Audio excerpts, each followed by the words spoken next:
emergency exit also it is okay, and we have installed like all the 5 signages also over there. Okay, and thank you very much, sir, and have a safe meeting. Thank you. Thank you very much, Mr. Satyam. You make us feel safe and secure. We look forward to a comfortable event here. Thank you so much.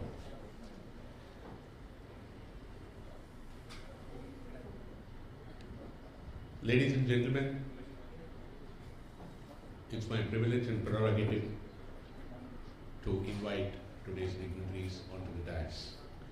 May we start with the Chapter Secretary, Mr. Chandrasekhar. Kindly join on stage. Can we have the Chapter President, Mr. Prasad Nistala, join on stage, please? Please take your seat.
May I invite the dignitaries of the dais to ceremonially launch today's program by lighting of the lamp, please, which will dispel the darkness of ignorance. May I request Haripriya to come forward and coordinate, as well as any other senior ceremony kindly step forward to help.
Can we have Mr. Prasad Nistala, the chapter president, delivering a welcome address, please?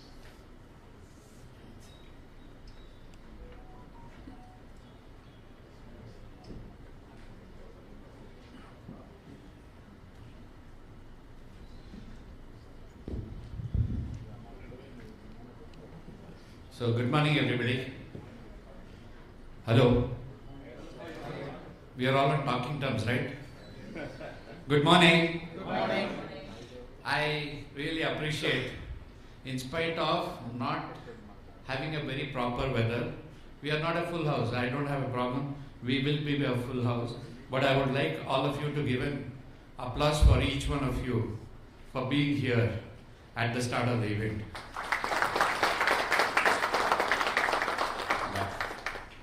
Thank you. And how many of you were stuck in traffic today? No. Okay, I know. Definitely one is Sandeep sir can say he's not stuck in traffic, but for the rest, yeah. So for those of you who are expecting some of your colleagues, please get in touch with them so that they'll get to know that the event has started. Now, why are we here today? Most of you have been in this space for quite some time. We all know Fire Service Week.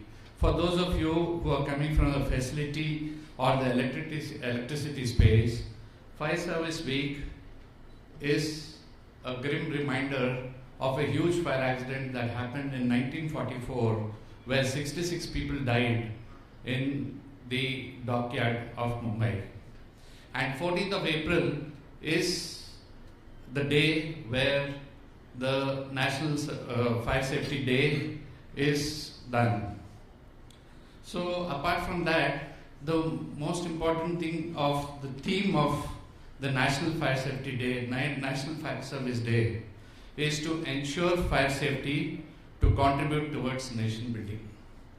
That's the theme, and in continuation with that theme, this time in Hyderabad, we have done a series of events, like from the logistics to the a webinar, fire safety in the hospitals and shopping malls and multiplexes. We have the DG of Fire Service coming sometime later, and some of the press is also coming to cover our events.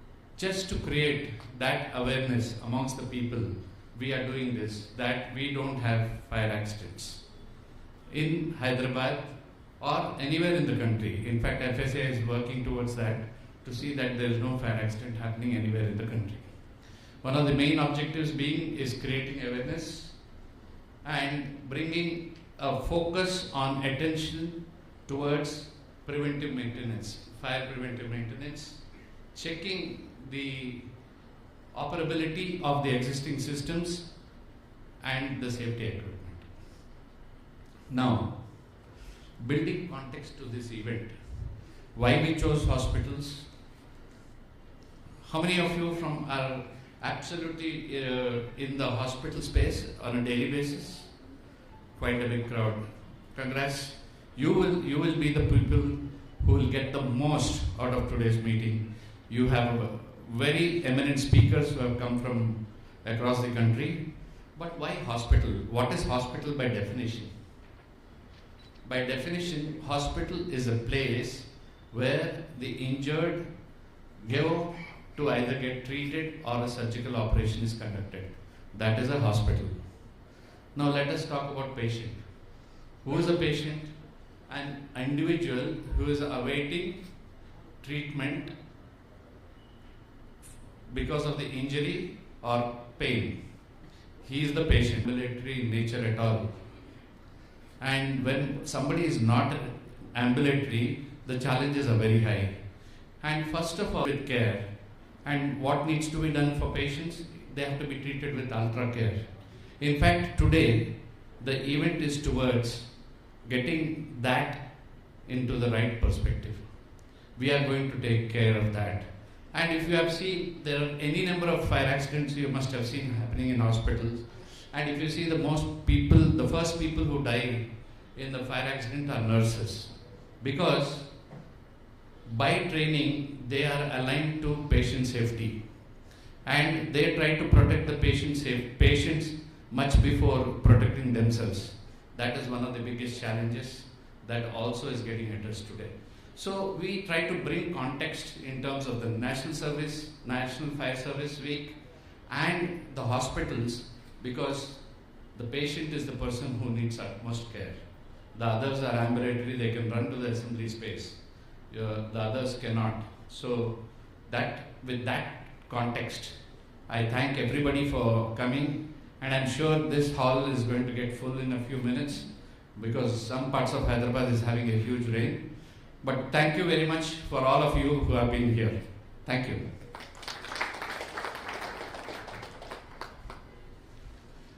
Ladies and gentlemen, you're aware that Hyderabad chapter of Fire and Security Association of India has been doing human work. Society had benefited immensely from the contribution of this association. This is made up of extremely high standard talent of its members, its core working committee members, its office bearers. Since long, Hyderabad chapter had been contributing to shape the way ahead for the association at a national level. I am very happy to once again declare that Mr. Valluri Srinivas, who is among us, is now the National President of Fire and Security Association of India.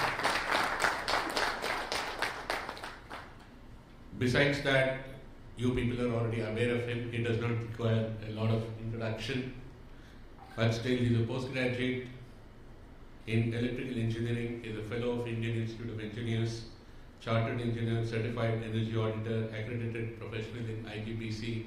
He is associated with FSAI, IPA, Indian Plumbing Skill Council. He is a member of Indian Institution of Fire Engineers UK as well as in India. He is a master trainer for the energy conservation and several other laurels that we have. But the greatest introduction, I take pride in saying that whenever he participates in any event of this nature, the audience has a great takeaway. And thank you very much, sir, for continuing that. We would like to hear briefly from you now, after you have, perhaps this is the first event you are addressing in Hyderabad after taking over as the national president. Yeah, we would like to hear from you. Thank you.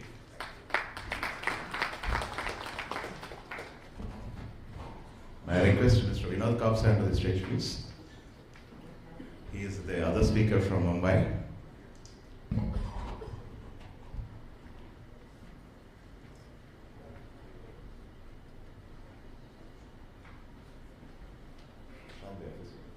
So good morning, everybody.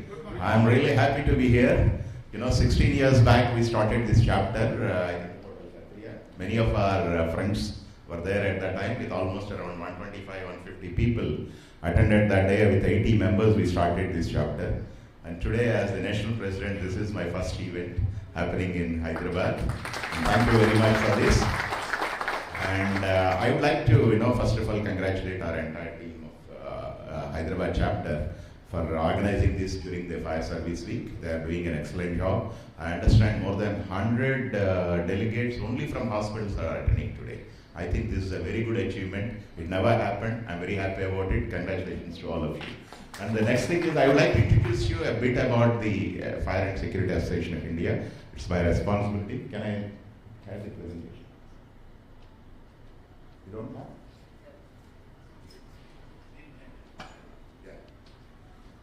Okay, we would like to see these kind of programs, many such programs in the future. And our basic intention is to spread awareness and then bring a lot of knowledge dissemination in the society. As an FSAI, which is started in 2002 at Chennai, and now today it has got around 25 chapters across the country with almost 8,500 members spread over 25 chapters. And we have been involved with many programs. I would like to introduce you to some of those programs. And every time we wanted to have. Yeah. Whenever we go for membership, people ask what is that I'm going to get out of FSAI.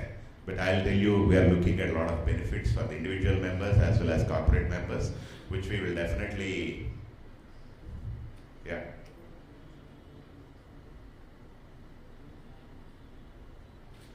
And FSAI is doing a lot of national programs. You will also see about the exhibition that is going to happen in Mumbai during August. Can I have a slide sheet?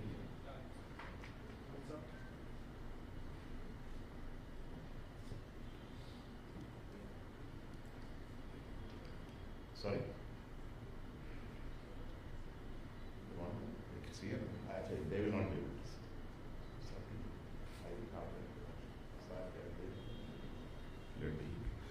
Okay, it's basically a non-profit organization.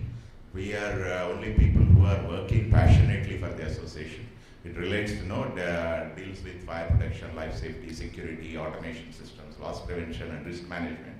And in all these areas, we have experts from all over the country, like Mr. Sandeep, and we know that they're all from either Sandeep is from Delhi, we know this from Mumbai. There are many such people who are associated. We also would like to request all of you to become members.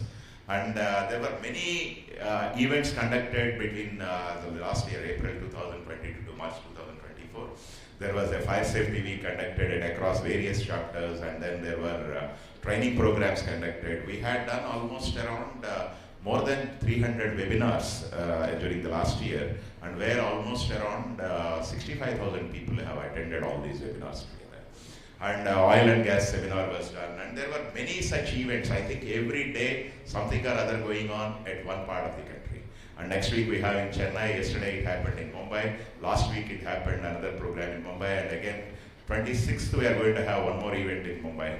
So these are all some of the photographs of the various events that have taken place during the last 1 year. And we also have a skill development center where, first one was established in Pune. The second one is now in Goa, which was inaugurated by the Goa Honorable Chief Minister. And we would like to have this kind of skill centers across the country at various chapters. And we'll also shortly see a skill development center in Hyderabad as well. And we have MOUs with various associations like you name Architects Council or Water Management and Plumbing Skill Council, because basically they are into training of plumbers and fire technicians and other things. They're also developing courses for the fire technicians and fire alarm technicians and people who work at grassroots level. Basically, this is all recognized by the National Skill Development Center, and the people, whoever is participating also can get, they get a certification from the Government of India. I think you should encourage all your skill personnel to get trained as well certified by the Government of India. And also we have with the MOU with Ministry of Interior, United Arab Emirates, and so this MOU will enable us to have a bilateral discussions and maybe some kind of a skill development across both countries. And we have with Fire Safety Appliances Manufacturers Association and Fire Suppression System Association, Dubai Civil Defense and CSRI, and there are many such organizations where we have MOUs. And School Awareness Program, this is a passionate program which is taken up by the FSAI. We feel every person should be taught. Unfortunately, the fire is such a subject which is not to anybody at any level, even though it is related to every engineer or every person as such. So we have almost 300,000 people as students are already trained, and public awareness programs. In Mumbai they do whenever there is, by the Ganesh festival, the pandals and other things, they certify, and then we also have some awards for that. And we have blood donation camps conducted. We have webinars conducted across, every month there is a webinar which is going on. And this is another thing, FSI Suraksha Index. Like, the IGBC green rating or some other rating system, we also have a fire and security rating system. So here we also accrediting the professionals who are trained by our people. People like Vinod, he's also one of the training members. Basically, they do a training registration of the candidates, and then if they attend the training program, they can do all these things through online. There is no necessity for somebody to go and attend a classroom or anything. They can get accredited, and then once they get accredited, they will have an opportunity to do some kind of audits for any kind of projects. So we are also planning to get into that so that every building, either it is a hospital or a hotel or an industry, we can do a fire and security audit by one of our accredited professionals, and the certification can be issued. So it may become a mark of safety and security for the particular project. And we have standards and codes committee where for the Bureau of Indian Standards, FSAI is actively involved in writing some of the codes and also participating in many of the codes. We have a meeting in Pune last time, and 13039 is being revised, and FSAI has done the draft work, and I think it will probably submit it to BIS in a short while. And we also have an app which helps all the members as well as the manufacturers and other things, so that they can come to know about the kind of programs that are happening and also witness some of these things online anytime. And also with respect to your membership, you can get into any kind of information that is already available with our website. And this FSA app is going to be improvised. I think in a couple of months we'll have a better app, definitely. It's already available.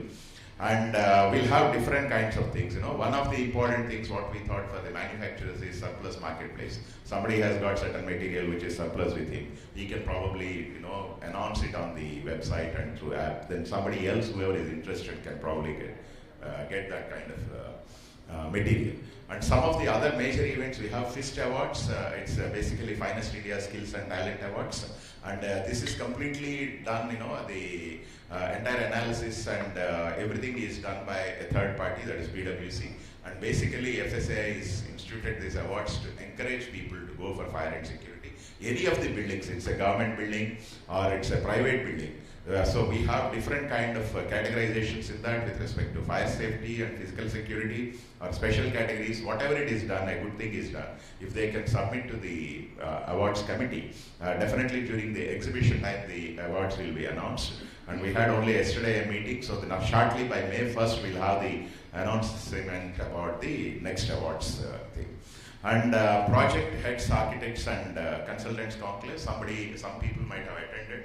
It's basically some of the important people who all will be brought to one platform, so that there will be a closed discussion with most of these decision makers.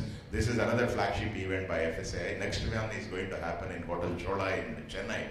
And I'm sure, I think it will be quite interesting, where some of you may definitely get an opportunity to attend to that. And the FSAI, the Fire and Security India Expo, this is going to happen at Geo on 22nd, 23rd to 24th in August of 2024. And last year, we had around 10,000 visitors to the exhibitions. And this year, we have almost doubled the exhibition space. And we expect around 15,000 to 20,000 people attending this year's exhibition. It's quite interesting because most of the industry related to fire safety and security will be present there, and it is a one-to-one interaction can happen, and we are also going to have B2B meetings. So people, whoever is interested, they can definitely come. And my request is, please visit these kind of programs. It will be really helpful for every professional. And this is what is the Geo World Convention Center. It's one of the largest convention centers, and this is where it is going to happen. An Indian Fire and Security Yatra, which happens across the country at various chapters, and it will ultimately culminate in the FSAI. So that is what we plan to do, and then there will be a lot of programs which will happen across the country. And this year theme we have taken basically on the electrical safety is one of the major important issues. And FSAI Life Marathon, we conducted marathon at Pune successfully. Now it's going to happen in Chennai next. And we also would like to see the same thing in Hyderabad. So we are talking about around 5-6 cities. Together we would like to do the Life Marathon. And we have a journal, which will be definitely useful for all the professionals in the industry. We have a members directory and newsletters, and we have a website, which we are going to improvise a lot, where there will be a lot of content. Like all our programs, whatever webinars and seminars that have happened, every program will be there in the website, and people can probably search and then view those programs at any point of time. And we have presence in all the social media, and we have FSAI members as end users, global corporates, Indian OEMs, architects, consultants, system integrators, service providers, students, everybody who, because safety is related, safety and security is related to every person, so every person can become part of FSAI movement. We have different corporate members who are some of the known people in the industry.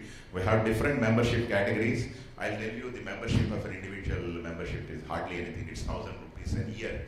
It's hardly anything, because a coffee in Starbucks probably costs maybe around 250 rupees. So it's not even worth of 4 coffees in Starbucks. So this is the kind of membership. We wanted to make sure that this is very, very low. And we also would like to come out with a life membership, Probably if you pay once for all, I think you can forget about it. Not in attending the programs, you can forget about paying again every year. So we want to make sure that you attend every program. This is our interest. And corporate membership also is not very high. Looking at the kind of benefits what we are going to give. So networking, training, seminars, journal copies, all these things will be usually available. But we are also looking at a job portal in the website so that some people, whoever is related to this industry, because this is a very closed industry. So naturally, those people will get an opportunity. Any individual member can apply for a job free of cost. And at the same time, corporate members, they can post for a job. And then any co-branding and discount on merchandise. All these things are possible. Student members also, we are looking at taking them to various industries and then project sites so that will help them to get interest in the industry, and probably we can attract some talent to our industry. And then you can pay through any methods, whatever is available. Whoever is not the member, please become a member of FSAI. And we are looking at, the theme for this year as reach out. We would like to reach out to every member who has inactive, because we have seen some of the members, maybe because of the lack of programs or whatever it may be, communication, there are certain inactive members. So we would like to first reach out to the inactive members. And industries, there are some industries so far we have not penetrated, so we would like to penetrate into those industries like pharma, engineering and hydrocarbon industries. So to do that, we are planning for a major pharma event. I'm sure our team with Prasad, who has taken a lot of initiative in formulating those guidelines, I think we'll have a national program, maybe in Hyderabad or maybe in other place. If Hyderabad chapter comes forward, definitely we'll try to have it, and it's going to be a 2 days national event, and somewhere in November. And also electrical industry, because what we have seen is, wherever we go, the first thing people say is due to electrical short circuit. Any fire incident due to electrical short circuit. So ourselves, our CAG would like to see that at least that part is completely eliminated, or at least that impact is reduced. We would like to see why electricity should cause every time a problem. We would like to, if we can reduce those things. In many of the cases, electricity may not be the reason also, but still it is attributed to electricity. So we would like to bring a lot of awareness about the electrical industry, and we are also going to look at an electrical and fire safety workshop, which we did somewhere in, I think, 2011. I think we did a program in Novotel, international workshop on electrical and fire safety in India, along with IEEE, which has attracted almost 300 delegates with two parallel sessions going on, one on electrical and one on fire safety, for 3 days. And this time we look at least 2 days, and we'll also have majors like IEEE and other people get involved in this event, and a lot of other electrical industry, I'm sure they will also support us. And once we do that, I'm sure that we will have a better understanding about the electrical related issues and how to prevent the electrical related fires. And mechanical ventilation systems, there is a lot of awareness required with respect to pressurization and mechanical ventilation, especially in tall buildings. There are many of tall buildings coming up in Hyderabad. So we would like to see a separate program is done so that that we can also reach that industry. And security industry is other one. And we are also going to have an electrical safety group in FSAI, especially that's going to have a separate chair where we would like to have the electrical safety guidelines completely brought out so that it will be useful for every practicing engineer, either in the electrical industry or in the fire industry. So we'll also have security building and home automation and building automation kind of event. We're also looking at merchandise, FSAI merchandise. You see, most of the projects we are supposed to have a lot of posters. I remember 20, 25 years back we used to get posters from Loss Prevention Council, but today we don't see many of those things. You see, like a lot of projects, we need to have staircases, whatever. As per NBC, there are a lot of information which need to be displayed. But unfortunately, none of that information is available anywhere. So we would like to have this kind of posters and fire extinguishers, whatever it is required, some kind of, what I would say, not advertisement, but the kind of propagation of, this kind of awareness. So that kind of posters which we would like to do it. The moment I announced this particular thing in Mumbai, already there was one gentleman who has come forward. He said we will sponsor the whole thing. So I think we would like to do in the public interest by FSA, and at the same time, even some of our contractors and people, whoever is working, they can also co-brand their name and then probably display it. Our intention is every project in the country, whichever the kind of project, should have FSAI poster or FSAI flag over that. And we'll also have, recognition for all the authors. We request you people to write articles so that it will be useful for everybody. And we are also looking at an electrical safety manual which will be brought out in FSAI during the August. Definitely, we have already done some work along with our CEAG. I'm sure, I think with a lot of further information, with the help of everybody, we'll be able to bring out that kind of manual, and same way mechanical ventilation, fire safety manuals for residential condominiums. Especially we see a lot of awareness is required. People are not aware how to behave in case of fire, how to get out, whether they have to go up or go down. Even this is not known basically to many of the people, and how to protect themselves. So we would like to bring out some sort of small either leaflet or a booklet, maybe in different languages as well, so that it will reach everybody, every community, every small office building, everybody can get into that. So this is what our, this one for time being. And I hope by next year we will be in a better position to say what are all the things we have achieved. Best way to find yourself is to lose yourself in the service of others. This is what Mahatma Gandhi says. So we request every passionate member to join this movement of Surakshit Bharat. Thank you very much for this opportunity. Thank you very much, sir. That's a lot that we squeezed into a very little time. On behalf of everybody at Hyderabad chapter, I would like to pledge total commitment and sincere support to all the initiatives that our National President has just now mentioned. It's now time for the chapter at Hyderabad to strengthen the hands of the national team and continue our good work for the association in particular and society in general. Thank you very much for giving out so much as a thought for all the members of Hyderabad and the delegates who are here. Ladies and gentlemen, we are very privileged to have our chief guest, Mr. Srinivas Rao, here today among us. He is an electrical engineer from Osmania University. He has got exposure and experience in cement industries for about 5 years before he joined the government service. And step by step he had grown, and he is now currently the Chief Inspector General for the state of Telangana since the year 2020. One of his great contributions has been he brought out a book on the title Electrical Systems Compendium of Regulations, which I am sure is... Welcome everybody to this seminar. And I think this is the first time a seminar on hospital safety has been organized in Hyderabad as far as I know. And I appreciate FSAI for organizing this kind of seminars in Hyderabad. I think it is an important topic to be taken up because it is the start of the summer, and we have seen many fire accidents happening in the city in the month of April, May and June. And I think this seminar will help all the hospital management and staff at least to take some precautions against the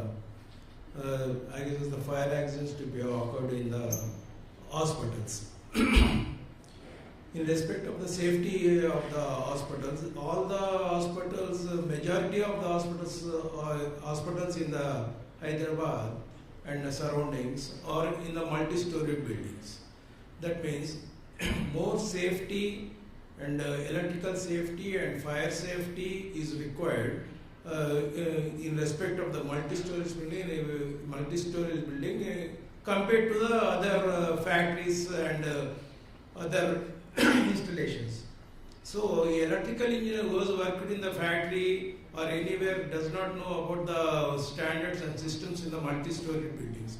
So, a special training is required for the electrical engineers staff who are working in the hospitals. So, I request all the management of the hospitals to get them trained, or I request FSAI to induce some training to the staff of the staff engineers and staff, and our department will also help in giving the training to all the electrical engineers, so that they know what is there in the hospitals and what is there in the multi-story buildings, and avoid future accidents in the place. So in respect to the accidents which we have investigated, the main cause of the accidents, thank you. Main cause of the accidents occurring in the hospital is due to the ventilation, heating of the rooms, heating of the systems, and ventilation. We have seen in a CT scan room, that is, there is a small CT scan room in one hospital, and there are two individual ACs, split ACs, and there is a lot of heat developed in the CT scan, and the filters are clogged, and due to the heavy heat in the system, heat in the room, that AC caught fire. That has been running continuously for 24/7, and due to that one, that wiring and everything has caught fire. That is the one reason. And another accident occurred is in the basement. The main problem here in the hospitals is, here in the basements also they will put in the basement first cellar, second cellar is also, there are full of electrical equipments and there is no ventilation, and even in the first cellar they are putting up UPS batteries. There is no ventilation for the UPS batteries, and there is no perfect earthing was also not provided for the UPS, where a lot of circulation currents in the neutral, and due to the medical equipments, neutral current is also getting very high, and due to that also in one hospital, I don't want to name the hospital, that UPS system in that room, it caught fire and it has spread to the whole of cellar. So these kinds of things has to be avoided. In one hospital, I have recently visited one hospital. It is around 2x2 room. They have provided that for CT scan, there is a panel, everything is there in the room. There is no smoke sensor, there is no sensors in the room, there is no ventilation in the room, and they are running it for the last 3-4 years. When I asked the management, they said, we don't know, sir, we don't know how it has happened. And even the electrical engineer don't know what is there. And this they want to avoid it. So these types of things will deteriorate more and cause fire accidents, which ultimately lead to the loss of life and loss of property, and reputation of the hospitals will also go. I think the management and these electrical engineers who are working daily 24/7, they are working there. At least they should know where at least fire sensors has to be provided, and ventilation has to be provided in all of the hospitals, all the electrical rooms where electrical equipment is there, where heat dissipation cannot be happen. Definitely it will cause to the fire accident. So I request all the management to look into this and do this thing. And regular maintenance has to be provided for in all that. And I have been to one hospital where they have provided scaffolding on the 33 kV VCB. They have put a scaffolding on the 33 kV VCB. Everybody, electrical engineer is there in the substation, daily is going there, is looking after it. If that breaks, and the guy will definitely go into the breaker, they will say, he will sit into the breaker. So these are the simple things which are leading to the major fire accidents. So I request the main training is required for all the electrical staff who are working in the hospital. If he is not trained, please ensure that they are trained properly so that they are fit into the hospital working, and multi-storied. You cannot take a person working in any factory and put him in the hospital. The hospital is different than the other this thing. So I request all the management to ensure this one. Thank you so much. And I think Mr. Srinivas, he will tell about the isolation transformer That's the main important this thing. Isolation transformers are not provided in majority of the hospital theaters, this operation theaters. So I request all the management to provide the isolation transformers, and that separate chapter is there. And Mr. Srinivas will deal about the medical chapter in the NBC. Thank you so much.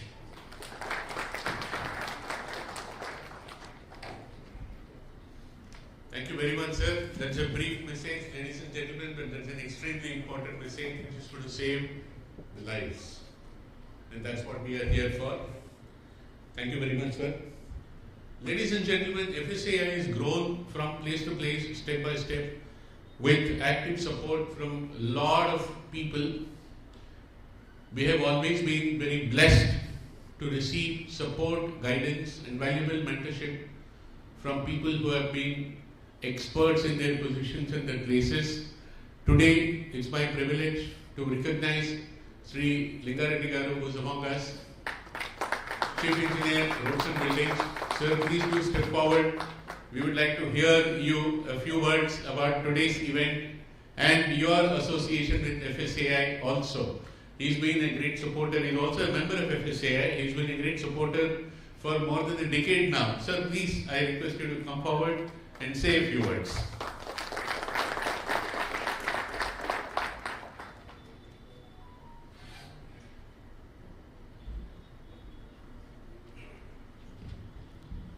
Good morning, everybody. I am Lingareddy, Chief Engineer, R&B Department. We are looking after all the government buildings, execution, maintenance of all government offices and residential quarters. There is an important in any building, preventive maintenance is more important. Space allocation also more important for the electrical and mechanical equipment. In most of the buildings, every owner, they are giving least preference for the electromechanical works. They will spend huge amount for the civil works. They will give least preference for the electromechanical works. In any organization, anywhere, domination will be owners and officers. They will give more preference for the interiors, architecture point of view. And most of the things, anywhere, they won't give any preference for the engineers, consultants also. Any owner, if you take any residential building, simply they will trust the electrician. No engineer, no consultant. Suppose if any consultant gives the estimation, drawings and other things, the owner will say that our electrician will do in minimum cost. Suppose if you give it, it will costier and you will ask more money for that. And also, they will try to avoid the consultation fees. And electrical installation practices is more important, but nobody give preference for the electrical installation practices. Even in government organization also, we always fight with the people. But why you are spending so much of money for the electromechanical system? But we used to say it is more important, sir, in a building, only two things are important. One is electromechanical things and plumbing. But remaining building, once it is constructed, then no need of just covering, whitewashing, simple maintenance will be there. Regular maintenance is required for these MVP works only. But anywhere, if we take, it is a least preference subject and need training for the awareness programs is required to educate all the people. Suppose if we train them, we can make hazard-free, fire safety, and we can achieve more life in the buildings. Suppose if any fire accident occurs, how to control it? Due to lack of awareness and practices, the fire accident may occur, the entire building may get damaged. We cannot rectify it. The major accidents are causing, suppose if it is a cellar portion, due to heavy fires, slabs may get damaged, columns may get damaged, it can't be rectified. So everybody must be trained and they must maintain proper way to avoid any fire accidents in the government buildings or private buildings or wherever we have to safeguard all the properties. So I request all of them to get trained and train their personnel and safeguard their properties. Thank you for giving opportunity for all of them. Thank you. Thank you very much, Lingareddy Garu. We look forward to your continued support and guidance in the times to come through also. Gentlemen, if it is convenient for you, if you can step down, we'll have a sponsor presentation so that you also can. May I request the hotel staff, if somebody is around, to quickly remove these chairs, please. And then can we have a sponsor presentation by Johnson Controls? Mr. Ajit Barve, is he here? Yes. Yeah, you can get prepared. I request any of our CWC members to coordinate with the hotel staff to see that the chairs are removed, please. Thank you.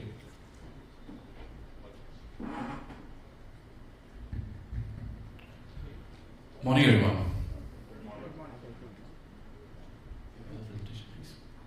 So it's slightly difficult to have your own introduction in front of such great people here. So thank you, team FSAI Hyderabad, for this great opportunity. Prasad Rajugaru, thank you very much. Really appreciate this. I have my colleagues with me, Mr. Sampal and Aditya. We'll take the next 10-15 minutes. Idea is not to present product. Don't worry, it's not going to be a sales presentation because I personally don't believe in it. We all are here together saving lives. I keep saying this in every of my sales meeting that we are not selling products, we are selling solutions. So let's try harder to understand what other side needs most, what challenges they go through. And I already heard Sir talking about preventive maintenance. I heard Sir talking about maintenance. So I'll quickly talk about those features here. So first of all, Johnson Controls has an integrated solution approach. This is again, as I said, this comes from the experience. People have gone through a lot of challenges because there are disparate systems, challenges of integrating them together. So if you see that, typically, for example, one of the major reasons of fire in hospitals is kitchen fires also, apart from electrical. So we have solutions extending fire detection, separation release, we have clean agent systems, we have very early warning systems integrated with our fire alarm panel. We have security system for which my colleague Aditya will talk about a few slides, and of course kitchen separation systems. Since we all are in a life safety industry, the base of it is the codes and standards. Our own NVC, thanks to Sandeep ji and contribution from a lot of other eminent dignitaries here, we have progressed a lot on our NVC Part 4. At the same time, we kind of strongly believe in spreading awareness on global codes also. In fact, I presented in one of the East chapters in Jalwayu of Indore about 72 latest code updates. So there are a few things you can check this on our website. For example, what are the 5 things that latest NFPA 72 fire alarm and signaling code talks about? It talks about batteries. Batteries are going to be regulated Jan 1st, 2024 onwards. There are good indications on mass notification. There's a good indication of cyber security because we are using now fibers and modems, to get our fire alarm system, on that infra. We also conduct a lot of podcasts and webinars. You can access them on our website. Idea is again to share the industry neutral knowledge. For example, mass notifications, by the way, is one of the key change in latest edition of 72, where UL guidance has been given for the fire alarm panel to be certified for mass notification, especially in case of healthcare, life safety, especially in case of healthcare. I started my career in Johnson Controls 7 years back, and my first meeting was in the basement of a hospital. I was sitting next to a gentleman who was managing operation maintenance of that building, I wanted to be there to understand. I said, I can be on dais and talk a lot about my product solutions, etc. But let me understand what they go through, how do they spend their day. And I understand they need a lot features which are automated, which are ready-made in the system. So I'll talk about one of them as we go forward. So fire alarm panel, very important aspect. And my request to all of you, what you see on this right side, there is a clause which has changed as per the code that we are supposed to store our documentation outside of fire alarm panel. Having documentation is very, very important perspective, right from your detail engineering drawings, all that you do, you have to kind of do your audits, etc. You have to maintain them well. So in case of, if you do not have this feature in the fire alarm panel, you can have a separate metal box next to your fire alarm panel. Store your document. Don't store your documentation inside the fire alarm panel because that has become a cause of fire in the panel itself. In our solutions, we have this 4 GB flash drive. Those who are able to see this here, which is part of the panel inside, which stores the software, documents, etc. Good point about here is, in case of 5th, 6th year, 7th year, in case you want to do something about software, they are readily available on that product. So preventive maintenance from documentation perspective, etc. You can store all your records here and you can readily access, and it is secure. Touchscreen display is another innovation which is helping, which is a resistive one, so that fire responders can quickly access. And there are good features. Today don't have time about it, but then there are some good features. You can optimize your system. You can get in touch with my colleague Sampath here, who's based in Hyderabad, and we can talk about in details about it. This is again a massive change in 2019 edition of fire alarm and signaling code. Carbon monoxide. There have been accidents across globe. So code changes because of 2-3 reasons. One, because of accidents which causes harm to life, because of technology change, and because of changes that we all can suggest. That is also one good change about latest edition is all of us can contribute to NFPA 72 upcoming edition. We all can suggest whatever changes we keen, and committee can take care of that, and committee can take note of that, and possibly it could be part of the next edition. So please feel free to approach nfpa.org to suggest, you being as a users, as a contractors, as a designers, whatever you feel that this need to be changed, this I am facing, what committee needs to kind of incorporate, please come forward, and nfpa.org, our own team is kind of open for that. Carbon monoxide, 2 areas I personally felt very, very effective. One is parking. So there is something good which can help you to save a cost a lot, because carbon monoxide is not listed for spacing. Carbon monoxide can travel freely. So there are 4 locations code has guided. One is on per HVAC zone, you need to have 1 carbon monoxide in the central of that HVAC zone. Secondly, where you have a kitchen appliances fixed on the ceiling of that. Third is in the sleeping room, especially where the nurses and doctors are sleeping, because I heard sir talking about nurses are also need to they are the first responders, so they need to get early warning. So probably sleeping rooms of those can be one good target. And I also suggested in one of the designs that it should be part of the parking lots, where sir talked about, where you have a fire detection loop already implemented. Just add one or few of these. It will save cost about, instead of having those third-party hardwares on the beams, etc. You can have this on the same cable integrated to the one single panel. It will save a cost. It will avoid multiple systems together. I know it's not time for detailing today, but you can get in touch with Sampath or any of us and probably can detail it out. There are a lot of, as an industry, a lot of good things are happening, and code has, this is one of the change in latest edition, code has allowed now to access, maintain, operate from, because code is the conservative, code wanted fire to be, or any life safety incidents to be handled in the place where the panel is. But code has given leniency now to do some activities remotely. So a lot of OEMs like us have come up with, like for example, you have SafeLink in Simplex, which is our UL listed FMO portfolio. SafeLink will help you to kind of have everything on your gadget. Wherever you are, you can have a pulse of maintenance or health check of your implement or of your devices in your hospital. And again, I've seen campuses are going large, vast. I've been traveling across India. Believe me, there are some large campuses are coming up of 1,000 beds, Asia's second largest, and amazing, scale is happening. So we all need work. So we have something called speed. We can't go to all the panels. Hospital, is 24/7 occupied. It's critical premise, you know. We are responsible to hand over features which are built in. You may not have time during implementation or during design to look into those nitty-gritty.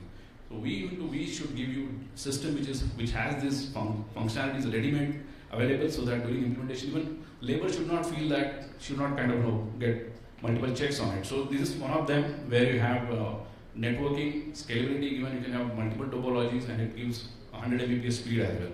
So you can maintain remote, all panels remotely, you can upload the softwares, etc., etc. You've got a lot of activities can be done remotely. I spent 2 minutes on this because this is very, very important. This is very, very important. This is last mile, where the rubber is hitting the road. What you see on your right side is the device or appliance which will help your nurses, doctors, and patients to evacuate faster and effectively.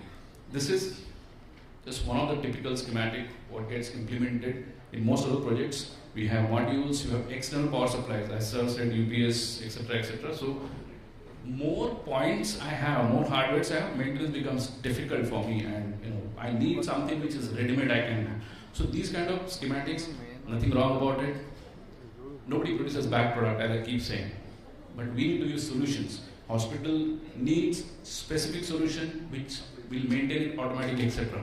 So this schematic is fine, but it has a lot of difficulties in maintaining. So for example, if check your operation maintenance currently, how do they, and what is the frequency they test it, and how do they test it? It is manual, noisy, and possibly in 3 months or 6 months they test it. What happens between those 6 months, you may not know. Detector got activated, smoke, people could see smoke, but there was no noise. So there are chances that between those 2 cycles of maintenance, something happened to that module, something happened to that cable, etc., etc. What we did, we automated. We have made it very simple. You don't have to worry. Everything comes from the panel. Now, advantage of this are immense. One of them is, I'm not sure how many of you play PS4 or this is one of the videos on YouTube. You can just skip photosensitive epilepsy. You can see one few videos. A lot of light fluctuates and people feel dizzy. So one of the medical association recommendation to code was having photosensitive epilepsy mandated in the code guidelines. So that means if you see that these guys are fluctuating in synchronized manner. The light is switching on and off at the same time. If I'm on this corner of right side of the building, I'm running towards refuge, all these appliances need to synchronize at the same time. Otherwise, people are exiting, people are running towards refuge. They may undergo photosensitive epilepsy, seizures, which is the last thing we want. And this is built in Simplex. Otherwise, if you are buying some other systems, you have to ensure, first of all, you have to buy power supplies which are UL listed. You should ensure that power supplies will have those modules which will synchronize. Very difficult for you to keep all these nitty-gritty. So we have simplified it. It is part of the product itself. You don't have to worry about it. I have one video, can I play that? If you see that this is a real life scenario of synchronization.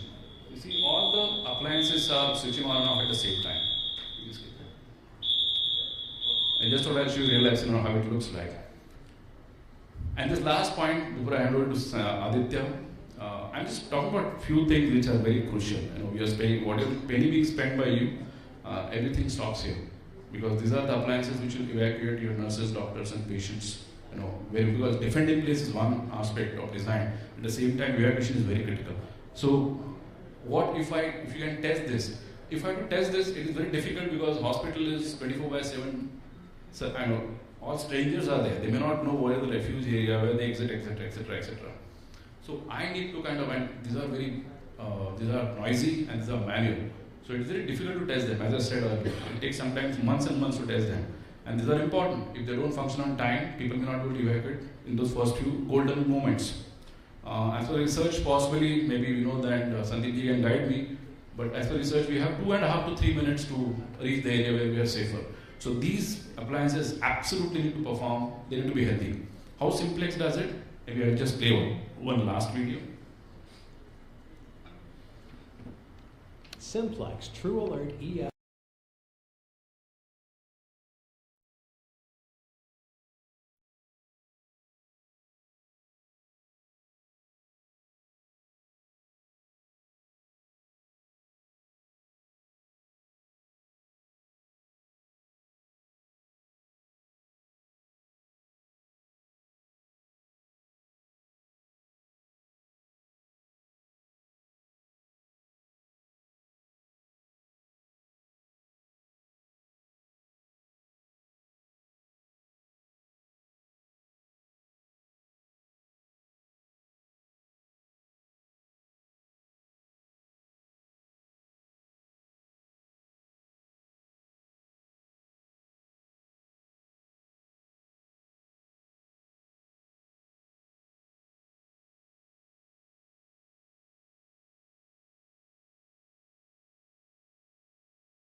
talk access controls, fire alarm systems, and CCTV and all other things. So end of the day, we needed a dashboard. So why we are talking about a dashboard means when we have a dashboard of integrated dashboard. So the security operator who is using the operations, who will be taking care of, who is the first responder, he should be alert whenever, for example, if 11th floor there is a fire alarm happen. So immediately he should be in a position to navigate to the dashboard and see the nearest camera and alert the other people. So we provide a free dashboard. So it's a real-time dashboard which will help the people to enable and monitor the complete solution. And it also talks about health monitoring of various cameras. And the last topic I would like to talk about on the artificial intelligence. So when we talk about artificial intelligence, there are multiple types of analytics which we can enable through edge analytics on the cameras. If you are taking the cameras from us, we can do the edge analytics. So we can configure various kind of solutions, especially for the hospitals. So like patient monitoring, like if a free fall detection. So there are multiple type of analytics we can monitor through our cameras itself. If you are using your various third-party legacy systems, we can bring those legacy systems to a single management platform.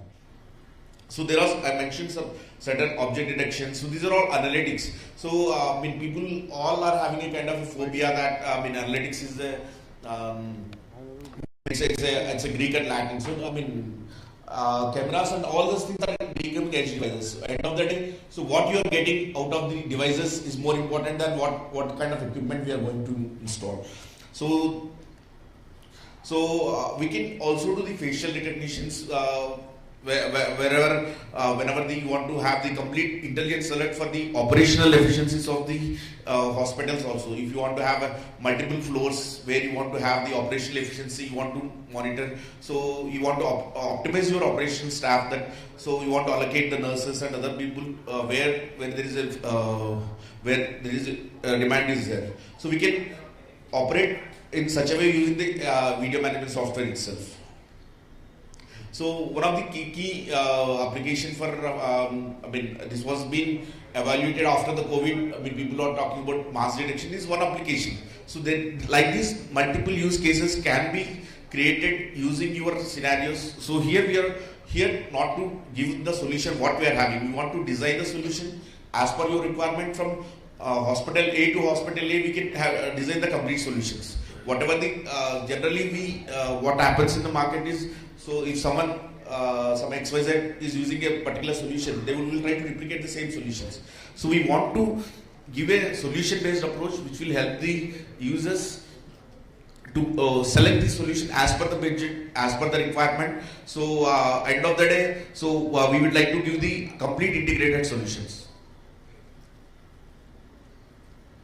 So I think I'll just call Sampath to talk about two case studies which he has in and out executed. And before I just hand over to Sampath, I just want to small comments before we talk about artificial intelligence and other things. When we talk about fire alarm, I think FSAI will enable with the Srinivas sir becoming the national chapter president. So a lot of workshops is needed. So which will educate the people. While we talk about more about technology and other things, we should also educate the multiple people all across the ecosystem what we are having. So over to Sampath. Good morning, everyone. My pleasure.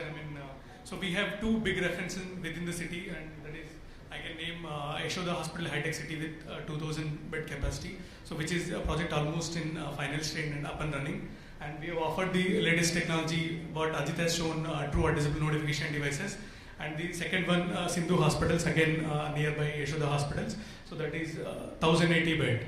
So we'll be available and happy to help you. If you have any questions, we'll be answering offline. Thank you.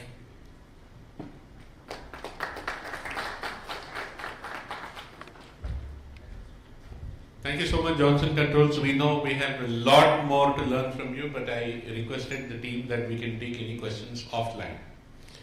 Ladies and gentlemen, we are talking about hospitals today. In hospitals, one of the major functions is they control contagious diseases.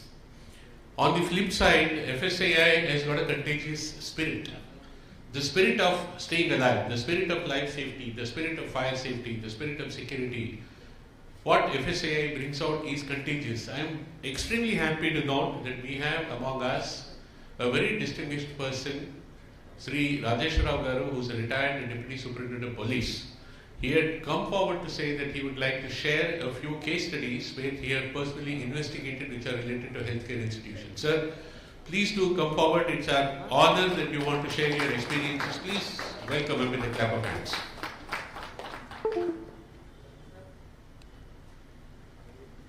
Thank you, sir. Good afternoon, everybody. Respected members of FSAI and other dignitaries who came from the nook and corner of this city. I must congratulate this FSAI for organizing this big function. Really, many frontline officers, many security personnel, many police officers, many even members of the fire and disaster department, they do not know anything about this FSAI and its valuable contribution.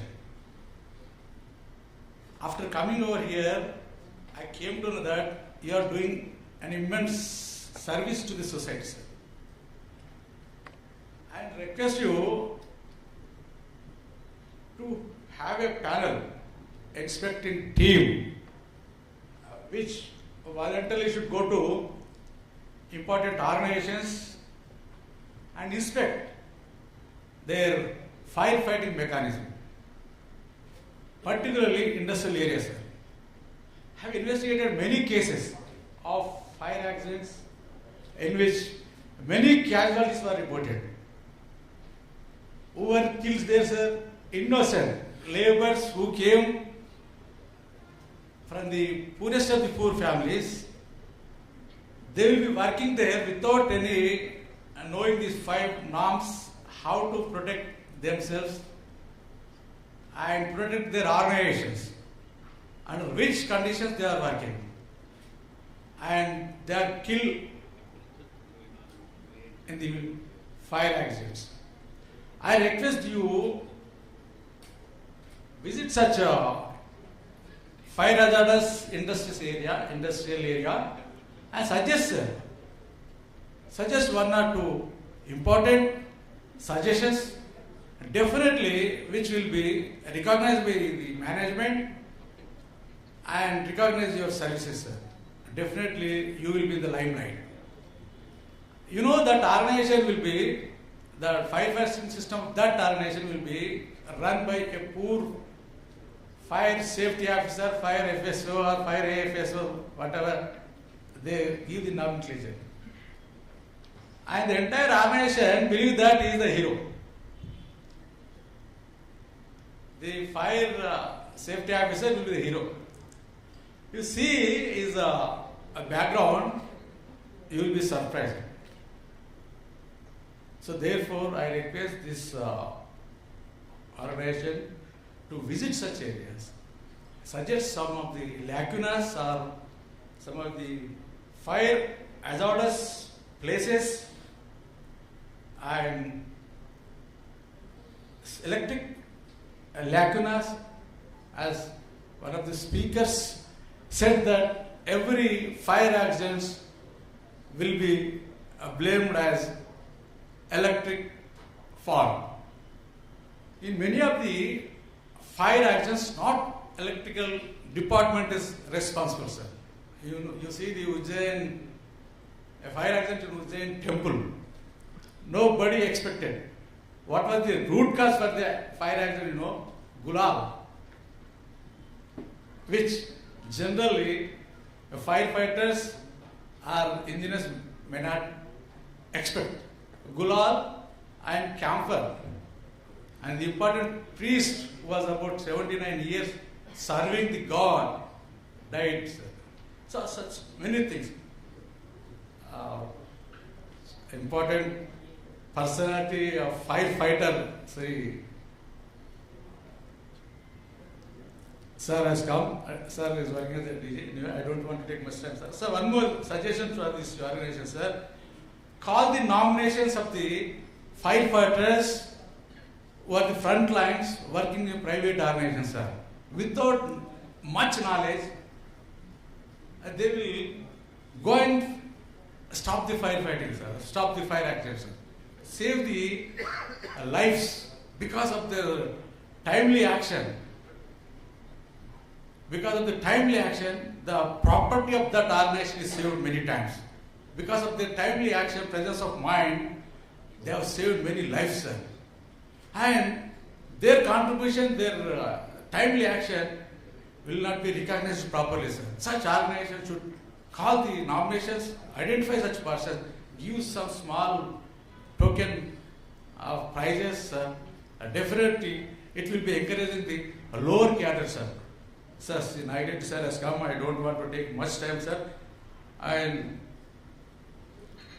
there are very many suggestions are there, sir. Anyway, sir, as we know, the definition of the fire is nothing but an incident in which something is burned. Something is burned, causes the damage of property, take out the lives of the people, and definitely your suggestion will be regarding the management, and our all ultimate aim is to prevent the fire, protect the property, and save the lives, sir. Thank you for giving me this opportunity to the organization, sir. Thank you very much. I am Rajesh Rao, a retired Deputy Superintendent of Police. Now I am working as a General Manager, Safety and Surveillance at the at the Baswat Tarakam Indo-American Cancer Institute. Thank you, Varendra sir. Thank you.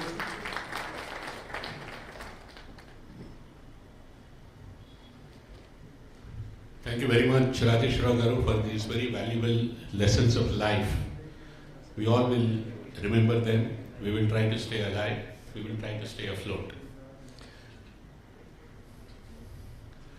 Ladies and gentlemen, we have among us the distinguished Sri Nagireddy Garu, who is the Director General Fire Services for the state of Telangana. Please welcome him with a big clap of hands. And sir, can we have you here on stage? We'd like to hear you on today's topic. Please, sir.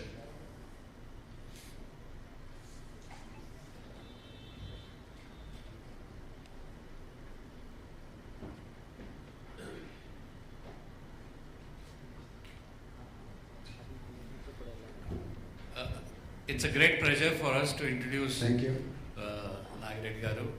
You have seen here on screen the meritorious award that he has received on the Independence Day, Antrik Suraksha Seva Medal Award in 2004, PM Gallantry Award, and the Utkrist Seva Padak in 2021.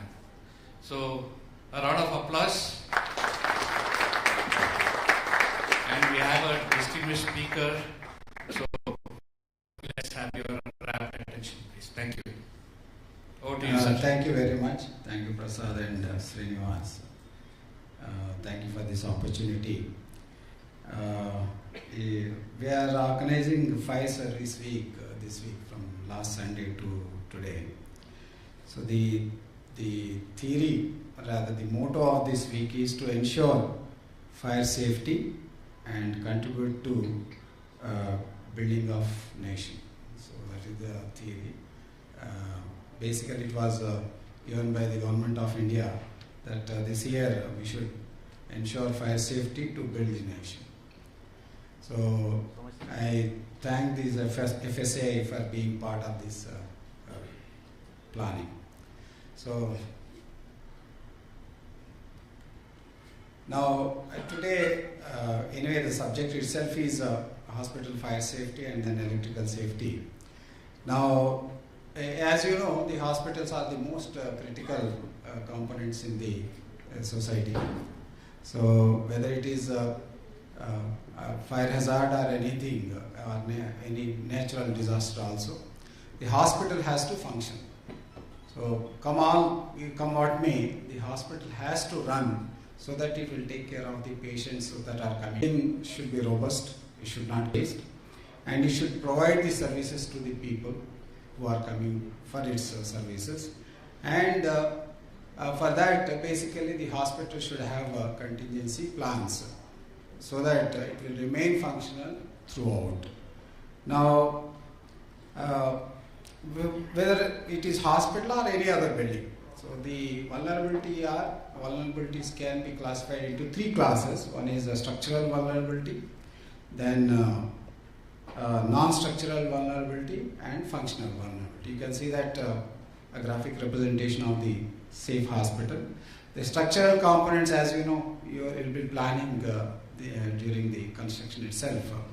Whereas non-structural components include lifeline facilities like emergency exit system, fire system, electrical system, water supply system, medical gas supply system, and communication systems. Then the other part of the non-structural component is medical facilities itself. Then the last one is the architectural elements. We'll discuss these points one by one. And the functional component, as you know, the hospital's regular functional components are the items in the safe hospital. Now, with regard to the fire safety, now we have 3 components in any fire safety issue. One is the fire prevention aspects, then life safety aspects, and the fire protection measures.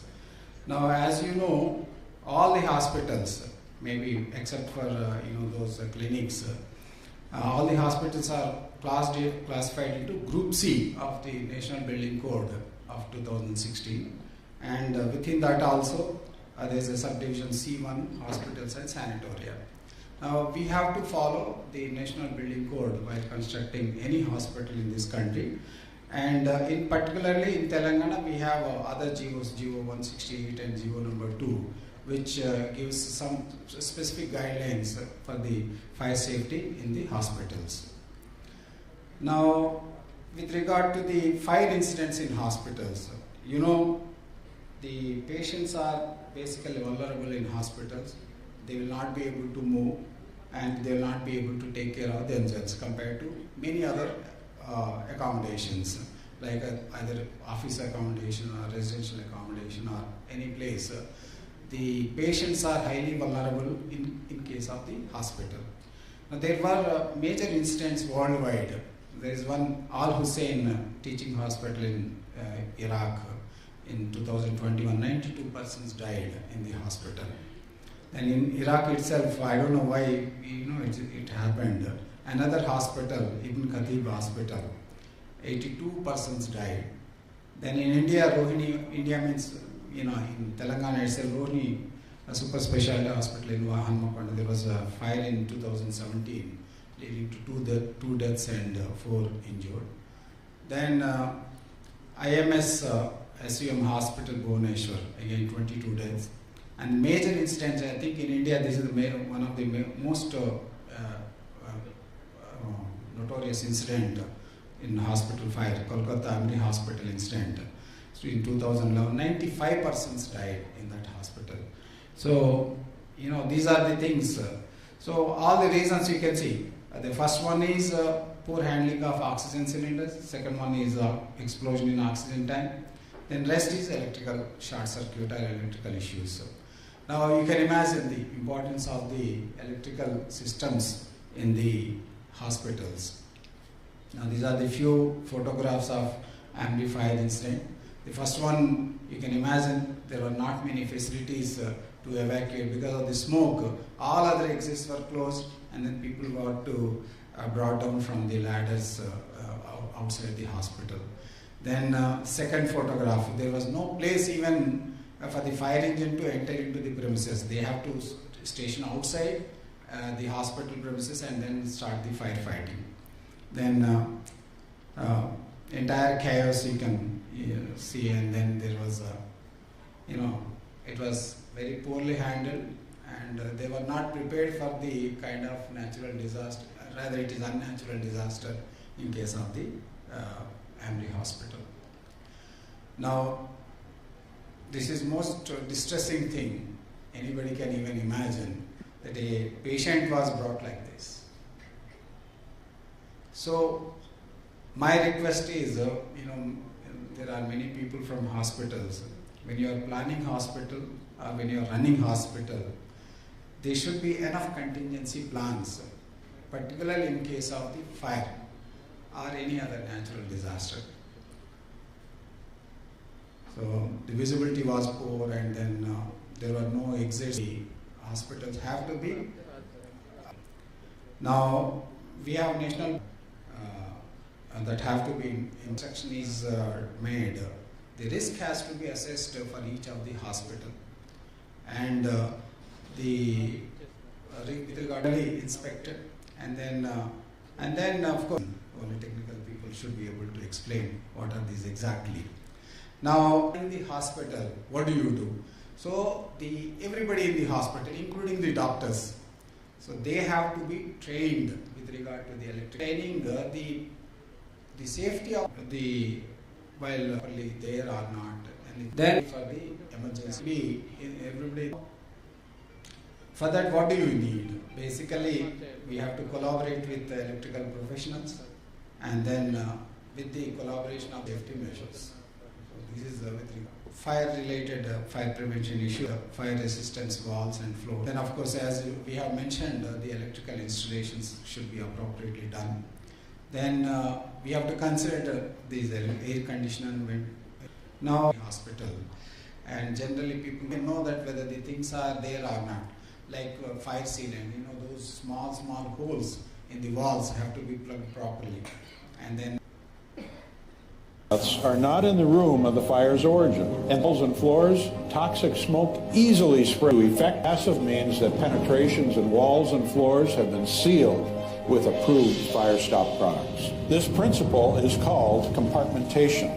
When installed correctly, fire and smoke won't be able to spread from one compartment to another. This allows for safe evacuation of people and protects valuable assets. The thing about compartmentation and fire protection is it's only as good as the products you use. One always thinks that accidents only happen to other people. That's a false conclusion. It is the responsibility of architects, planners, engineers, and building owners to protect lives and assets by effective and well-designed compartmentation. Now, as you see, because the vertical evacuation in the hospital is difficult, the horizontal evacuation is very important in the case of the hospitals. So that is why there should be enough compartmentation in the hospitals, and each compartment has to be protected by the sealants and then fire doors and then the firewalls, appropriate firewalls as per the specifications. Now people, particularly this when there is a fire incident, the smoke is the first thing to spread throughout the building. Now if we can properly compartment the hospital, the smoke will not be able to go to the other compartments, and patients can be shifted to the safer compartments, and then they can be slowly evacuated from the hospital. That is the most critical in case of hospital. So we don't actually specifically, tell this compartmentation in case of the like hotels or business complexes, but this is one critical component in the hospital planning. At the planning and execution stages itself, compartmentation has to be considered. Now, with regard to the life safety measures, the means of egress requirement is there. In all the hospital building, generally 2 meters wide staircase is required. Now, lifts are also allowed in case of the evacuation of the people in hospitals. Now, in the previous codes, actually, what is that? The slope things. Ramp. So ramp used to be one of the critical component in the hospitals, but now the building heights have gone up. Even NBC itself is allowing 45 meters height in case of hospitals. If somebody has to be brought on the ramp from say, for example, that 40 to 48 meter, I don't think he will survive the, evacuation. So the lifts are also for the evacuation of the patients and then people from the hospital.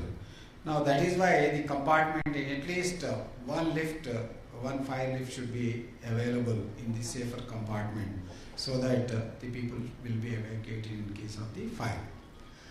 Now, of course, the exit components include the doorways, the corridors and passageways of means of egress, then staircase and ramps. So I think ramps are now constructed only in rather government hospitals and then not so high-rise hospitals. Then lift. The lift requirements are also very specific in case of the hospital. Basically, the beds have to be evacuated from the hospital. Then compartmentation, as we have discussed. Then smoke control systems, and then gas-related systems, fire detection and alarm systems, and fire safety executive and fire drills, fire orders. These are the components in the hospital. Now, in case of the Amri Hospital, looking back, the fire alarm didn't go off. I think around 2:30 in the morning the fire started. The fire alarm didn't work. So by the time people understood what could have happened, there was smoke in the entire building. So that is one of the cause of death for many people in that hospital instead. Now, the fire protection measures we can list one by one. The fire detection systems, as I was mentioning, the installation of the fire smoke detectors, heat detectors, flame detectors, and fire alarm systems throughout the building have to be considered as per the National Building Code. Now, automatic fire suppression systems, that comes after the detection system. Once fire is detected, the sprinkler system and other systems like in electrical installations, the gas systems, they should be able to activate and then suppress the fire. Then in case of the fire, emergency lighting is also very critical.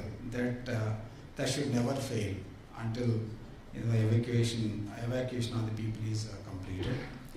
Then of course fire extinguishers, the adequate number of fire extinguishers should be there in the hospital so that whenever small fire is observed by the inmates of the hospital, so they should be able to use them to extinguish the fire. Then fire doors and compartment, as we have discussed earlier, the fire doors and compartmentation is also a critical element in the evacuation and then safety of the fire hospital in case of the fire. Then after all installations of these things, the human component is the evacuation planning and the procedures. But there should be fire safety officer in case of all the hospitals, number one. Number two, there should be appropriate planning for the evacuation in case of the hazards. And then the evacuation route where people should assemble, and then all those things have to be worked out. And then everybody working in the hospital should be able to understand and then implement those evacuation procedures. Now, in the hospitals, the only component is most of the time, the nurses and then those people who are assisting the doctors will be doing all these things. My request to all of you is that doctors also should participate in this planning and execution of these plans. Now, of course, the last part is the building design and construction. While construction itself, all these components have to be taken care of. Now, once the building is complete and ready, once the building is occupied and is functional, the preparedness for any eventuality is very critical. Now, as we were discussing a little earlier, the developing of a comprehensive emergency plans in the hospital is very critical, number one. Number two, the risk has to be assessed for various counts, whether it is fire or electrical or any other issues, and with regard to the safety of the patients, and the training of the staff in case of the emergency, and then how to respond. These are the critical, basically summary of whatever I was saying. Now there are a few good studies, good case studies in India itself. There is a MICE hospital fire in Indore. So there was fire in the hospital. I think it was electrical origin only. Then electrical origin in medical equipment. So once the fire was observed, almost there was a plan for evacuation and then they were making a lot of drills with regard to the evacuation of the patients. 47 children, newborns were evacuated immediately, and everybody was safe in the hospital. That is one example where entire hospital was made safe in case of the fire.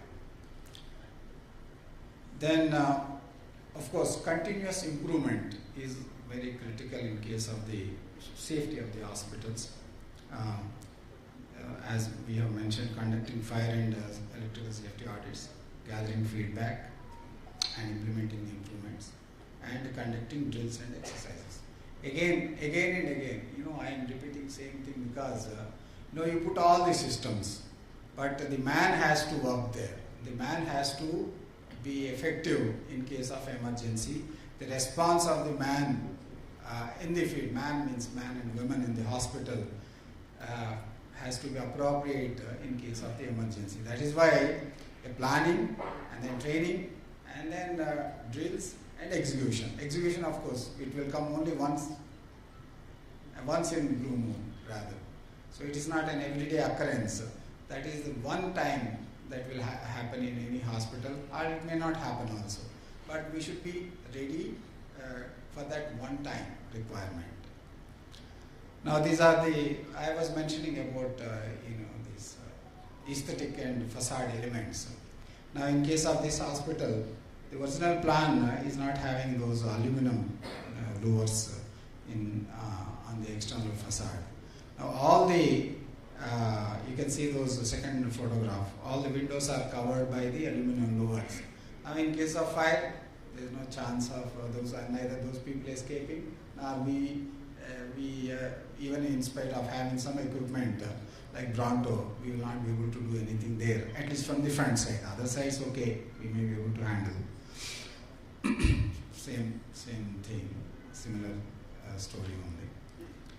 Now, these are the worst part in commercial and then hospital, rather any place.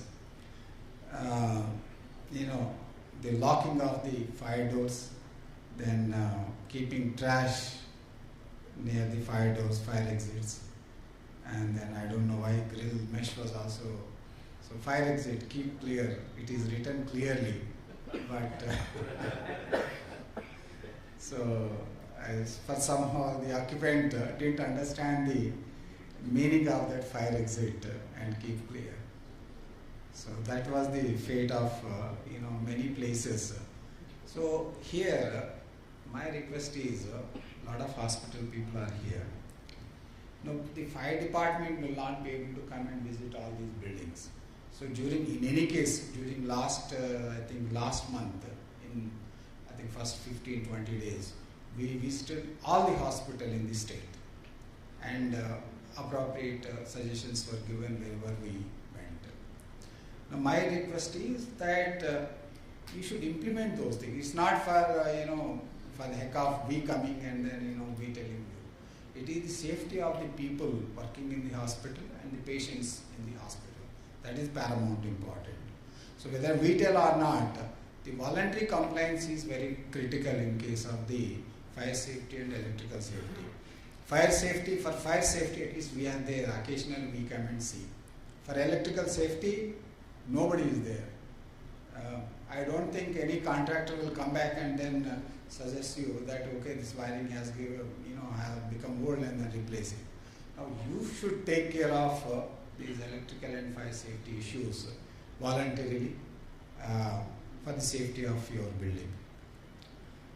Now, in Telangana, there was some requirement of the high-rise hospitals long ago. I think in 2012 or so, the government has allowed hospitals up to 60 meters.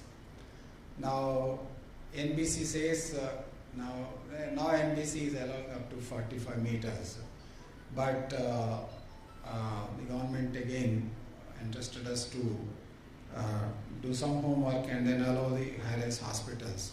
Now, up to 54 meters, you can have all the hospital-related activity, and then above that, all the other accommodation and then other facilities can be planned in case of hospital in GO number 162. Now, in conclusion, a safe hospital, electrical safety, and overcoming them, and preparing and implementing suitable hospital disaster management plans. So, the planning the hospital, the execution of those details in the construction and construction of the hospital, then training the staff, then regular drills have to be conducted, so that in case of emergency, I hope it will not come, they will be used for those skills. Thank you for giving me the opportunity.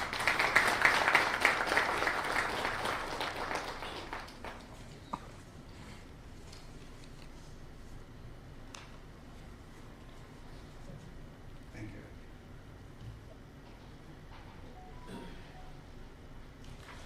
We were keenly listening to you, sir, and we found there are three shades in you.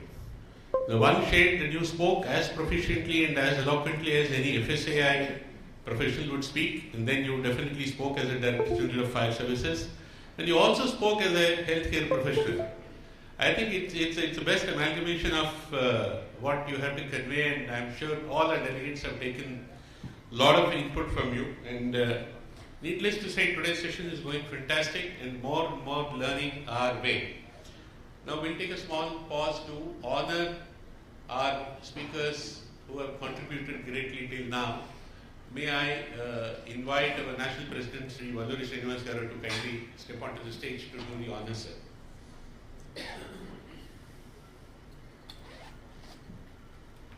I request Srinivas Rao Garu, our Chief Electrical Inspector General, State of Telangana, to kindly come forward and receive a memento. Haripriya, please do the honors. Please bring it for Valluri Srinivas Rao Garu. Ladies and gentlemen,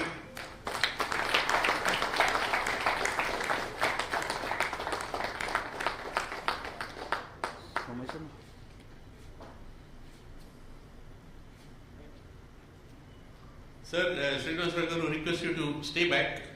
May we invite Sri Nagiriti Garu to kindly come forward and join us on stage.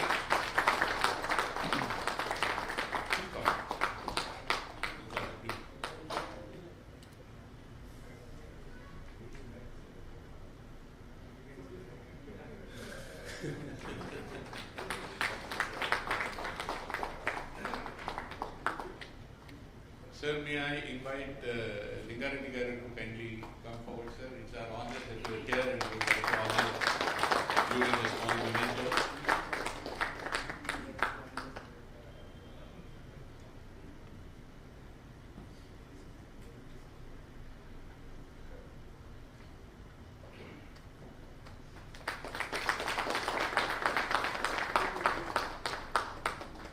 We are happy to recognize spontaneity. May I invite Sri Radheshwar Rao Garu to kindly come forward and receive a memento, sir.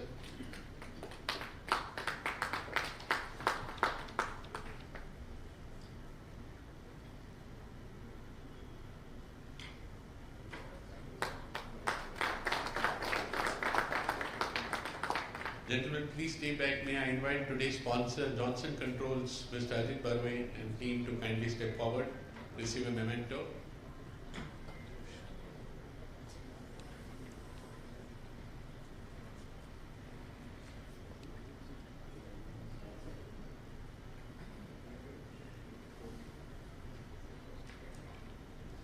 I would like Mr. Prasad Raju to join the Johnson team on stage. Please come. Step forward.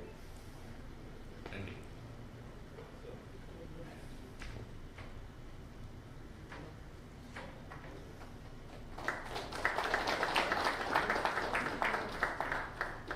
And now I invite the chapter president, Mr. Prasad Nishtala, to come and present a memento to the national president.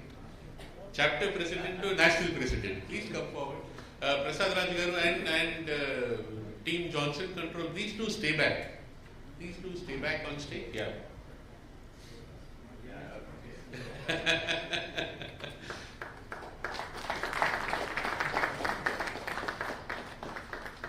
Even the succeeding few hours of the program, we have very eminent speakers. They're already with us. Can we have Mr. Vinod Kapse? Can we have Mr. Satish Shuri? Please join us on stage. Mr. Sandeep Goyal, please join us on stage. Can we have the entire CWC of Hyderabad chapter? Please join us stage. I see Manoj Balakrishnan, I see Ravi Chandrapati, I see Giridhar. Giridhar is one of our panelists for afternoon. And the entire team Hyderabad, please do join us on stage. These are memorable events and these are moments to cherish. Please join. Please. Maybe we can do 2 rows, one on stage, one off stage.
सुनो उधर अक्सर आप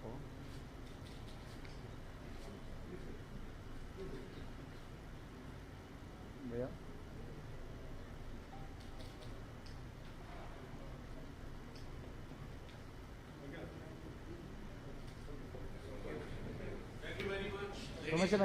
Before we break for tea, I have a question. I would like to know from the audience.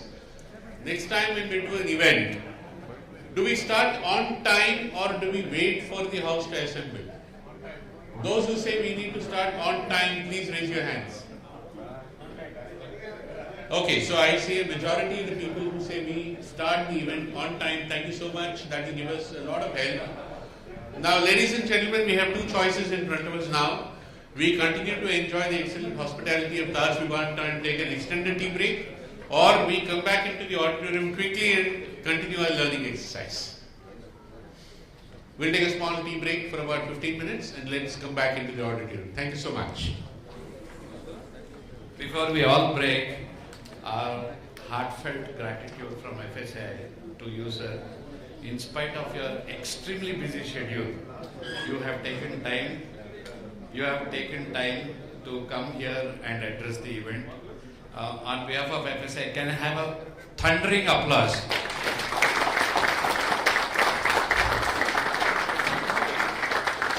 You won't be really knowing how busy he is, and they are also planning to move into the new premises today. In spite of such a huge assignment, he has presented himself here. Thank you very much, sir. Thank you.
lot more to learn.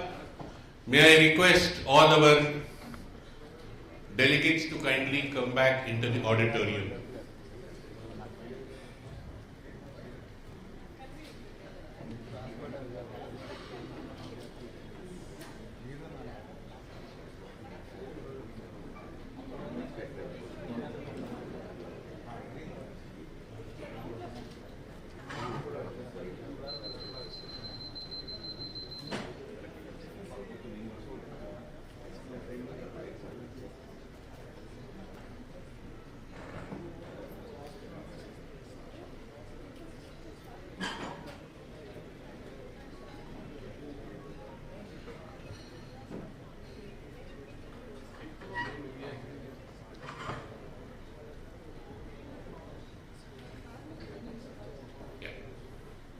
What is your convenience? I'm okay with either of you. Commissioner?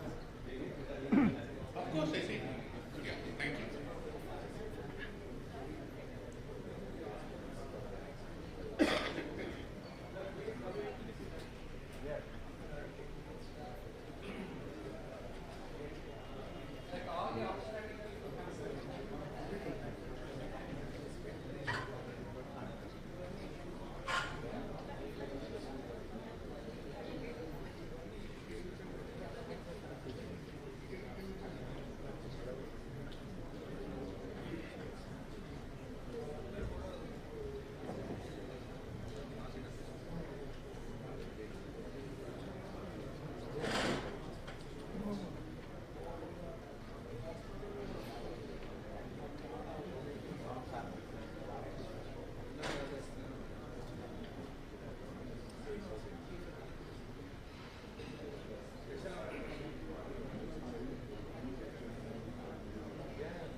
May I request the delegates to move forward, please? We would like to see all the front rows totally filled and packed. And we definitely recognize the value that our sponsors bring to the event, but may we request our sponsors very humbly to see that the interaction at the stalls will take place during the breaks. May I request all the delegates to keep moving forward, come to the front rows, occupy the front tables. We'll continue with our sessions. Also requesting my CWC colleagues to see that if any more delegates are outside in the breakout area, to kindly invite them, escort them, accompany them, invite them back into the auditorium. Ladies and gentlemen, we thought we would take a debrief for 15 minutes, but we have made it almost for 25 minutes. We are losing 10 minutes. As I said earlier, we have a great choice. Either we lose out on the learning, enjoy the hospitality in the hotel, or we learn today and continue to enjoy the hospitality later. So it's a very conscious choice that we have to make up. Yes, I'm very happy to see that most of the people who are invited to the auditorium will continue. And before I proceed further, I'd like to express my apologies to Mr. Ajit Garve. I mispronounced his name as Mr. Ajit Barve. Sir, Please take note. Thank you so much. Ladies and gentlemen, can we have our next speaker, Mr. Vinod Kapse, please join us. Can we run Mr. Vinod Kapse's introduction? Okay, fine. Yeah, that's good. So the topic is, Mr. Vinod Kapse is a director, Kapse Consulting Engineers. He's a mechanical engineer, 20 years of experience, NFPA certified fire protection specialist, NFPA certified hazard recognition specialist. What are we doing? Not together. UL certified fire forensics professional, member of Fire and Security Association, founder member Sikona Security Consultants Association. Actually, his introduction is pretty much longer, but I would rather learn from him rather than read about him. Over to you, sir. Thank you. Thank you so much. Thank you so much for this opportunity. Thank you, Mr. Srinivas, for giving me this opportunity to present fire and life safety for hospitals. So fires, we're talking on fires in hospitals. And I'll first run through a few cases where there were fires in hospitals. The cases are important because we would like to know what is the cause. And then we can work upon the cause so that the effect can be reduced. So I'm not going into details of what happened during that fire or how many people died during that fire. That's one part of the story. But most important is what happened, why did it happen, and what can we do to prevent it. So I've not named the hospitals intentionally, and one of the hospitals that had fire there, I'll go to the detail, look at the picture, and then I'll come to a slide where I'll talk about it, what happened there. Intensive care unit, again. So what's wrong with intensive care units? Most of the fires, if you look at history, there are fires in ventilators, as Mr. Nagaredi also pointed out in the last presentation. Ventilators, heating equipment, intensive care units, air conditioners, cables. Yeah, I'd like you to look at this picture specifically and look at the effect that it has created. And I will talk about the facade. What is the mistake in this facade design, and why such gory fire could happen in your building? Look at the density of smoke. Look at the color of the smoke. Why this happened? My presentation will talk about solutions around this. COVID hospital in Mumbai, there was a fire, and to be precise, about 11 to 12 people died here in this hospital. What was the problem here, and what is the issue of this image specifically that I have displayed? I'll talk in detail about this. Yeah, we have been hearing from the past presenters the reason for fire, and this is the pie chart. If you look at the internet and find out information, 85% of short circuit. It's not actually short circuit. There are reasons why the fire has taken place in these machines. One is diversity. I think Srinivas Garu will agree with me. How do you define your diversity when you design the cable, when you design the power to a specific equipment? When the equipment is designed to work on a standby basis, we see equipment running throughout. Both the equipment running because of the load not being correctly calculated. So overheating of cables, that's the problem with that. Ventilators. Most of the fires in the history that we have seen is the problem with ventilators where there are fire. So these are the critical aspects where the fires have occurred. ACs, that's because, as I said, you put two ACs, assuming that the design is 1+1 or 1 is a standby, but eventually you realize the load in the room is so high and you tend to run both the ACs at a time. But whereas the cables, the power may not suffice those requirements. Lab areas, a lot of fire in lab areas where chemicals might be stored, meter rooms and electrical meter rooms. Lack of ventilation in critical areas. That's what Mr. Nagaredi also said. There's no ventilation, like battery rooms, UPS rooms placed in the basement, ventilation for that rooms. Any room where there is fumes that are exhausting, where there are flammable chemicals stored, where in fact even your hand sanitizers, which are alcohol-based hand sanitizers, which has a flash point much less than 20 degrees, and it's a class A chemical if you look at RFPA 30. So these are highly flammable chemicals. So hand sanitizers, in Europe and in US, they'll not be installed hand sanitizers, small hand sanitizers 3.8 liter, which are put along the corridor to wash your hand in hospitals, are not put where there is carpet below. They are so careful unless there is a sprinkler system protected. Those are so important. Placement of oxygen dispensers, oxygen cylinders are one most important thing. Linen and waste material handling storages. I spoke about that. Fire systems non-functional, non-maintained. That's one of the major causes of last fire accidents that have happened. Untrained staff and no emergency plan. That's what Mr. Nagaredi also insisted on. An emergency plan and SOP has to be in place for a hospital because it's extremely critical. You're trying to prevent people who cannot preserve themselves. So you need to help them. So every nurse, every occupant, every doctor, every person, every attendant has to go through a drill, and he has to be aware of an emergency action plan. That's the key for hospitals. Untrained staff. There were a lot of hospitals where this was the prime reason why people died. And last is accessibility. There was one hospital, Shreya Hospital. If you can Google it. There was a casualty because the fire engine was not able to reach to that particular refuge floor. A refuge floor was created on the side of a building, and there was no access to that particular floor. So that's also one important aspect. So why hospital fire is paramount? You have fuels and oxidizers at the same location. That's a problem with paper, plastic, disposable, alcohol-based chemicals, bedding, PVC. All are flammable, highly flammable. You have oxygen, enough oxygen. ICU rooms have oxygen content a little higher than normal, so it is more dangerous.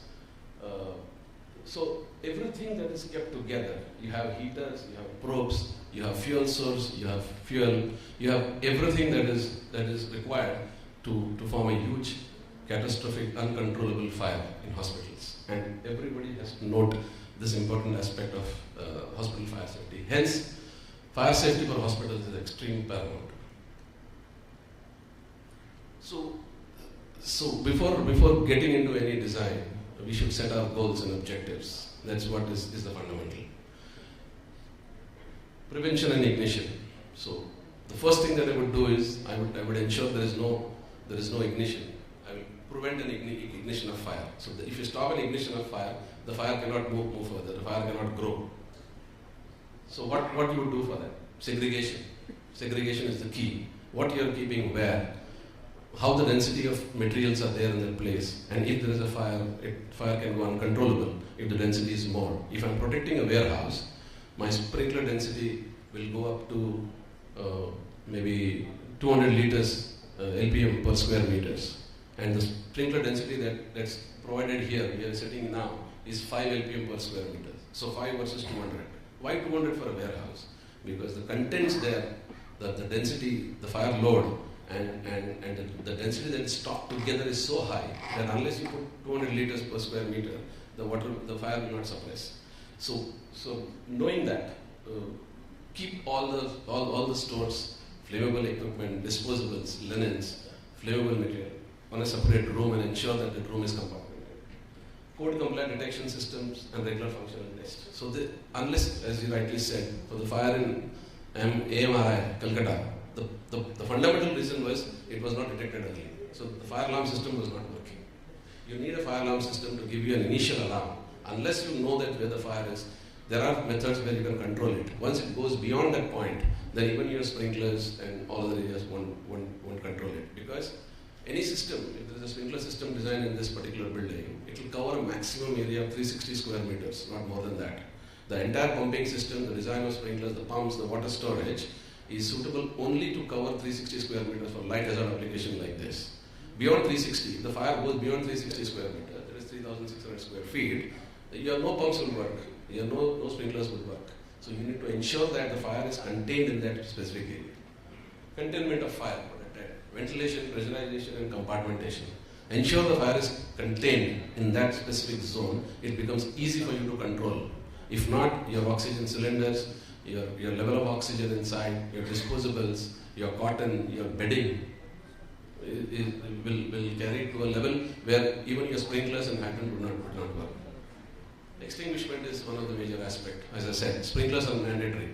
How many of you should be knowing that for sleeping areas, your sprinkler should be quick response. How many of them know that there is a quick response, something called a quick response sprinkler?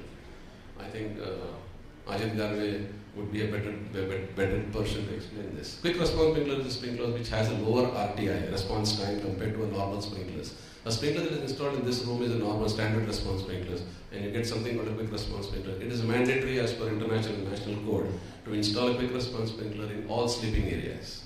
So you should know what type of fire protection you are intending to install and look at the code before you get it into design. Last is emergency preparedness. It's the most important aspect for hospital, because in hospital, I'll go further in my slides, you cannot evacuate the entire building. You just cannot evacuate the floor because people are on stretchers, people are seeking medication, people are with IV fluids given to them, and you just cannot pull them outside the building. Even otherwise they will die if you do that.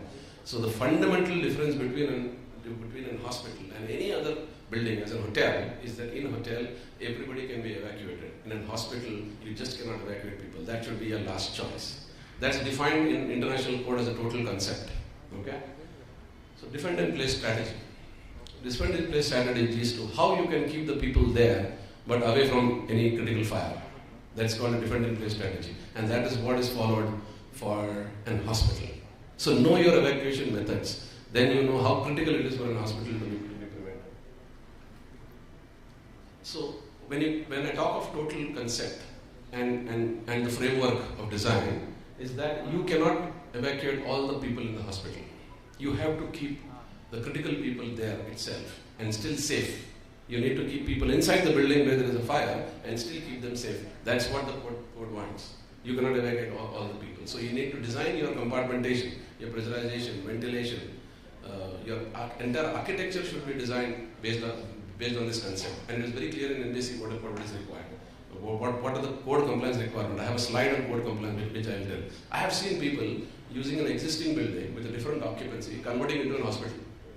I just don't know how that can be possible. If you want to build a hospital, you build a hospital.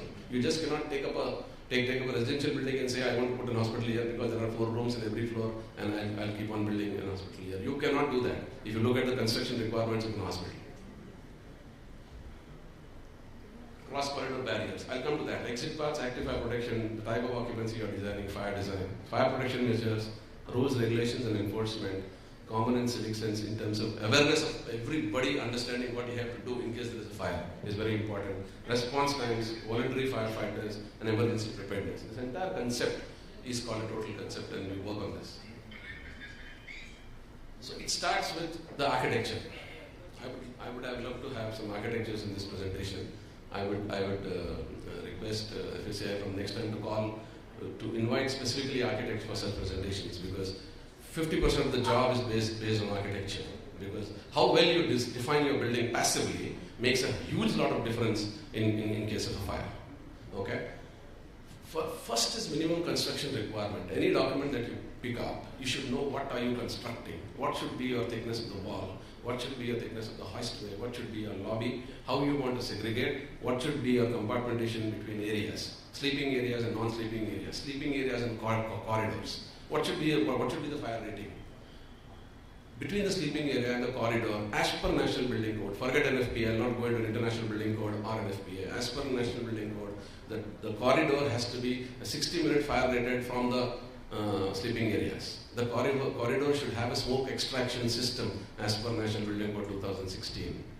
We need to go and check how many hospitals have that. So primary structures of the building, which will bring down the building. It is irony that Delphi Architectural College in Netherlands had a fire. It's an architectural college. And it was 100% concrete and masonry, the way we build buildings here. And the entire building collapsed in case of a fire. Even a concrete building can fail unless you know what the fire load is and to what fire density and what fire design a building has been constructed. So if you believe that I have built a brick building and it will not collapse, that's not true. Kindly Google and find out how many cement and architecture buildings have been collapsed for a fire. So primary minimum construction rating. This is the most important part where you start. When an architect starts, he should start with this particular information, that what should be my minimum construction requirement and what is building. Horizontal exits. I think Mr. Nagaredi also touched this topic. slightly at its level. I'm going into a bit detail in that for you to understand what is a horizontal exit. What is a vertical exit? Vertical exit is a stair. Anybody who can walk down the stair, it's a vertical exit. You come down the stair and go outside the building. Yeah, you're safe. The stair is an enclosure which is smoke proof. The stair is an enclosure. The construction rating is for 2 hours. So if you are inside the stair, you can be there for 2 hours. And it takes you right to the outside the building. If the stair is pressurized, because smoke from the floor should not enter into the stair. So it should be smoke free. We call smoke free areas. So lift hoistway, smoke free. Exit stair is smoke free. Compartmentation, the corridors has to be smoke free for a hospital. So horizontal exit is something where the people from fire area A can go to fire area B. Because this particular red line in between is a 2-hour barrier. Okay, so if there is someone sleeping in this area on a bed, you can take these people on the other side. That's the requirement. Because this particular red line in between and those doors in between are fire rated, and it will not allow fire or smoke. It is supposed to not allow fire or smoke go from this compartment to the other compartment. This is the requirement of International Building Code, it is the requirement of NFPA, it is the requirement of NBC as well. Travel distances. Sleeping rooms more than 93 gross meters shall have minimum 2 exit and 2 access. Exit to access. Non-sleeping rooms more than 230 square meter gross shall have 2 exits and 2 access. What are the definition of 2 exits and 2 access? How do you plan them? Fire detection system is mandatory. Sprinkler system is mandatory. Quick response is mandatory for sleeping areas. Standard response for non-sleeping areas. Okay, everything is there in part of design, but someone needs to adapt it. Someone needs to go into the detail before they start building a hospital. Only then you'll end up having a fire-safe hospital. Exit access corridor, as I said, this corridor is permitted to terminate at the ceiling. It should have a 60-minute fire rating. All the doors in the exit access corridor should be minimum 20 minutes. You should have, if you are using a wooden door, it should be minimum 44 mm thick solid core, which will give you a 20 minutes fire rating. The exit access corridor should have a smoke extract system. It is mandatory for all sleeping areas. Okay? The width of the exit access corridor cannot be less than 8 feet. It's mandatory. Corridor should deploy smoke extract system. Hazards will be separated with minimum 1 hour or 2 hour fire resistance rating. All the hazards that you're placing there, IC oxygen cylinders, nitrous oxide cylinders, waste, linen waste, your hand sanitizer, janitor rooms, open, unsprinkled, small room, they just tack it on the shelf. Those are highly flammable. And the type of smoke that generates, there was a fire in one of the corporate office which stored hand sanitizers during the COVID times. The fire brigade was not able to know the source of fire. There was so much of smoke for a small hand sanitizer room which they made inside the floor. Interior finish. Nobody focuses on interior finish. What is the flame spread characteristics of this particular carpet? You are using a curtain, you are using upholsteries, you are using hanging curtains in a hospital. I have seen huge, large, thick hanging curtains. What is the flame spread or the fire spread factor of that particular material? Nobody gives a care here in India. It's very strict outside India, where they follow a specific guideline for anything that goes into a hospital. The bedding, the bed, the mattress, everything. Interior wall finish, critical flux gradient for interior wall finish and carpets. If you are using a carpet, the critical flux gradient of that carpet should not exceed 0.25 watt per square meter. So there is a specification for this. Smoke barriers, fire barriers, sealants, perimeter joints. These are the critical areas through which fire can go from one floor to another, inside the building. I'll come to the areas outside the building. These are the areas where your cables you're passing, your rainwater pipes coming down, your cables going up and down from floor to floor. This has to be sealed. Unless this is sealed, you cannot control the fire in one floor, and it will be uncontrollable. If the floor is designed, if one floor, as I told you, sprinklers for 360 square meters, So one floor, 360 is over, your sprinkler system is gone, dead. If it goes to the other floor, your sprinkler system will not work. So it is only designed for a specific area because of limitations of the pump capacity, water capacity, and the design. So rest all parameters are important. Critical areas, storage, linen, bulk storage, each and every important has a specific MAQs. MAQ is maximum allowable quantity as per international code. That's not there in India. But those international, you should pick up some insights from international codes as well, which will give you what are the MAQs for such material to be stored. Areas are defined. If it is more than 100 square meter, what you need to do. If it is less than 100 square meter, what you need to do. So you should go one step further, I would say.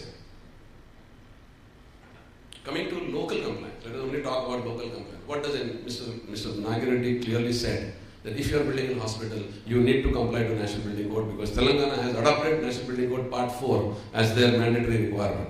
So what does NBC say? Compartmentation for more than 1800 square meters. You cannot have a compartment more than 1800, period.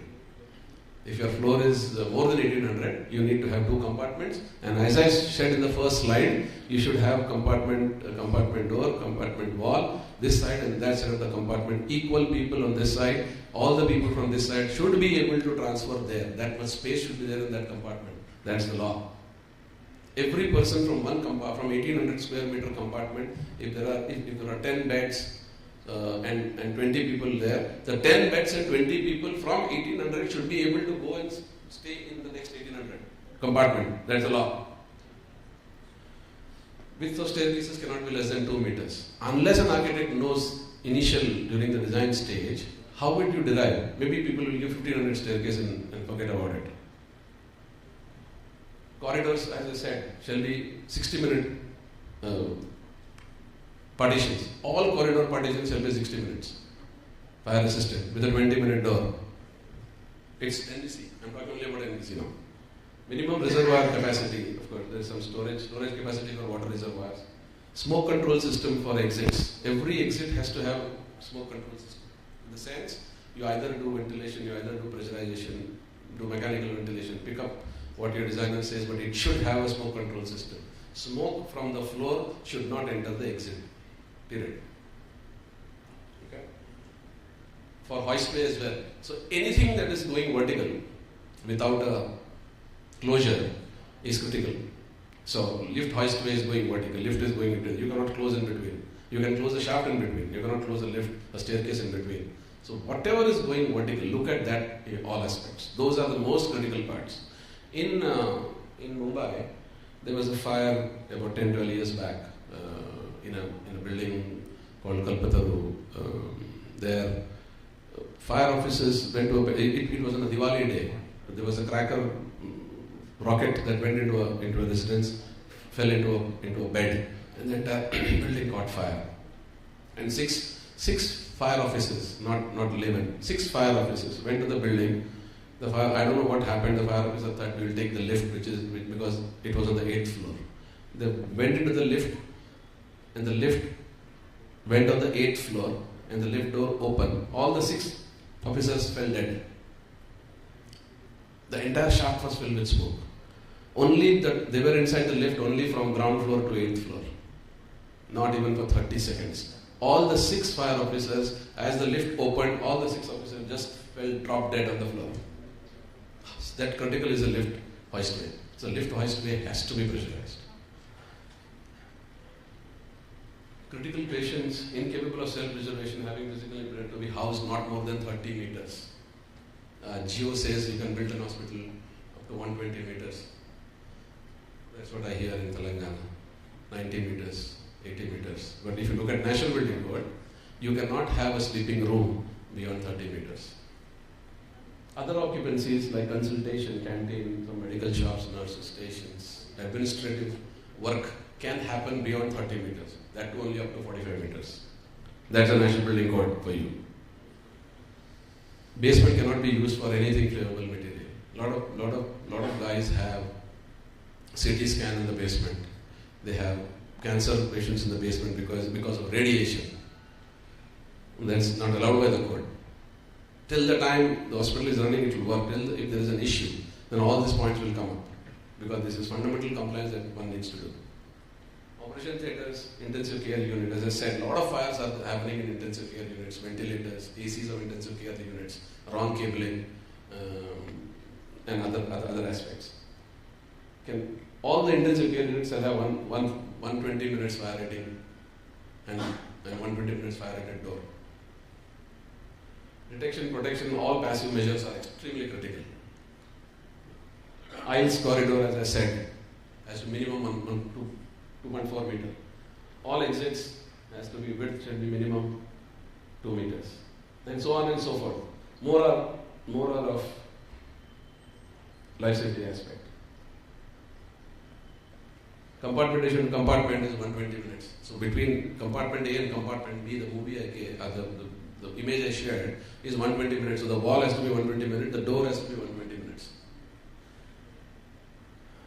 Laboratory which does not exceed some specific area need to be provided 120 minutes. Fire rating door.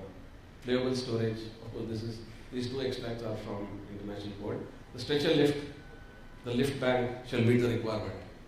You cannot have a stretcher lift, or you cannot assume of carrying someone in the lift in case of a fire if the lift well is not pressurized. The same thing will happen that happened to the 4 fire officers, the 6 fire officers, not 4.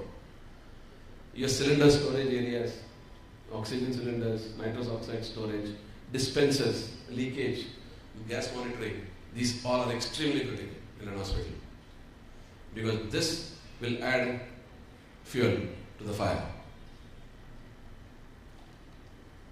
I talked about hand sanitizers, where you can use it, what is the quantity, why it is so important, because it's less than 20 flash point. So it's highly flammable. If you look at an FPA 30, flammable liquid store, class 1 is the highest flammable material. That is this what you are using for hand sanitization. Smoke extract, sleeping corridor. Smoke extract system is extremely important and mandatory for sleeping corridor. So every corridor in an hospital which has sleeping patients has to have a smoke extract system. I don't know how many hospitals have this. I spoke about interior finish. So 0.22 watt per centimeter square is what for floor finishes. Whatever you are using, you should ensure that it falls in this category. So all interior finish for class A, all ceiling finishes, all this particular acoustic cloth, I don't know what fire rating it has, which will add on to the fire if there is a fire in this particular building. It will generate so much of smoke. So these are the extract that you need to maintain for interior finishes. So NBC talks about class 1 surface, very low spray spread, but it doesn't relate to what is very low spray spread. So I will try to pull up an extract which says, which is valid and which has relative information there. Are your hospitals capable to be used during an evacuation? As Mr. Now, Geo 160 Telangana says you can build hospital up to 120.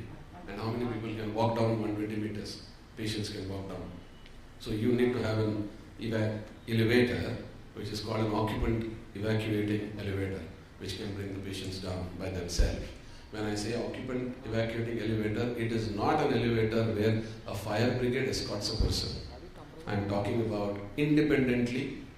All high-rise buildings internationally have this facility, and the elevators as well as the elevator lobby is built to this particular, they're built to a specification so that you can use this elevators during fire. There is a detector in the elevator lobby. The elevator lobby is smoke-proof, contained. So even otherwise the elevator operates, the elevator will come down to its ground position and stop. So there are some rules and regulations with respect to NFPA 72, with respect to other aspects where an elevator can be used by occupant independently by their own without waiting for the fire brigade personnel. You need to define standards. It's easy to give a higher buildings, taller buildings, but you need to know what is required to maintain safety of those higher buildings. Other than internal fire, where I spoke about shafts, elevator hoistway, lift, where are vertically going, there is a major concern of a fire going on outside. I showed you a picture and asked you to focus on the image, which says where the external building is entirely engulfed. That is because of this reason. How do you prevent a fire that goes from the building externally? That's called a curtain wall system. So whenever you try to, I'm looking people making glass buildings, glass hospitals, glazing from outside, ACP panels. ACP is metal composite metal panels. So many examples we have seen. Even Mr. Nagardish.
It goes to the next level, next floor. How do you prevent it?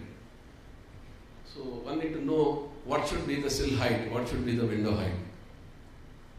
I have seen people making inclined glazings. Architects have all the ideas to make the building look good, but how good it is in terms of life safety is the key. Okay? If something is inclined outwards, you have a lot of issues. If there is a double glaze glazing, it is more critical than these two, because the center acts as a vertical line. So people are designing. Okay? So this is the glass. So the glass breaks, the air comes in. We call it an air entertainment. And this effect of fire going from one floor to other is called the leapfrog effect in fire protection design. How do you prevent the leapfrog effect? People use metal composite panel. We famously called as ACP. Technically it is a metal composite metal. There is an aluminium frame, an aluminium sheet, composite metal in between, and aluminium sheet again. The composite metal is highly flammable. It is polyurethane. It will drop. The Grenfell Tower, very famous example for this problem. So they are using, if you look at the image that Mr. Nagireddy presented, there is a grey color panel going vertically up. We should never do that. If you want to use MCM, use the MCM horizontally. Give a gap of between 3 meters between two MCMs. You cannot have an MCM panel going straight above, because if it catches fire, it will go straight above. Many examples. The grey material is the MCM. Wherever you see grey, it's all MCM. It's going straight up. They are designing based on looks. Curtain wall, I said. The protection, how do you do for the curtain wall? For the glazed building. This is the example of the MCM material that has been used for the Grenfell Tower in London. Spread. It spread so fast that about 60 people died. Most important, interior fire suppression systems are not designed nor intended to control a fire spread via exterior of the building. There is no system that can control this in your facility, an active fire protection. You need to ensure in your passive design, how would you prevent this? We have seen a lot of rules on opening of glasses, ventilation of glasses. Whether the glazing, whether the glass opening is at the right location, how does it affect the fire inside? How will it entertain air inside a building? And is the location right? There is no definition. So people provide openings wherever they want. Because it's written that you need to have an openable panel. Assessment is extremely important. Emergency power.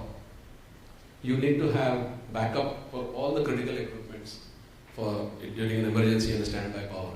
Does your DG take care of all this in your design? Because you want systems to work. In case of a fire, you want a pressurization to work. If there is no power to the pressurization, how will it work? So all critical systems that require an emergency power and standby power is extremely important. I am sure Mr.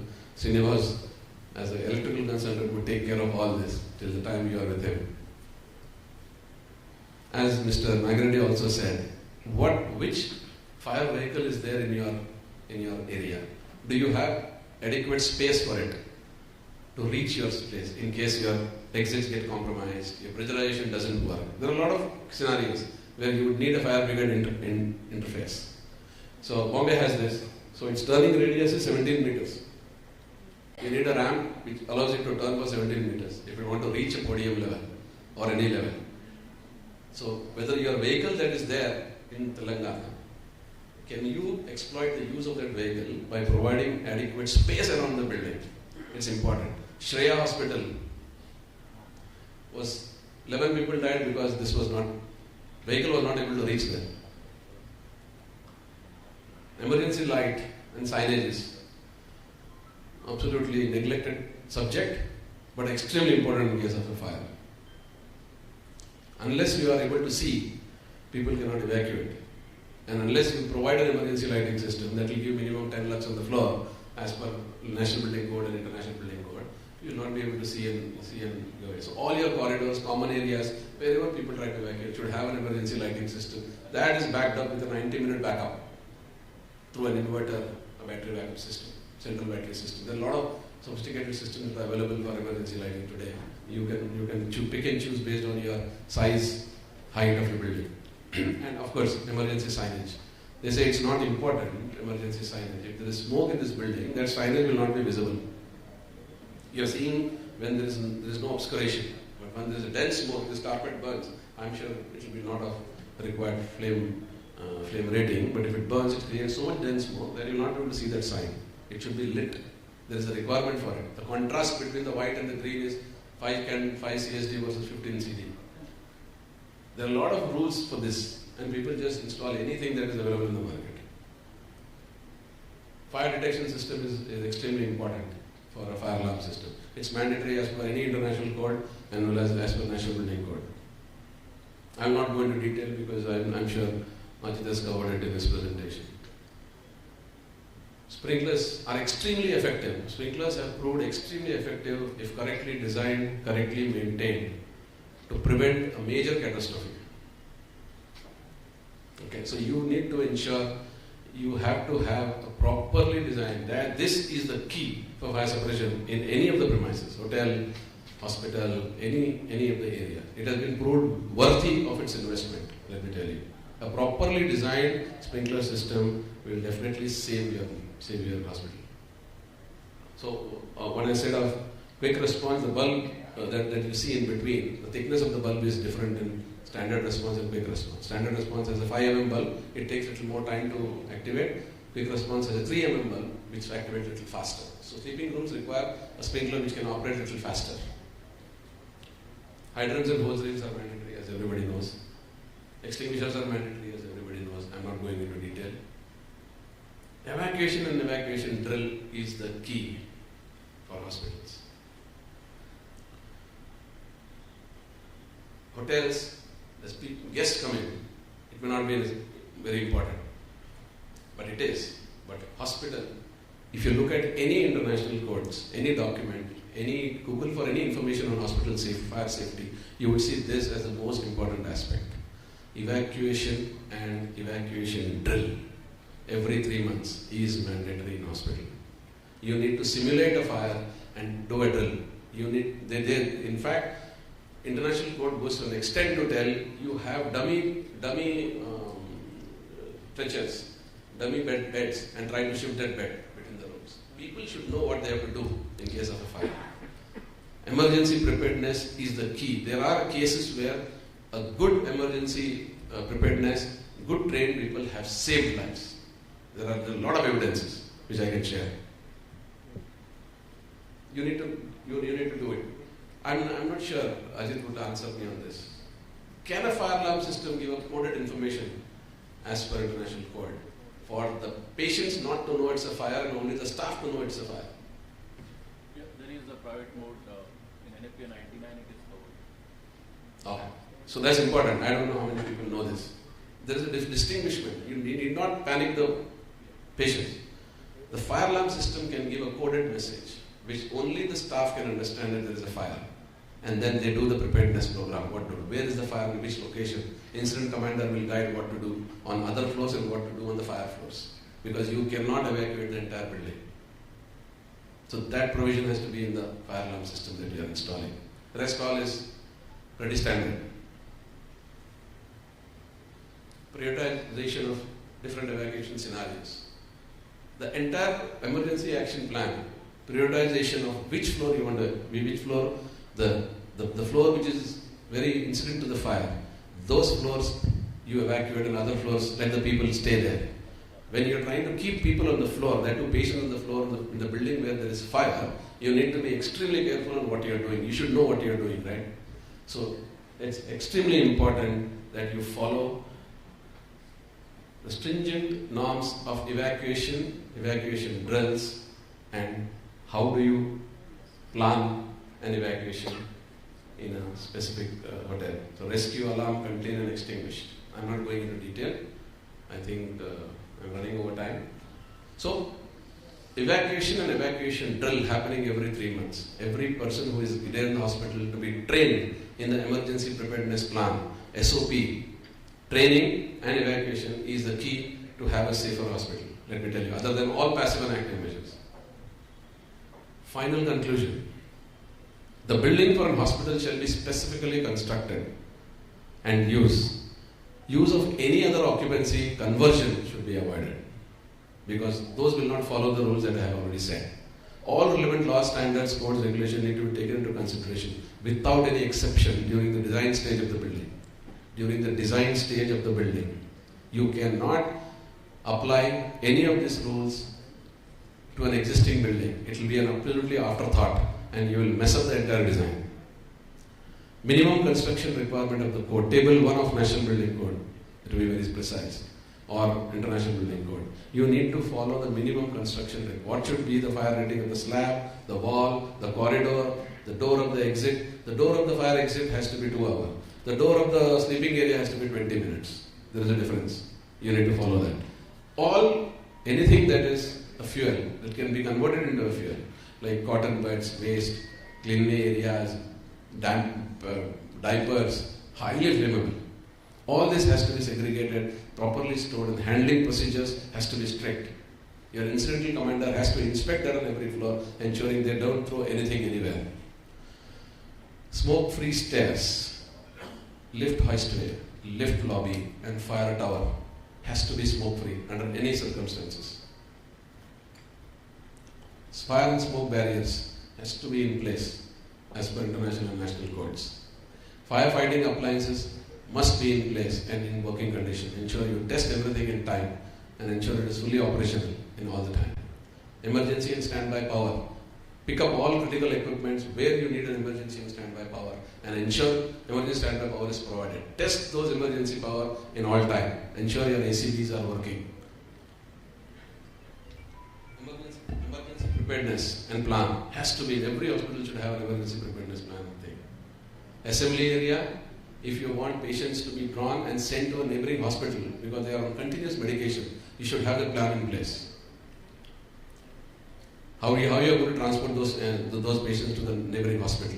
You are set up in neighboring hospitals, the distance that you choose, the vehicles that they want has to be in place. This is the most important aspect. In fact, it's a medical subject, but they have mentioned this in the life safety code, fire and life safety code as well.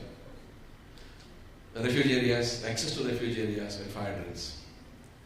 So with this, I conclude my presentation. Thank you very much. I'm open for any questions. the best, we can take 2 questions.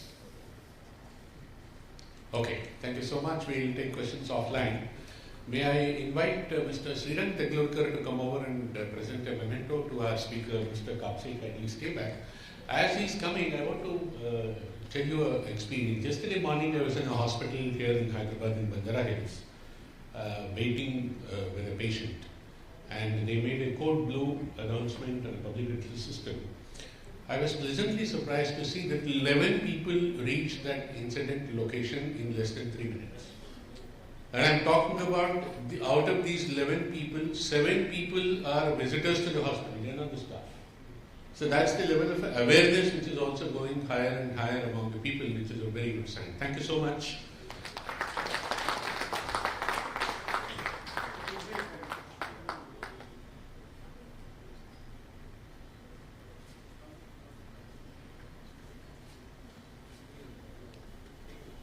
Thank you so much, Mr. Kapse. May we quickly invite Mr. Sandeep Goyal, our next speaker. Ladies and gentlemen, Mr. Sandeep Goyal and Mr. Kapse both will have to leave for airport immediately after this. So if anybody has questions for Mr. Kapse, please catch up with him now. Not wait for the lunch break.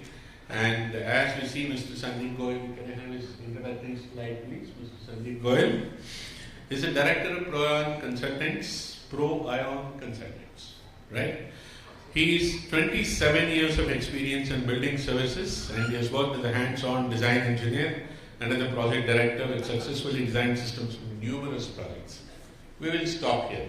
I want to tell you one thing. We very initially when we used to hear, one of the first presentations that I heard was for on plumbing, and in plumbing we have a term called LPS, that is the liters per minute or the liters per minute. But then we surprised at how many words per minute Mr. Sandeep Goyal will speak. He'll speak very rapidly, so please pay a lot of attention. He'll give out extremely valuable information. Over to you. Thank you, sir. It's always a delight to be in Hyderabad, where they call it the city without FSI. Go as much tall as you want, as much big you can want. And I think that brings us more responsibility to be conscious of what we are doing. Because once we have a trust, more than anything else, I think keeping the trust becomes paramount for the people who have given us that responsibility. I would like to make this session a little bit interactive, so that we can talk, have an eye contact, smile, exchange ideas. Because I also want to go learning, not only just to have one-track communication. Two-way communication always helps to learn, educate each other. How many architects do we have in this forum? So we don't have any architect. So that's a sad part to start the conference to start with. I think we'll put up next time, sir. Architects should be sent, complimentary pickups with hand-folded gesture to please attend these conferences, because they create the blueprint.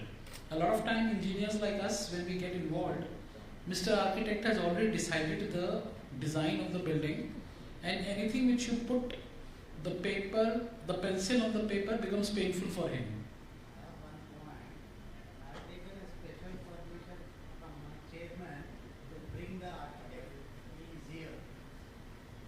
I would like that architect to please. I'm not a complete architect. I do a medical planning. Sir, utna chalega mere liye. Thank you. Very nice. Pleasure. Medical planning, architecture, MEP planning is all part of similar contribution towards the project. We would like to really have more interaction, because you are the people who are holding the fort. We are working for the AIG hospitals here in Hyderabad. And I know how much medical planning impacts the overall design of the project, which leads to safety. So, compliments to you to be here. Thank you, sir. So, from that perspective, thank you, sir. Okay, so let's do this interaction, and I'm very happy that interaction has already started from the first slide itself. Sleeping accommodation is something which is a unique challenge. Hotels, hospitals, homes, and hostels. Very ironically, all of them have the word H together to it. So H is a word which brings a bridge. It's a bridge which creates between the two I, me, I, and you, I, and that makes an H. The bridge brings us together. And this is one of the most Important occupancy, well, all occupancies are important. Where your students study, where your children study, where your nephews and nieces work, where you go for shopping, everything is 5 fingers of my hand. One has a pain, I can't sleep. That's what it is. But definitely yes, your index finger and your thumb is more important than anything else. So these are my index fingers and my thumb in my hand, which have to have the highest level of safety to be provided for. Very importantly, in National Building Code of India, we have got different 9 types of occupancies. A, B, C, D, defining residential, business, institutional, mercantile, assembly, all those kind of occupancies. The British code talks a little bit different. It goes into saying different types of occupancies, which now these codes are the codes which we should be reading, sitting as a part of the committee working procedure of the National Building Code, because if we do not know what is a global code, we can't repair a local code. Or let me not use the word repair, we can't enhance, we can't glorify a local code unless until we look at the local code, unless until we look at the global code.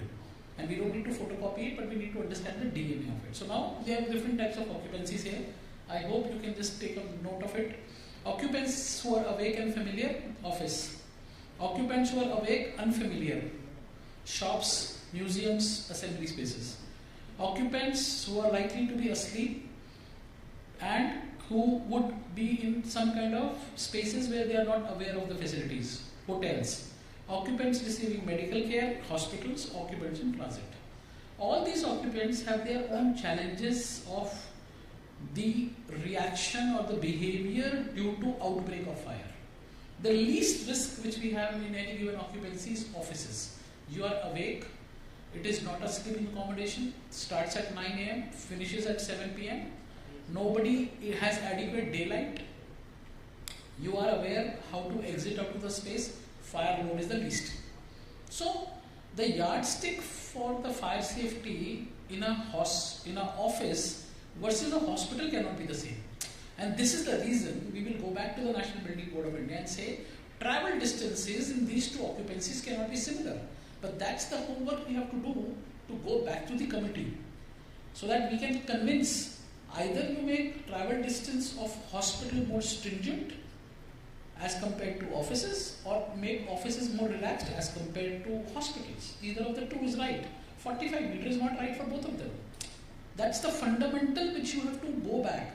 But knowing what is the law of the land today, law of the land, you have to comply to the requirements. But somewhere you get stuck as engineers. You have a tolerance level which you have to look at. So we need to know how it goes about. Smoke mitigation. Smoke mitigation is a pre-movement time. People who are awake, familiar with spaces, these people have got the requirements of offices. Their pre-movement time is only 1 minute. You whistle, the guy's out. People who are into hotels, they have a pre-movement time of 20 minutes. People who are into hospitals, their pre-movement time is going as good as 30 minutes. So pre-movement time is a very important criteria where human beings react. I always say, while Ajit Saab is sitting here and he comes back to us giving his technical solutions, I would like him to change his pre-recorded messages in his fire evacuation system saying, there is a smoke or a fire in the building, please move towards exit. Please change your message, there is a snake in the building. Because nobody is wanting to see a snake. But if you say there is a smoke in the building, everybody is very curious to know where is the smoke. I want to see it myself, I don't smell anything. Right? The problem is, but if you say there is a smoke, there is a snake, believe me, nobody wants to see a snake. They want to run away, that is for sure. So eventually I think that's the whole concept. My passion, I look at it, voice evacuation is one of the most important thing. Let me tell you, even, let me not use this in an official parlance, even beyond sprinklers. Because if you are able to have a voice evacuation strategy in place, you will save the people's life. You have a sprinkler, you will save property, you will save people also. But typically, a good voice evacuation system with the right strategy is what is the need of the hour specifically for critical spaces. That does not mean that I am trying to say sprinklers are not good, but I am saying my paramount requirement would be voice, then anything else within the system. That's just a matter of prioritizing your requirements. So, another thing which I always maintain in conferences that in US they print on the dollar, in God we believe. We believe that in our lifestyle. We work in God. We always live in the edge. Going to the airport, you will not check your passport. You will reach to the airport and check the passport and then be sure whether the passport is there in your bag or not. You will never fuel your car when it is running empty, despite you are late for the meeting. Because you believe that you have done your prayers in the morning and God is with you, there will be enough fuel to reach to the place you want to go. हमको भगवान में बहुत भरोसा है, कुछ नहीं होगा, ठीक है? This is a problem. We want to live on the edge and in God we trust. US writes, but we believe. So this is where God is there, but your engineering planning is what will make you save your lives and the life of the people whom you love. Healthcare issues. We heard from Kapse Saab a lot of inputs. Lack of egresses, lack of activation detection system, lack of sprinkler, high combustionable material, smoke inhalation, right? So I looked at this fundamental problem. I said, all things are a big problem for us. People die because of this. So people die because of smoke. So I want to know, because we want to be interactive, and I don't want a little bit senior colleagues to answer this. Now if you are a senior colleague, you have an opportunity to escape not to answer. But nevertheless, I want to know what should be done so that people don't die because of smoke. Any magic? New fans, big windows, remove the ceiling, break the floor, do something. So some 3 answers. What should be done so that people don't die because of smoke? Stop smoking. This is not that smoking, sir. This is the other type of smoking. This your carpet is smoking. That's good humor. More points? Crawl. Hanji? Crawl. Crawl. Okay, that's good. Keep your mouth covered with a wet cloth and crawl. Right? Anything else? Drop and roll. Drop and roll. Okay, ठीक है. और बताते हैं. Smoke extraction. Smoke extraction is a very good thing. Put wet cloth. You see, smoke extraction for mechanical engineers, I understand, is ACPH. Air changes per hour, ventilation. So that's what you said, smoke extraction. Fair enough, that's very scientific and engineering. More. Somebody on the right hand side? Staircase. Reach the staircase. Hanji? Reach Reach to the staircase. to the staircase. Good answers, but no gift. Because the answer was this. This is your building. That's it. The building, when you have your lunch, it's one tiffin box. You can eat food. Right? But when you carry the lunch box in your car, in your metro, in your bus, everything doesn't get mixed. But still everything is together. What happens when you don't do compartmentation? Smoke is like a snake. Right? I'm sorry to tell you, but the reality of life is my family is afraid of lizards. I hope I don't have one at the home in the night when I reach. So the room where we have a lizard, my family makes sure we lock that room. Till the time Sandeep Gold doesn't arrive to the home. Okay? And my wife tells me there is a lizard in this room, the room is locked, you please come take care. So I learned one thing, compartmentation. You have a smoke, lock the room. Make a wall, get out. Drop, inhale, do whatever you want to do. But how much time will you remain in that room? That is another answer which we will discuss about. Okay, so what happens is, if you have a smoke, just leave that space and keep that space confined, which Kapse Saab was also trying to mention, compartmentation. But this tiffin box will go, I'm sorry, I'm good in marketing. This tiffin box will go better into your head than a compartmentation word, is what I would like to tell you. Because next time when we meet, I said, show me your tiffin box. So Mr. Architect, Mr. Planner, I'll say, sir, there is a tiffin box in the drawing. Unless until you have a tiffin box, you don't know what to do. This is what is specific compartmentation. Design approach. You tell me the time, sir, to stop. No, I can't. You know how much I speak. 25 minutes. So from now, 20 minutes, I'll close. Smoke mitigation, zoning of air conditioning, electrical safety, resilience, gas suppression, fire, electrification safety theory. Everything is given to the architects. He looks at it, he blinks his eyes, he said, okay, I will take care of it. But nothing is understood very clearly. Right? I go to architects and I say, as I told you, I'm an MEP engineer. I go to an architect, I said, give me a compartmentation drawing so that I can put my dampers at the right location. I can put fire sealing wherever my cable trays are crossing. He said, wo to aap banayenge. I said, why? MEP doesn't know how to do a compartmentation. He said, you are such a big consultant. Why can't you do it? I said, okay, fair enough. I can do it for you. I will do my best to do it for you. But whose obligation is to give you a compartmentation drawing? Mr. MEP engineer, I can tell you from my confidence, MEP engineers are educated, they are good, but they don't have the capability of drawing a compartmentation planning. They don't have the vision and wisdom. Fortunately, we have a team of architects who work with us, and this is my passion, so we are able to draw some lines which are reasonably fine. But please understand, the fundamental of all this what is written has to be worked together. It cannot be your problem. That is why people shy away in bringing the problem to the table, because you bring the problem to the table, rainwater harvesting, he said you give the GFC. I do not know what the soil permeability capacity is over there. How can I give you the GFC of a rainwater harvesting drawing? But consultants are good to give you GFC drawings within 15 seconds from their WhatsApp mobile, because there is a drawing already available. But please believe me, that's not a ridiculous drawing.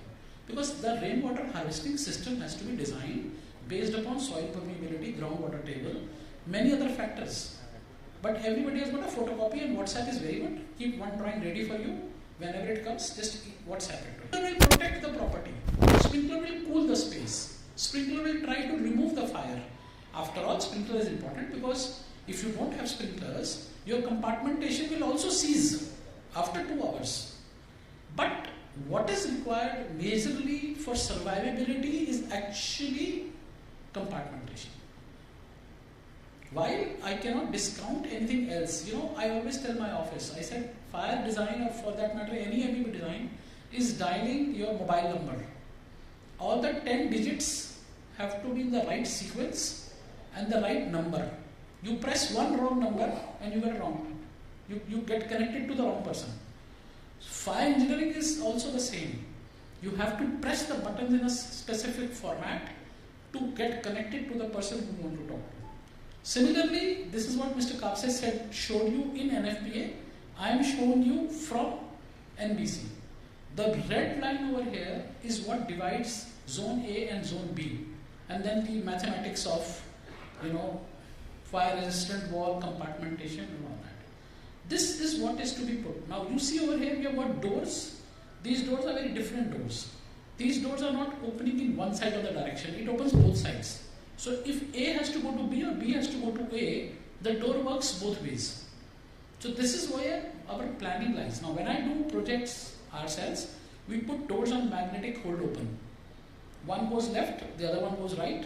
There is magnetic door open. I'm sorry, this will not be able to show you the pointer.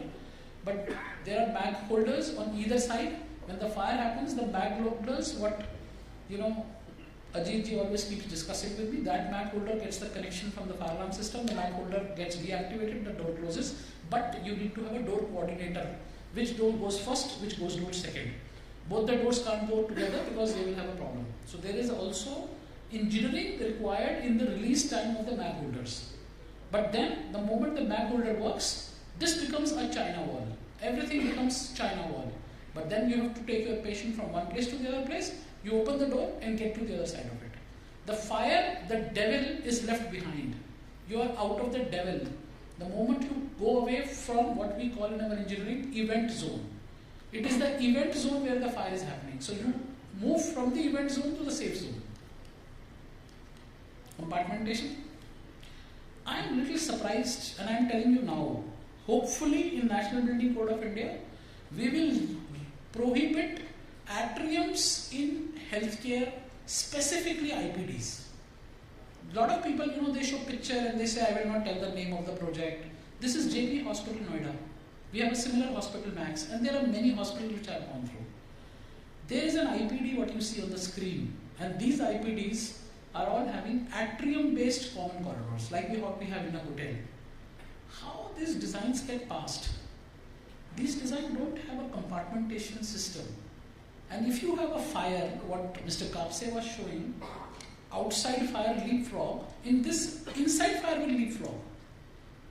So where is the safety of the people who are in IPD? So this becomes a mystery for me. How this has been approved, how this has been designed, how this has been operating. So we have to be conscious that these buildings are existing today because code has not forbidden them. Code has got three things. One is requirement, the other thing is forbidden, the third thing is exemption. Three things makes you do what you should be doing. Unfortunately, this is not coming under prohibition, but there is a clause of compartmentation. So although since there is no prohibition, this is being practiced and the compartmentation clause is being overruled. So when you have got risk categorization which goes beyond, you bring them under the list of prohibition. For example, electrical panels, DBs, gas piping, all that is not allowed in the staircase. They are prohibited. You will be sentenced to death if your building has got an electrical panel inside it. The staircase. This is a compartmentation drawing, which basically is the duty of the architect to plan and provide. We should work together, but unless until this drawing is put on the table and you are just constructing your building, be ready for a problem later, because you are not dividing the two zones. So even in India, we have got Maharashtra, we have got Rajasthan, we have got Gujarat. When COVID happened, the boundaries got sealed. All of them became small India, within India. This is what we have to do. Unless until you don't make Gujarat and Rajasthan here, you are not able to take care of eventual spaces to be managed. Exit, corridor, connectivity to refuge. This is what is also being presented in the new National Building Code, where we will be specifying the requirements of refuges for purpose of evacuation, and these refuge areas will be defined scientifically as well. So we will work on that. So once you are in a compartment, and what Mr. Kapse said, X people move to the white location, but within that location also we have got severe people who have to be evacuated. So there is next level of evacuation strategy which will be coming up in the 2025 National Building Code of India. This is the corridor. The problem here is this corridor is not like this. Since NFPA recognizes, it's very clear in the handbook, that there will be situations like this, because of which reason this corridor, which is not like this, but like the previous picture I have shown you, this corridor is again created with fire doors, with compartmentation like this, and the doors, as you can see, are open right now. With a panic bar, well, you've got layouts and schemes. The moment fire will occur, these doors will close, thereby leading the whole space to get isolated from A to B zone. A non-protected staircase is not an exit. If you have a non-protected staircase, smoke will enter into that staircase. So, a picture like this doesn't work. This is All India Institute of Medical Sciences. These pictures I have taken myself because on Google such pictures are not available. So you have to go to the site, you are going to meet with the patients which are used that very frequently. One has to create extended spaces to make those staircases safe. So this is what the situation is. People are standing in the lift lobby. The lift lobby is not segregated. It's all open. This is the real picture. This is a fire door. And what do you have at the fire door? A fire stopper. So, what happens? If you have this kind of a scenario where the staircase is open, the fire from that space will enter into the staircase, thereby making the staircase useless. This is an hospital in Delhi, Jasola. They have got electrical meters in the landing of the staircase and a beautiful extinguisher next to it. So when I go to the hospital and I say, you have a dustbin in the staircase, he said, it is not written in National Building Code of India that you can't put a dustbin. I said, that's a mistake. This time we will write it. Because people want to see to obey the law. What is written is not being obeyed. And what has not been done is wanting to be written. So you want dustbin not allowed in staircases to be written, and next time we'll write, Mr. Srinivas, dustbins are not allowed. Okay, आपको जो चाहिए मांगो ना, we'll write. Fortunately, we have the pen to write. We will write. You ask for it. This is an exit access, which Mr. Kapse explained. This exit access takes you, one of my friends say, go to the staircase. I've got 6 minutes left. This takes you to the staircase. You go to the staircase, enter into the staircase. What is this? What is this red box? This red box is the temple. Temple with zero tolerance of compromise.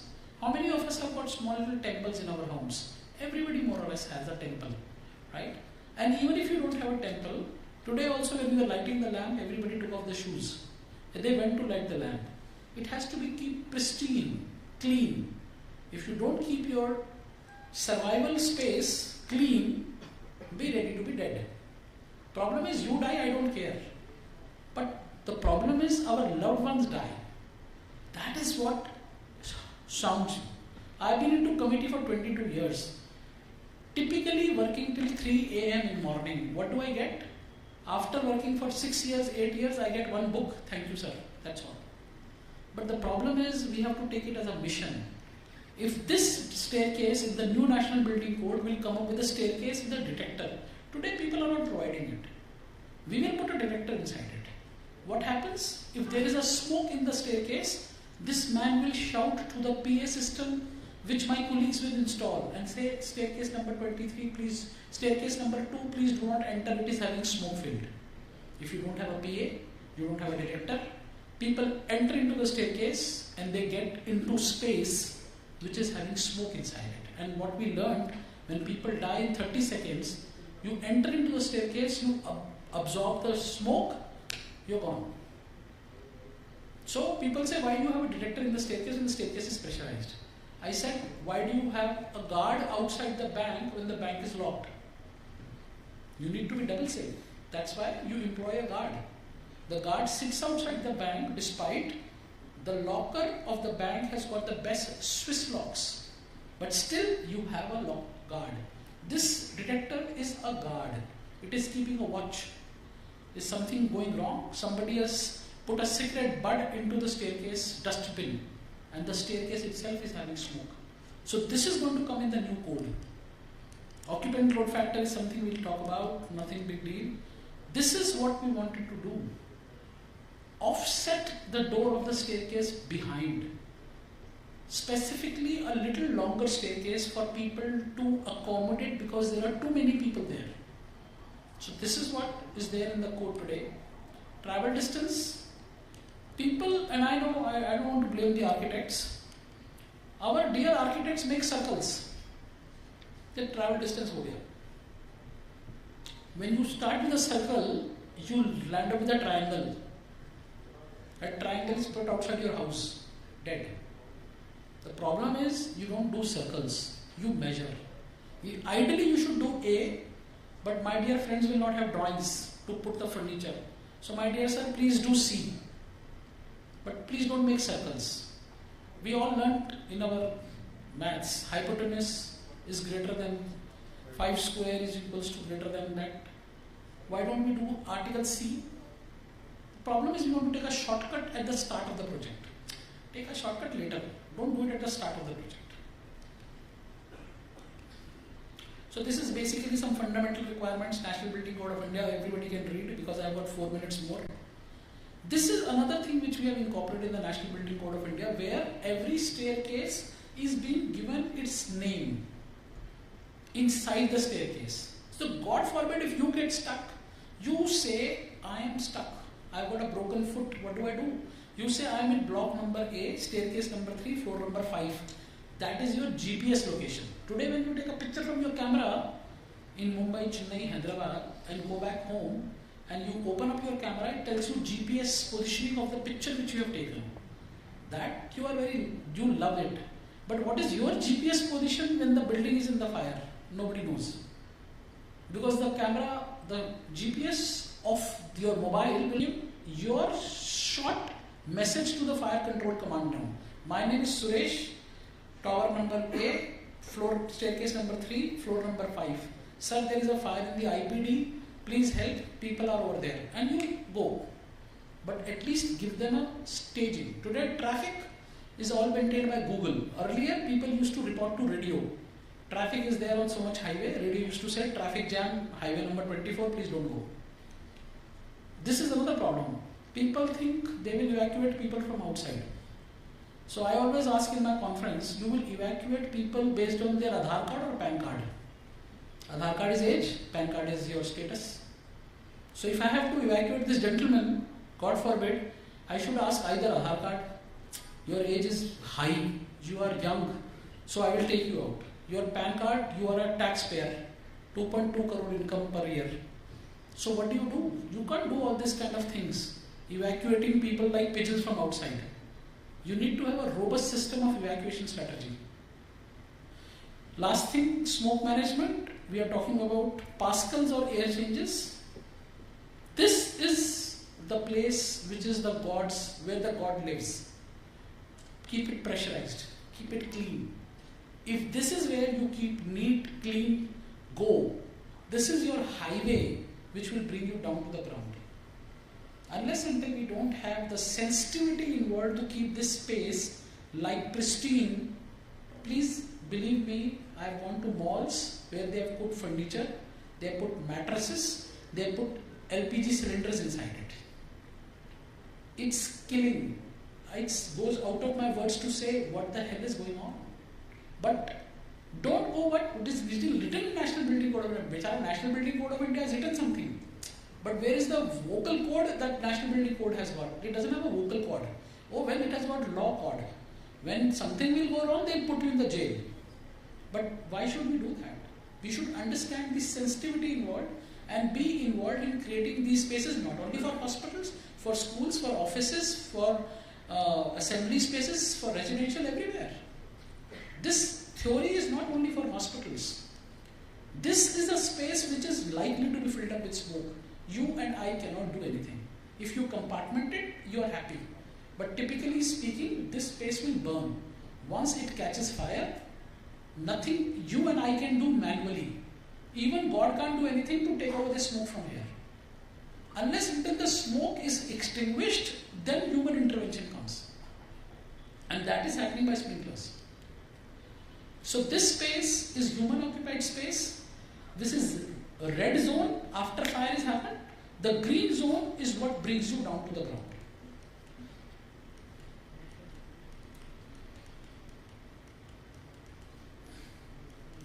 Electrical resilience is one important thing. We talked about electrical safety systems. When all of these systems have to work, power has to go inside them. You put a pressurization fan, you put an AHU, you put a fire pump. This is being picked up from NFPA, where all the requirements of critical systems have been highlighted. As I said to you, very important is voice. If you are able to do a good voice system in the project, you will save many lives.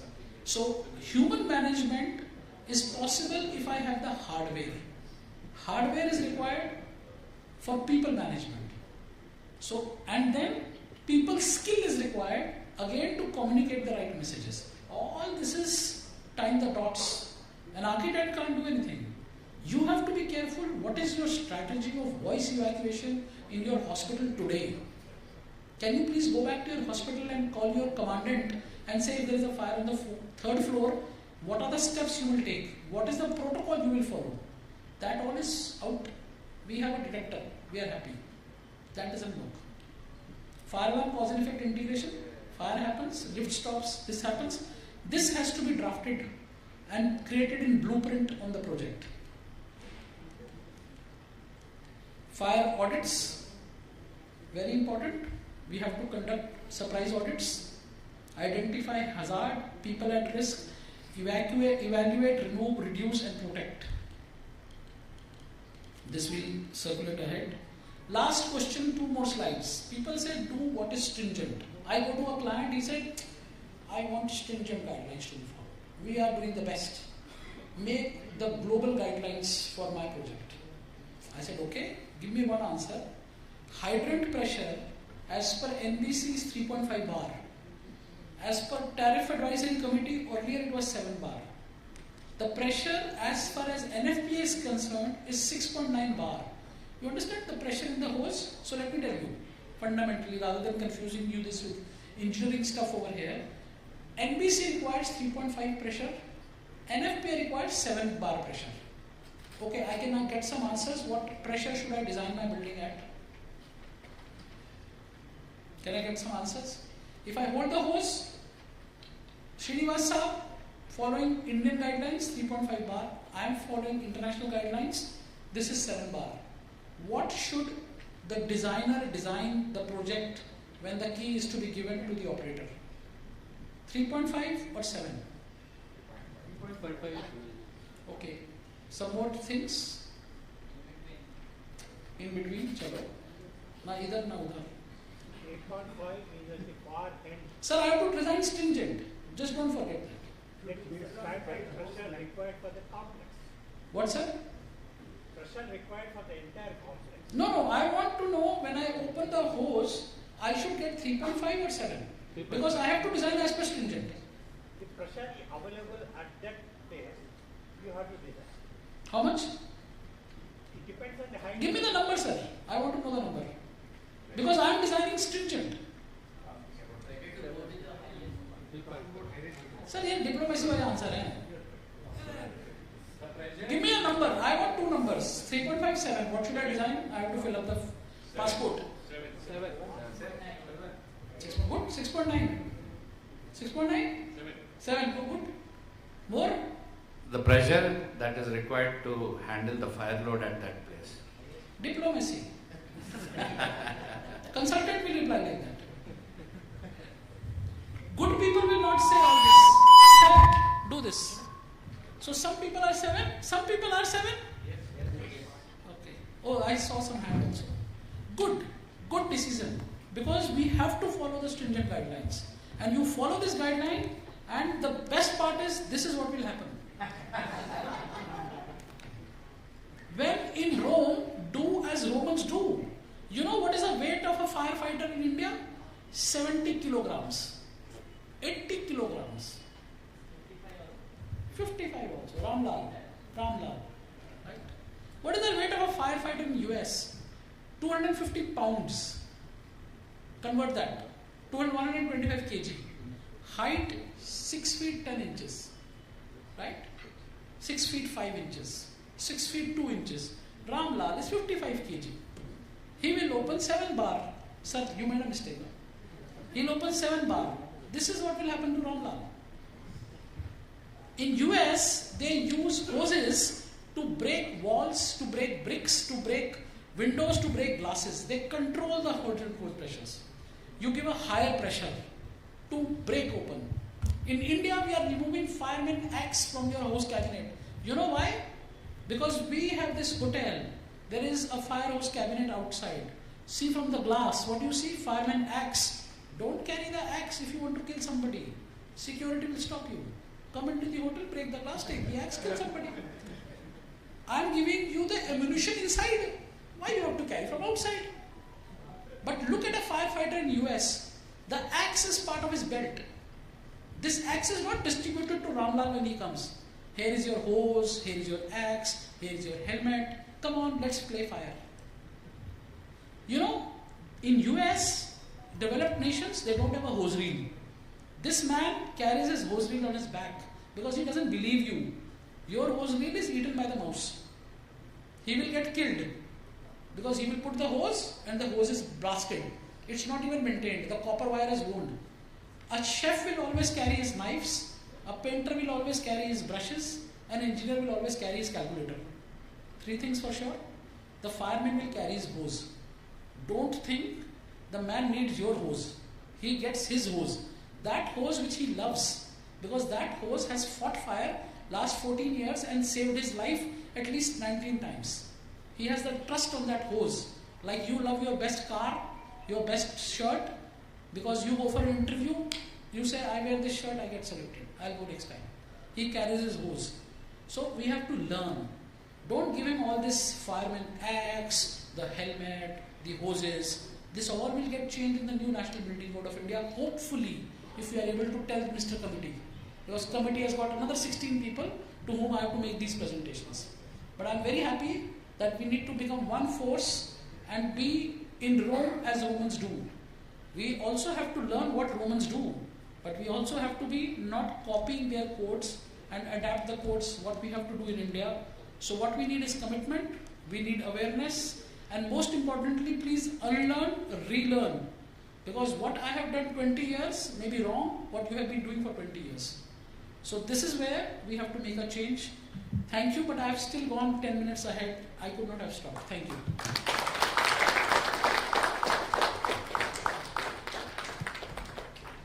Thank you very much, Mr. Sandeep Goyal.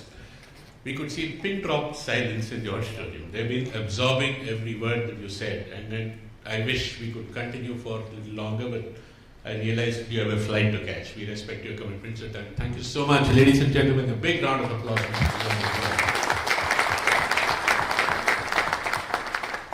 Mr. Giridhar has one question. We'll take only one question, and any other questions we'll take offline. Yes, make it quick.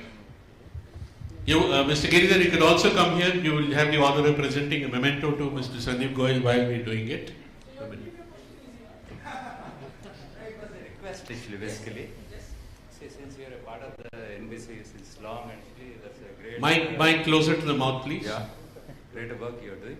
See, apart from the so many changes which are happening, actually, as a basic electrical consultant for the past couple of decades or whatever it is, I've been requesting Sir also, Srinivas Sir.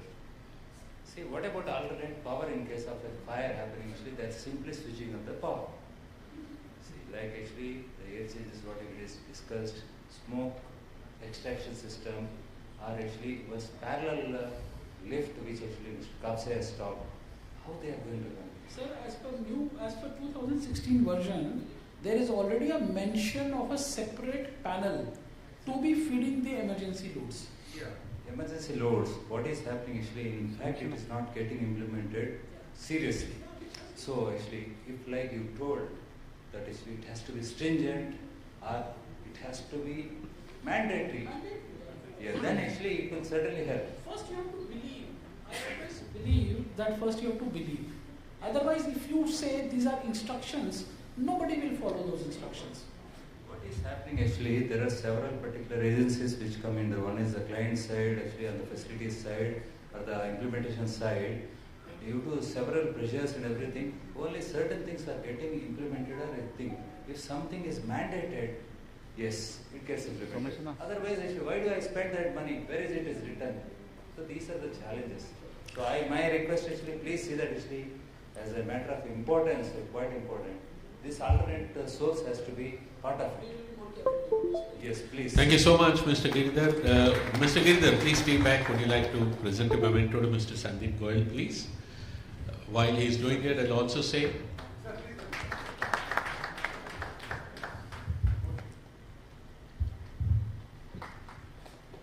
It's a very valid point that you have raised. My request to Mr. Giridhar is, why don't you host Mr. Sandeep Goyal and Mr. Kapse for lunch while the rest of the audience will join a little later. Mr. Giridhar is a panelist post-lunch. He will also tell you what discussions I have gone through. Mr. Sandeep Goyal, I would like to say I answered 7 bar because I am 200 pounds. Thank you. I am not Ramlal. Okay. Ladies and gentlemen, on this note, may I invite Honeywell to step forward for their presentation, please. And Honeywell will wrap up their presentation in 15 minutes. After that, we'll break for lunch.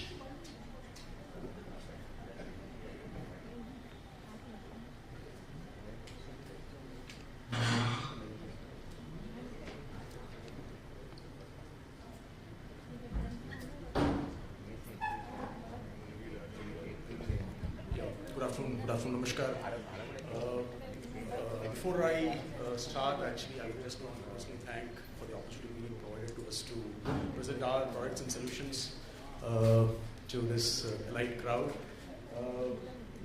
Before I just hand over the podium to Chaitanya, who's my colleague who handles the sales for AP and Telangana region, I would just want a few minutes to take you through what Honeywell is all about globally and what we do in India.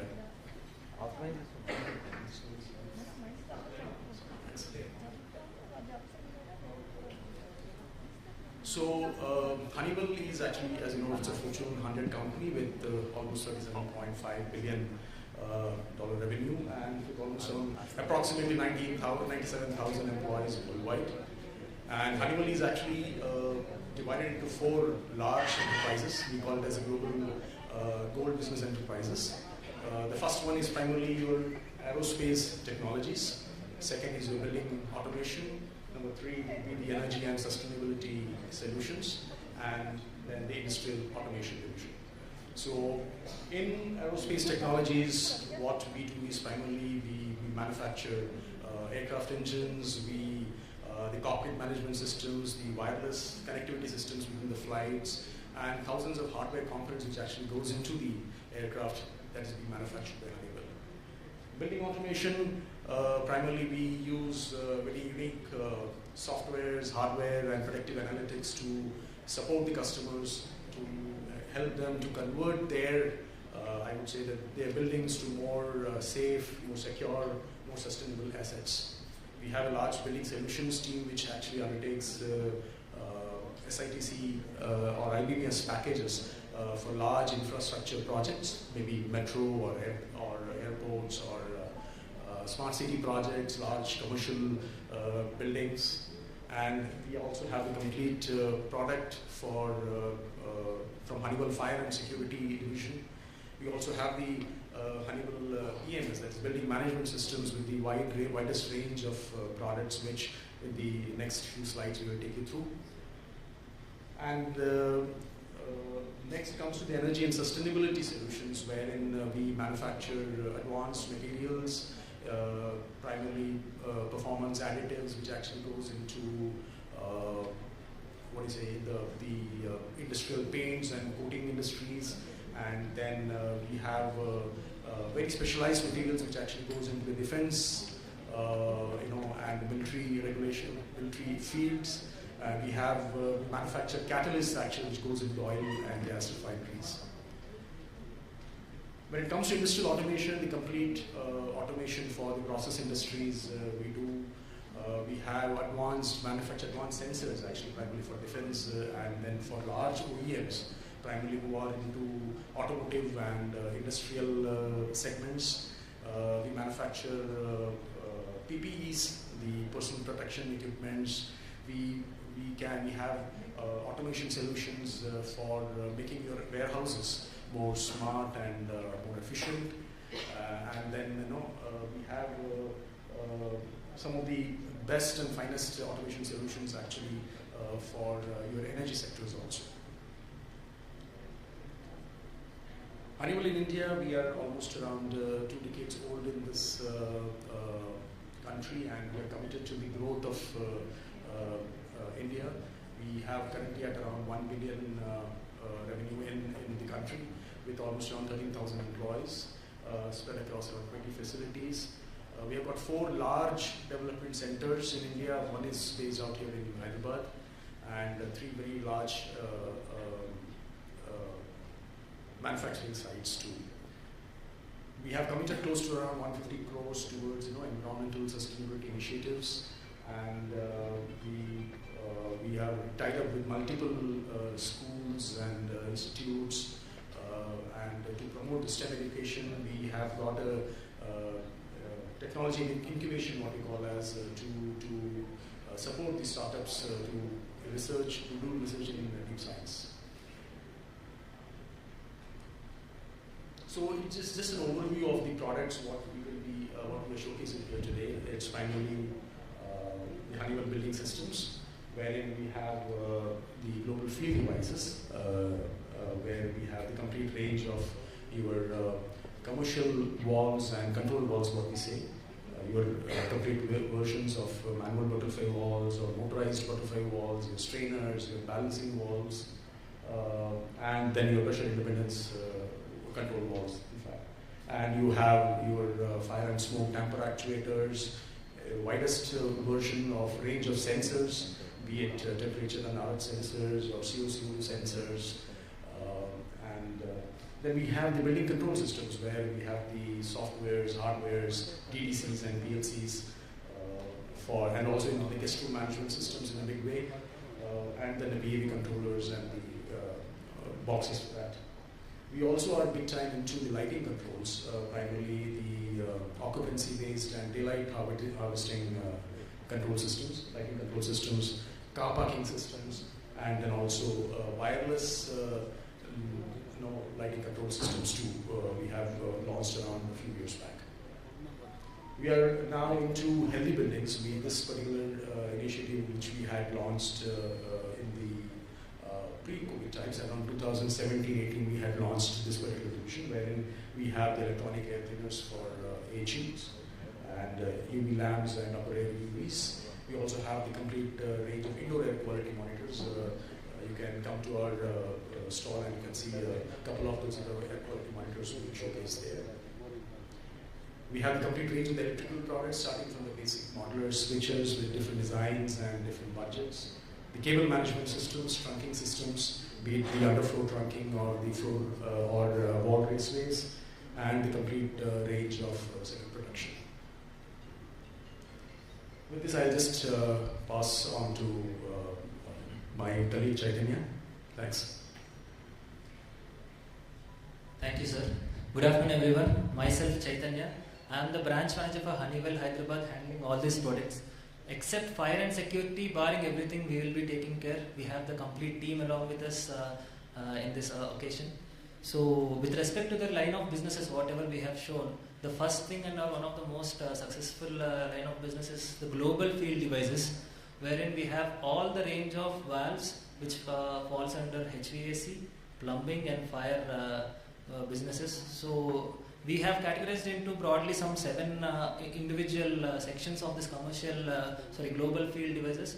I would say that commercial valves, we call all the manual valves, let it be a ball valve, butterfly, balancing, NRVs, strainers, and including the motorized butterfly valve, wherein I would say that we are one of the 2 manufacturers who have our own actuators manufacturing here. And we have the complete range starting from PN16 to PN25, both in SS disc type, DI disc type, complete range of valves we have starting from 50 mm to I would say 600 mm as the standard sizes for manual valves, and ball valves starting from 15 mm onwards. And with respect to AHU controls, we are well known for our AHU controls. We have the complete range of globe type valve, ball type valve, including the actuators of both I would say that on-off type and modulating type in both 200 to 30 volts and 24 volt options. With respect to FCU controls, we are one of the market leader in the segment. The complete range of FCU valves and thermostats. I would like to briefly throw some light on these 2 products because being a hospital segment, I would like to just highlight the new offerings in this segment. I would proudly say, in fact, with respect to damper actuators, we are one of the largest manufacturer of damper actuators, and we have our own facility here in Gurgaon, India. And with respect to the Make in India policy, we are manufacturing the product and exporting this product to the Southeast Asian countries, and in fact few of them to Australia as well. So our manufacturing facility is there in Gurgaon, wherein apart from damper actuators, we also manufacture fire and security products as well with respect to smoke sensors and all of this. And the other product line is the sensors. We are well known for our complete range of sensors starting from temperature, RH, CO2, CEO, pressure, you name a sensor in the range, we are having that product. And with respect to the plumbing side, we are well known for our PRVs, that is the pressure reducing valves. We have one of the very few manufacturers who have both the ranges of diaphragm as well as the piston type. And the last product in the global field device is PIBCB. I would say this is one of the most successful product of Honeywell of late, at least from 2018-2019 we have been doing a very good business in this particular product, wherein we are having all the ranges starting from 15 mm till 250 mm sizes, both in spring return type and also in non-spring return type. So we are, I would say that only one manufacturer who is having both PN25 and PN40. In fact, PN40 we alone give this particular range of valve. So as I said, I would like to just throw some light on 3 of our global field devices products. That is the FCU valve. So FCU valves, we are well known for this. This is a single piece, comes from our factory, both with factory fitted valve and actuator in the complete range. Let it be 2-way, 3-way, on-off type, modulating type in both 24 and 230 volt. You say the combination, we are having that particular model with us. So we have it in both in two-way and three-way with spring return and non-spring return type with 3 models as displayed here. And with respect to thermostat, this is another proud product of us because the brand or the ocean Honeywell started with this particular product. In fact, the Honeywell's first product which we manufacture is a thermostat. So this again, with respect to the in combination of FCOR, we have the complete range in both two-way, two pipe and 4 pipe. In case if heating is required, you can go for a 4 pipe thing with a manual or automatic speed control fans. And in the latest thermostat, we even have an energy saving option as well. When you remove the key tag, it will automatically switch to the higher temperature and the fan speed, so that when the guest comes back or when the patient comes back in a hospital, so it will, doesn't give that pungent smell. It gives a freshness and in fact saving energy as well. So in these thermostats, we have an RS485 option also to make it communicable to your BMS. So this is one product which we have launched in India quite recently. In fact, it's been quite successfully running across various hotels and hospitals as well. So we understand that with respect to FCU, this FCU kit or a PIB-CV or an on-off valve or a ball valve with strainer, insulating, entire thing is a big manifold thing, and it's always a time-consuming thing. A very typical installation process which happens at site. So this is one product which comes completely factory fitted. This comes along with the pipe section, a Honeywell PIB-CV along with an actuator, a ball valve with strainer, and the best part is it comes with along with the insulation shell. I would probably show the enlarged photo of this particular product. It comes in such a way that installation is very easy. You directly connect inlet and outlet using a hose pipe and you can commission the system. So this is one of our very good product which is running successfully in the market. And the other product, I have already spoken about thermostat, but however with the increasing prominence of the aesthetics as well as in hotels as well as in hospitals, so we have launched our latest touchscreen based thermostat, which is with an ultra thin panel design, which is having extra large LCD as well, with humidity option also is an option. In case if in a hospital or a clean room application or someone who wishes to monitor humidity, that also is an optional feature we are having.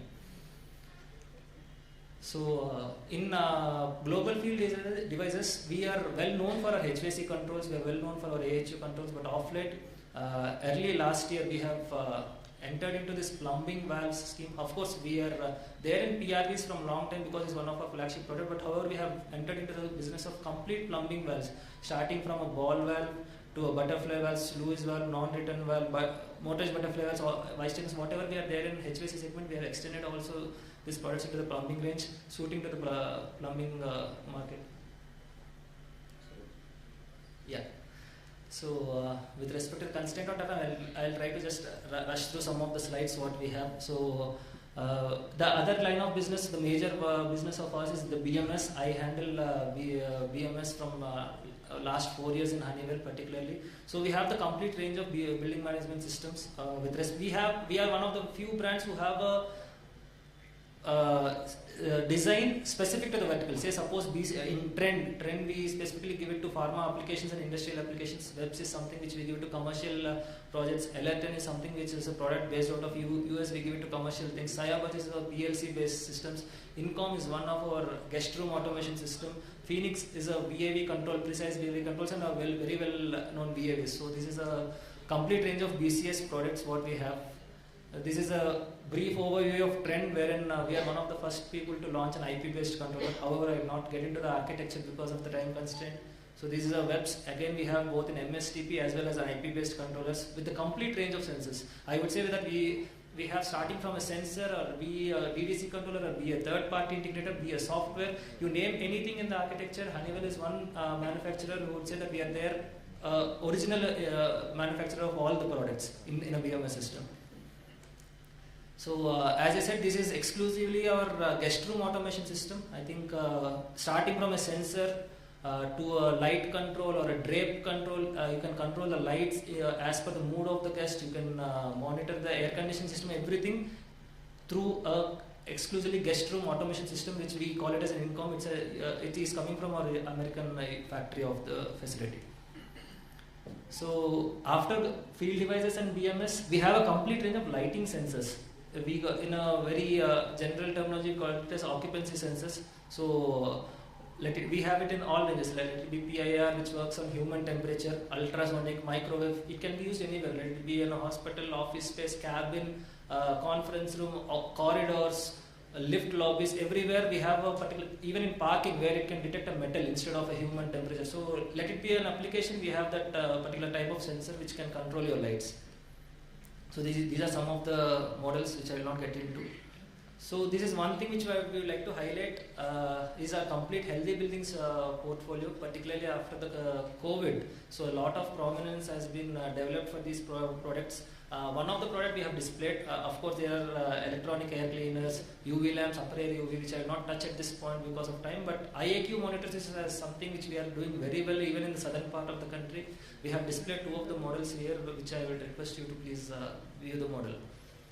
So this is that one which we have displayed over there, very stylish looking product with 5 sensors inbuilt within the sensor, that is the temperature, RH, CO2, PM 2.5 and TVOC. Even the pollutants which are not visible to the naked eye are being sensed and been acted accordingly.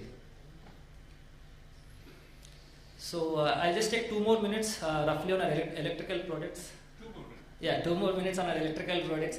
So we have the complete range of electrical products. Everyone will be aware of our products called MK range. Starting from, we have the complete premium range of switches like Orna, wherein we use a flat switch glass plate. Blends Pro, one of our latest model. I will just skip this because of time constraint. Citric, which is widely used in every IT office. This is one of the softest switch in the industry. Horizon, this is the thinnest plate in the entire industry, only a 4 mm front plate. This is one of our best product. Evo, which is used in a premium economy range residential buildings and impact. So probably from this I would like to hand over to our partner. Engineering Supply Agencies is our largest partner from AP Telangana region. So I would like to hand over to Mr. Huzaifa Hussain just for a minute probably. You can hand over. Good afternoon all. I am Huzaifa Hussain, co-owner of Engineering Supply Agencies. We are channel partners of Honeywell from last 8 years, and we represent Honeywell for field devices products which are valves like automated and manual valves and their accessories. Without taking much of your time, I would like to show a short video about our facility and the various products that we deal in and represent. Thank you very much.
Engineering supply agencies are dealers and distributors for valves, fittings and accessories. We have been representing leading brands for such products for 2+ decades.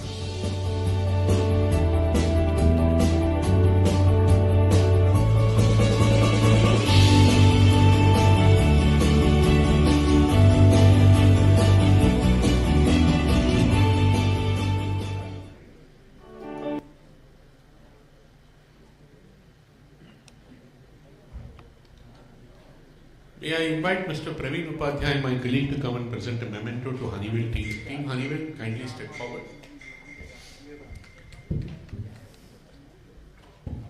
From the video itself, we could understand that you have a lot more to communicate, a lot more to inform, a lot more to tell us. But then Next platform will give you maybe a few more minutes. Please come towards the front of the dais. You have better lighting there. Like their range of products and services and technologies, even the team Honeywell is also pretty large. Can everybody step forward, please? Ladies and gentlemen, they definitely deserve a round of applause.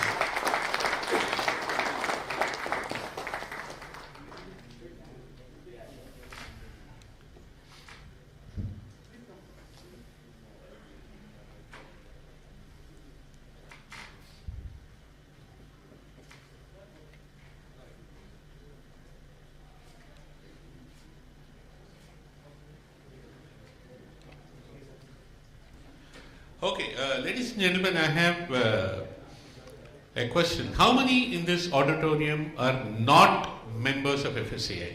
May I see? Who are not members? Will you please raise your hands? I think pretty well I could sense that a majority of you are not members of FSAI yet. So my next question is, how many of you found that you have derived the true value for your time up to now? The program it started in the morning until now. So it's only about 10 people. So the other people feel it's not been good. No, if you raise your hand, raise it full. Otherwise, don't raise. That's it. Thank you. Thank you so much. So we have an announcement. See, we've been observing since morning that this has been a pretty impactful program that we've been conducting. And going by the absorption levels of the audience and people who are present in the auditorium, we felt you would find a lot more value in joining FSAI as members. Our team has made a special case saying that any one of you can join as members during the lunch break. It's as simple as that. Our team will assist you. Those who of you join as members today will also get a special gift. Even I don't know what is the gift, but there is a special gift and you can do that. That is one part. So we strongly encourage more and more people to become members of FSAI for this kind of a value that you will find in event after event, year after year. So you can even think of joining as just an individual member. Right now I think it's 3,250 rupees for 3 years, and you can just use the scanner and pay, and our team will be happy to assist you, and you will get a nice gift today. That's one. And then an announcement that we have, any one of you would like to have a B2B meetings and have a networking, have a personal meetings and all that, during the lunch break you can do that. And any one of you may want to meet some particular firm or an organization or whatever, you can reach out to our core committee members and they will help you contacting the right people. With this, ladies and gentlemen, we'll break for lunch. We are running short by 40 minutes. So instead of a 40-minute lunch break, can we make it 30 minutes and come back here? Let me see how many of you will come back in 30 minutes. Raise your hands, please. Well, that will be a great challenge. We have done a tasting session of the food there. It's a sumptuous lunch. Enjoy your lunch and we'll see you back in 30 minutes.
Yeah, ready, smile.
Hello, hello, hello, hello. Please take your seats. We are going to start in the next 3 minutes.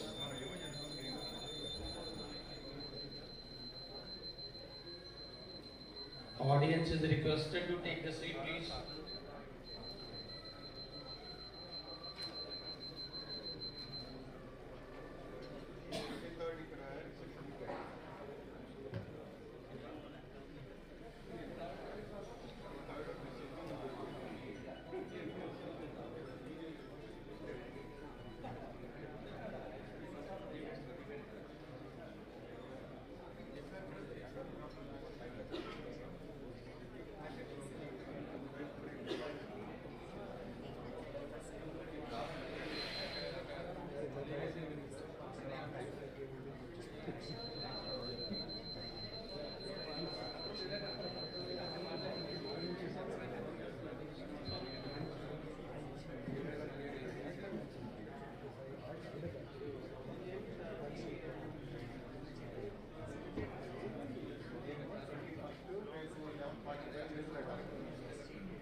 Hello.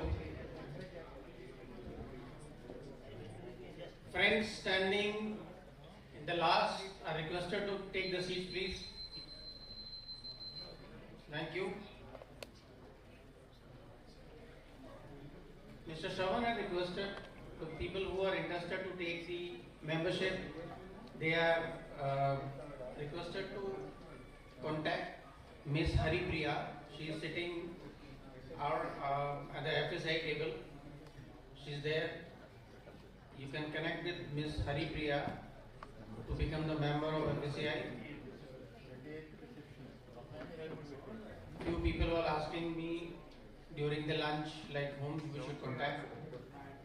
So for the benefit of everybody, I am announcing that Miss Haripriya is the lady whom you need to connect for the membership. Good afternoon, friends. I am Praveen Upadhyay, your host and host for the second half of the day. Mr. Shravan was there in the first half. I am there to support you in the second half. Believe you me, I will try to ensure that you will not sleep after the sumptuous lunch. So we are going to start after the lunch. The next session we have to talk about on the National Building Code, and I will invite Mr. Srinivas Valluri, to the National President, to talk on National Electrical Code 2003 provisions for the hospital. Get your attention, please. Over to you, sir. Thank you, Praveenji. Thank you very much.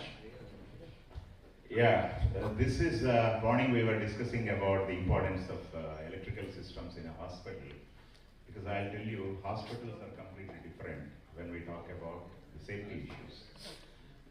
Because people go there only for getting treated and then probably coming back safely.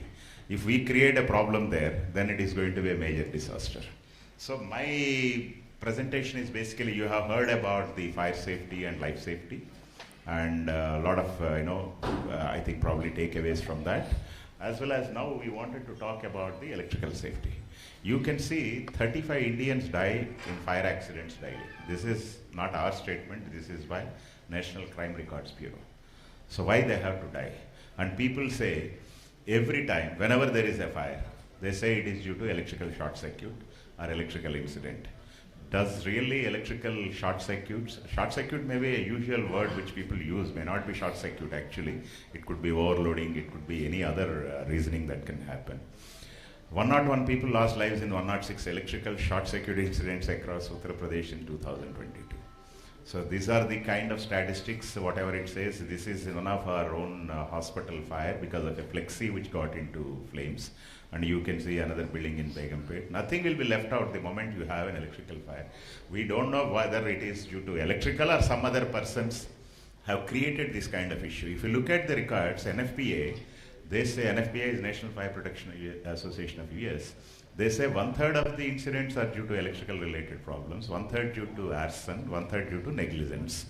But in India, some of our people in code committees, they say 56-57% incidents are attributed to electrical related issues. So we need to see why it is happening, and almost 2.84% of unnatural deaths that are happening either in industries or outside are due to electrical related issues. This is again from the NCRP. So this causes a major concern. Well, you see, 2012 or 2021, there were around 12,529 people died in various incidents due to electrocution or maybe due to fire incidents. Fire, in fact, NCRB has given a separate data. Almost 6% of the unnatural deaths are due to fire incidents. And again, out of that, if you take even 30-40%, another 2% will contribute to that. So we have to be very, very careful in doing analysis, why it is happening. You can see the number of hospitals that have happened. There are also reasons given, the location of fire. You can see most of the things, you don't see anywhere due to electrical incident as such. Maybe certain things are related to electrical systems like air conditioner or a space heater. Because air conditioners, split air conditioner especially, it will have a capacitor. There is a possibility of capacitor getting bursted. You have a motor, single phase motor, so you need to have 2 phases for a motoring action, so you will have a capacitor. So that is one of the reasons which is found in many of the incidents. And also maybe cigarettes or incubators.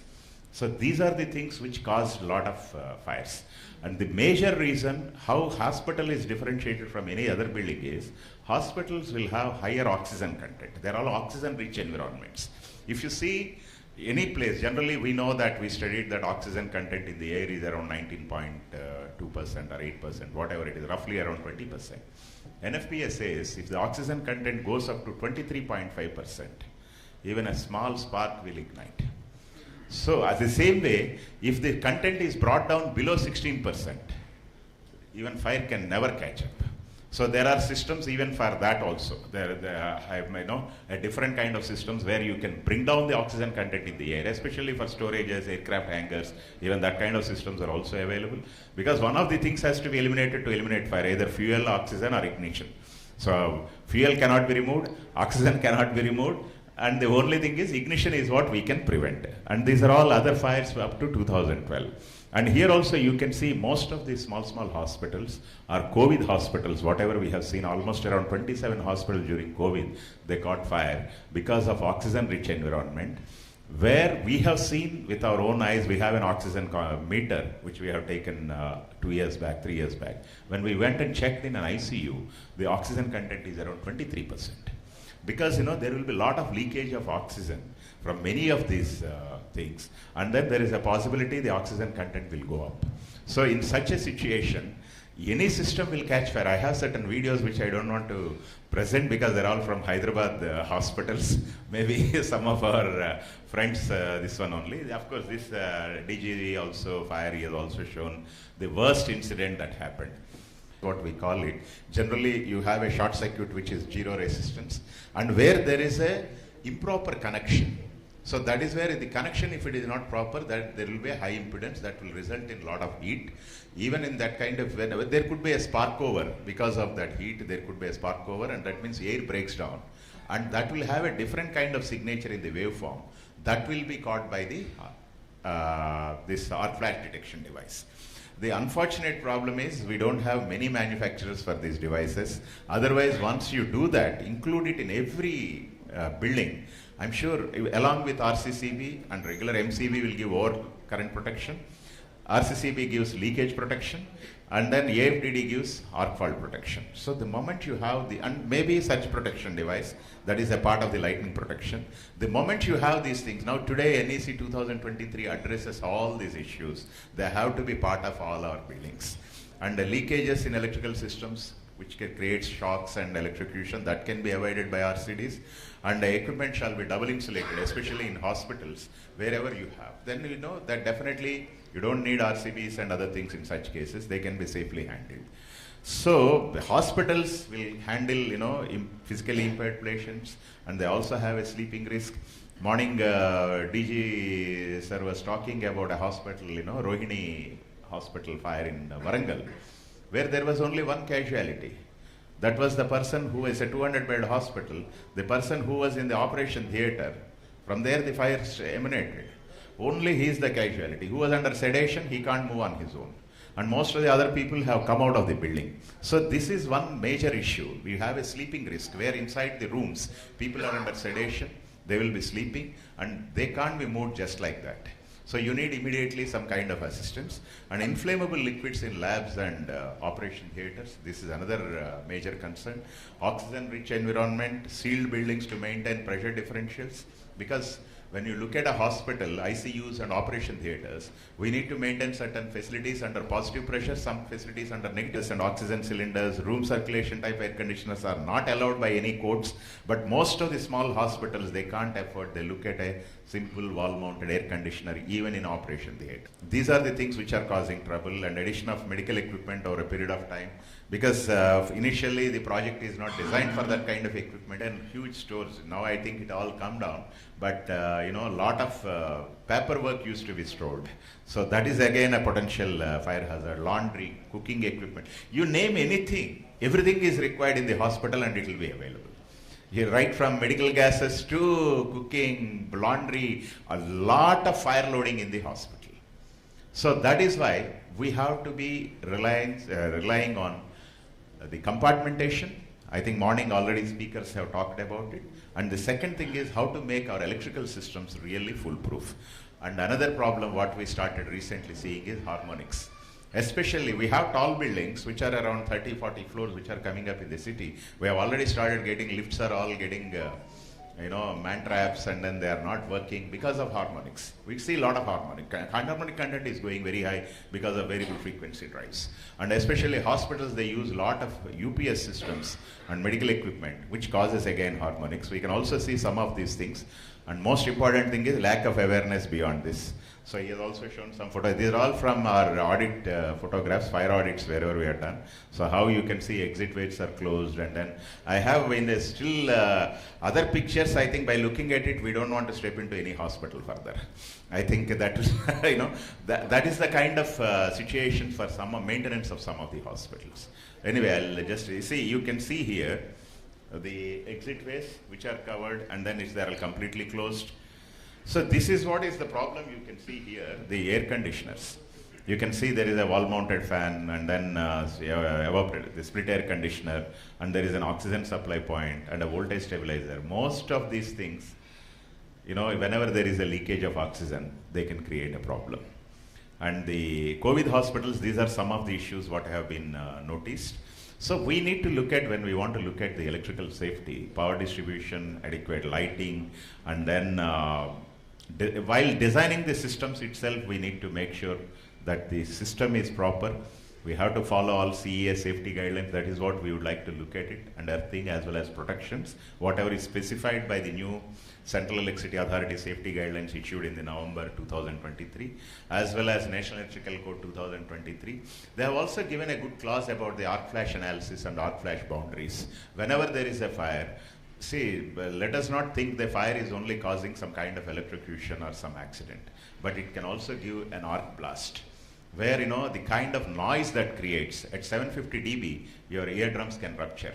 Your heart anyway, it can get into problem. Lungs can get affected. Eyes, because of the light, whatever, I can show you some of those statistics also given by IEEE, where, people can become blind with the kind of arc blast. So we need to look at what is the incident energy that is available, especially within the panel, and then take PPEs, personal protective equipment like goggles, helmets, insulated things, whatever it is required, so that only with those things you can enter their boundaries. This has been part of NFPA from 98, and today, at least in 2023 NEC of India, we have got it into our codes. These are some of the things which we have to, and IS 17512, it's a very good code. It is only dealing with the electrical systems for hospitals, and this particular code talks about what are the various requirements for the hospital, and right size of equipment, short circuit analysis and relay coordination, and compartmentation, and while execution, testing and commissioning, operation and maintenance. So every stage is very, very important, and especially during the maintenance, lockout and tag out procedures. This was also earlier nowhere mentioned, but now it has become part of the codes. So we'll show you some of the things how it can be done. So the IS 17512, because this is same thing more or less is repeated even in National Electrical Code of India. It is, hospitals have been divided into 3 different groups.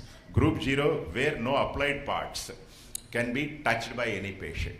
No equipment will be accessible first of all to him. So that means the equipment need to be safe, but there is no problem for us. Where applied parts are used externally or invasive except where group 2 applies. And group 2 is where applied parts are intended to be used, such as operation theatre, intracardiac procedures, vital treatment, where discontinuity of power can cause danger to human life. See, the one thing is, morning CAG sir also was talking about the isolated power supply systems, or rather isolation transformer and isolated power supply, IPS is what it is called.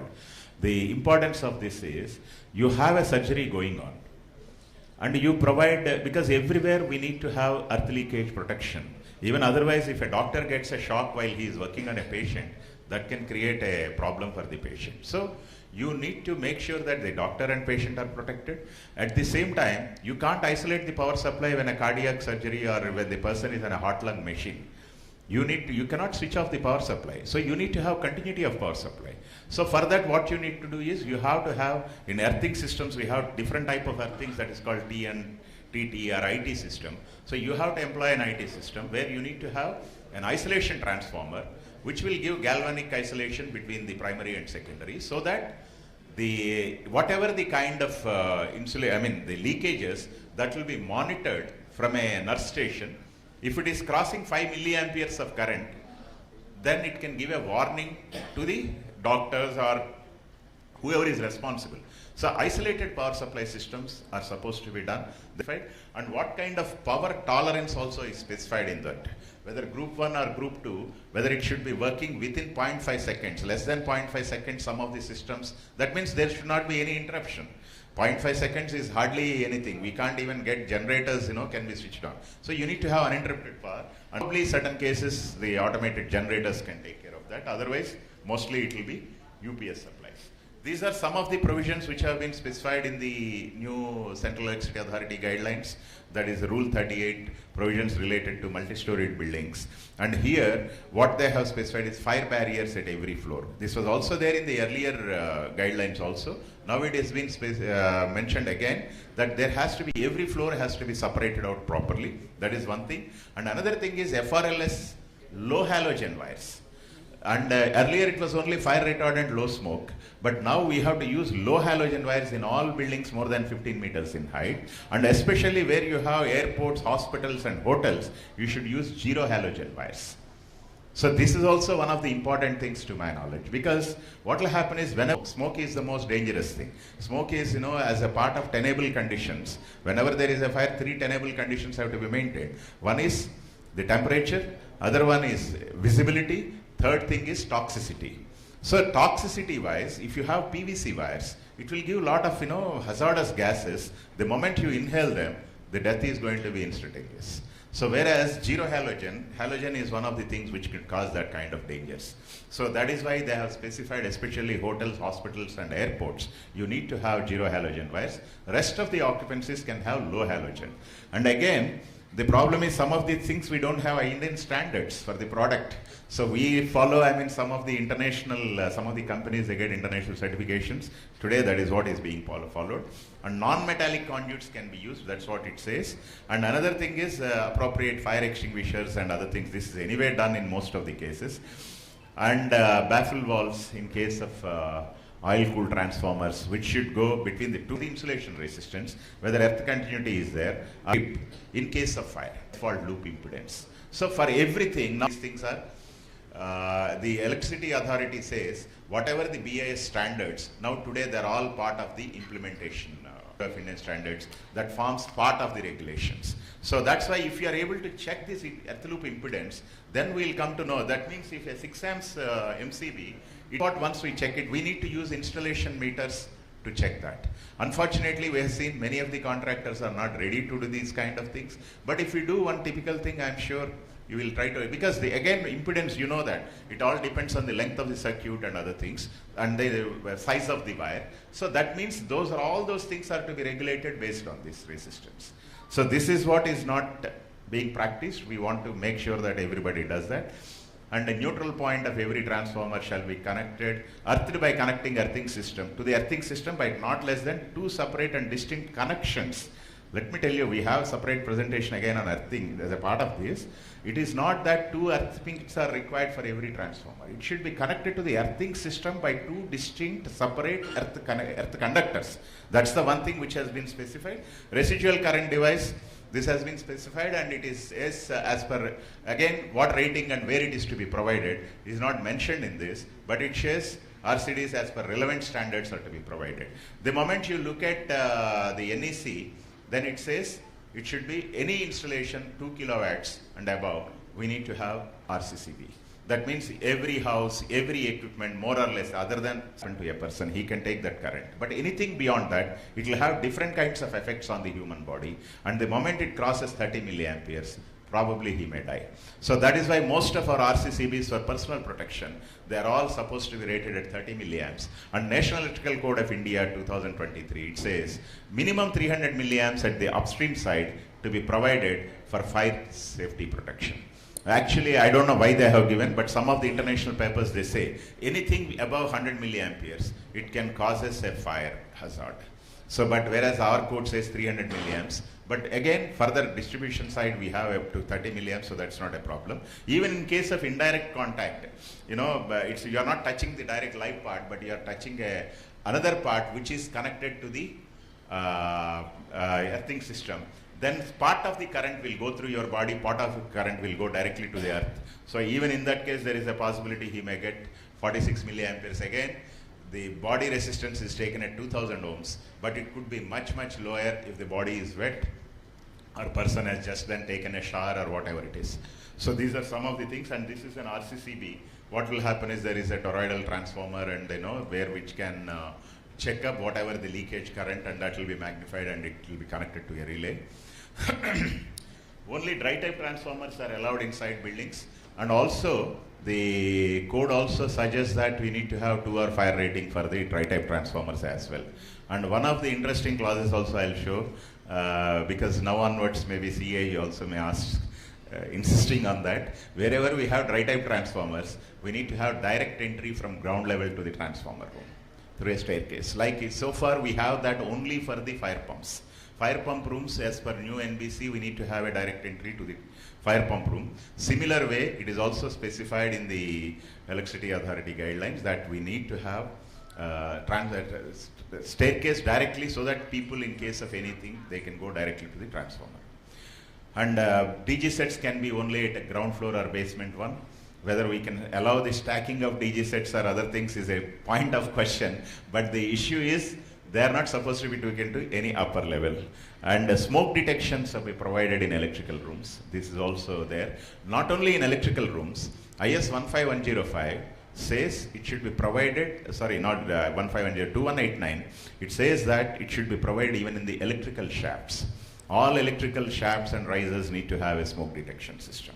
And the next one is all electrical main panel, emergency panel and lift panel are supposed to be protected with this kind of carbon dioxide or any kind of inert gas system. I am sure, I think now most of the projects it is being done. And so that in case of temperature rise, that can be immediately taken care. The another important thing is to avoid cables in the high-rise buildings, to go for kind of bus risers. So the bus risers, the advantage is fire loading will be very, very less, and your toxic fumes in case of any fire will not be there. So this is much reliable. The only disadvantage, I don't say it is a disadvantage, where you need to take care is your short circuit analysis has to be done properly, because cables will reduce our fault current, whereas bus duct will not reduce our fault current. There is no impedance, very little, very high impedance. So it will not reduce in any way the fault level.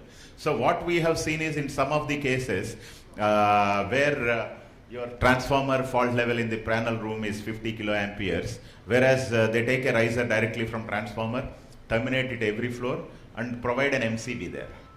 But your fault level, there is no way fault level will reduce in that system. Unless you add some sort of impedance, reactance, fault level cannot be reduced. So if you use cables to at least up to the starting of the bus riser, then it will reduce the fault level, and then we can use MCBs. Otherwise, we have to use MCCBs of the similar rating. So this kind of grading, short circuit analysis and for the relay protection grading and other things are also essential for any kind of buildings, especially hospitals. I would say otherwise, we don't know if some fault happens someplace, the main breaker trips. So then again, it will cause a lot of problem to the people there. And these are some of the excerpts from 2023 code. All the conduits have to be fire retardant, low smoke. That is what is specified. And also you need to have a lot of open space. You can see here, bottom it is specified. If you have only one cable, you can occupy maximum 53%. And the two cables 31%. I think there is a mistake there, that it must have been swapped. 3 cables, it should have been less.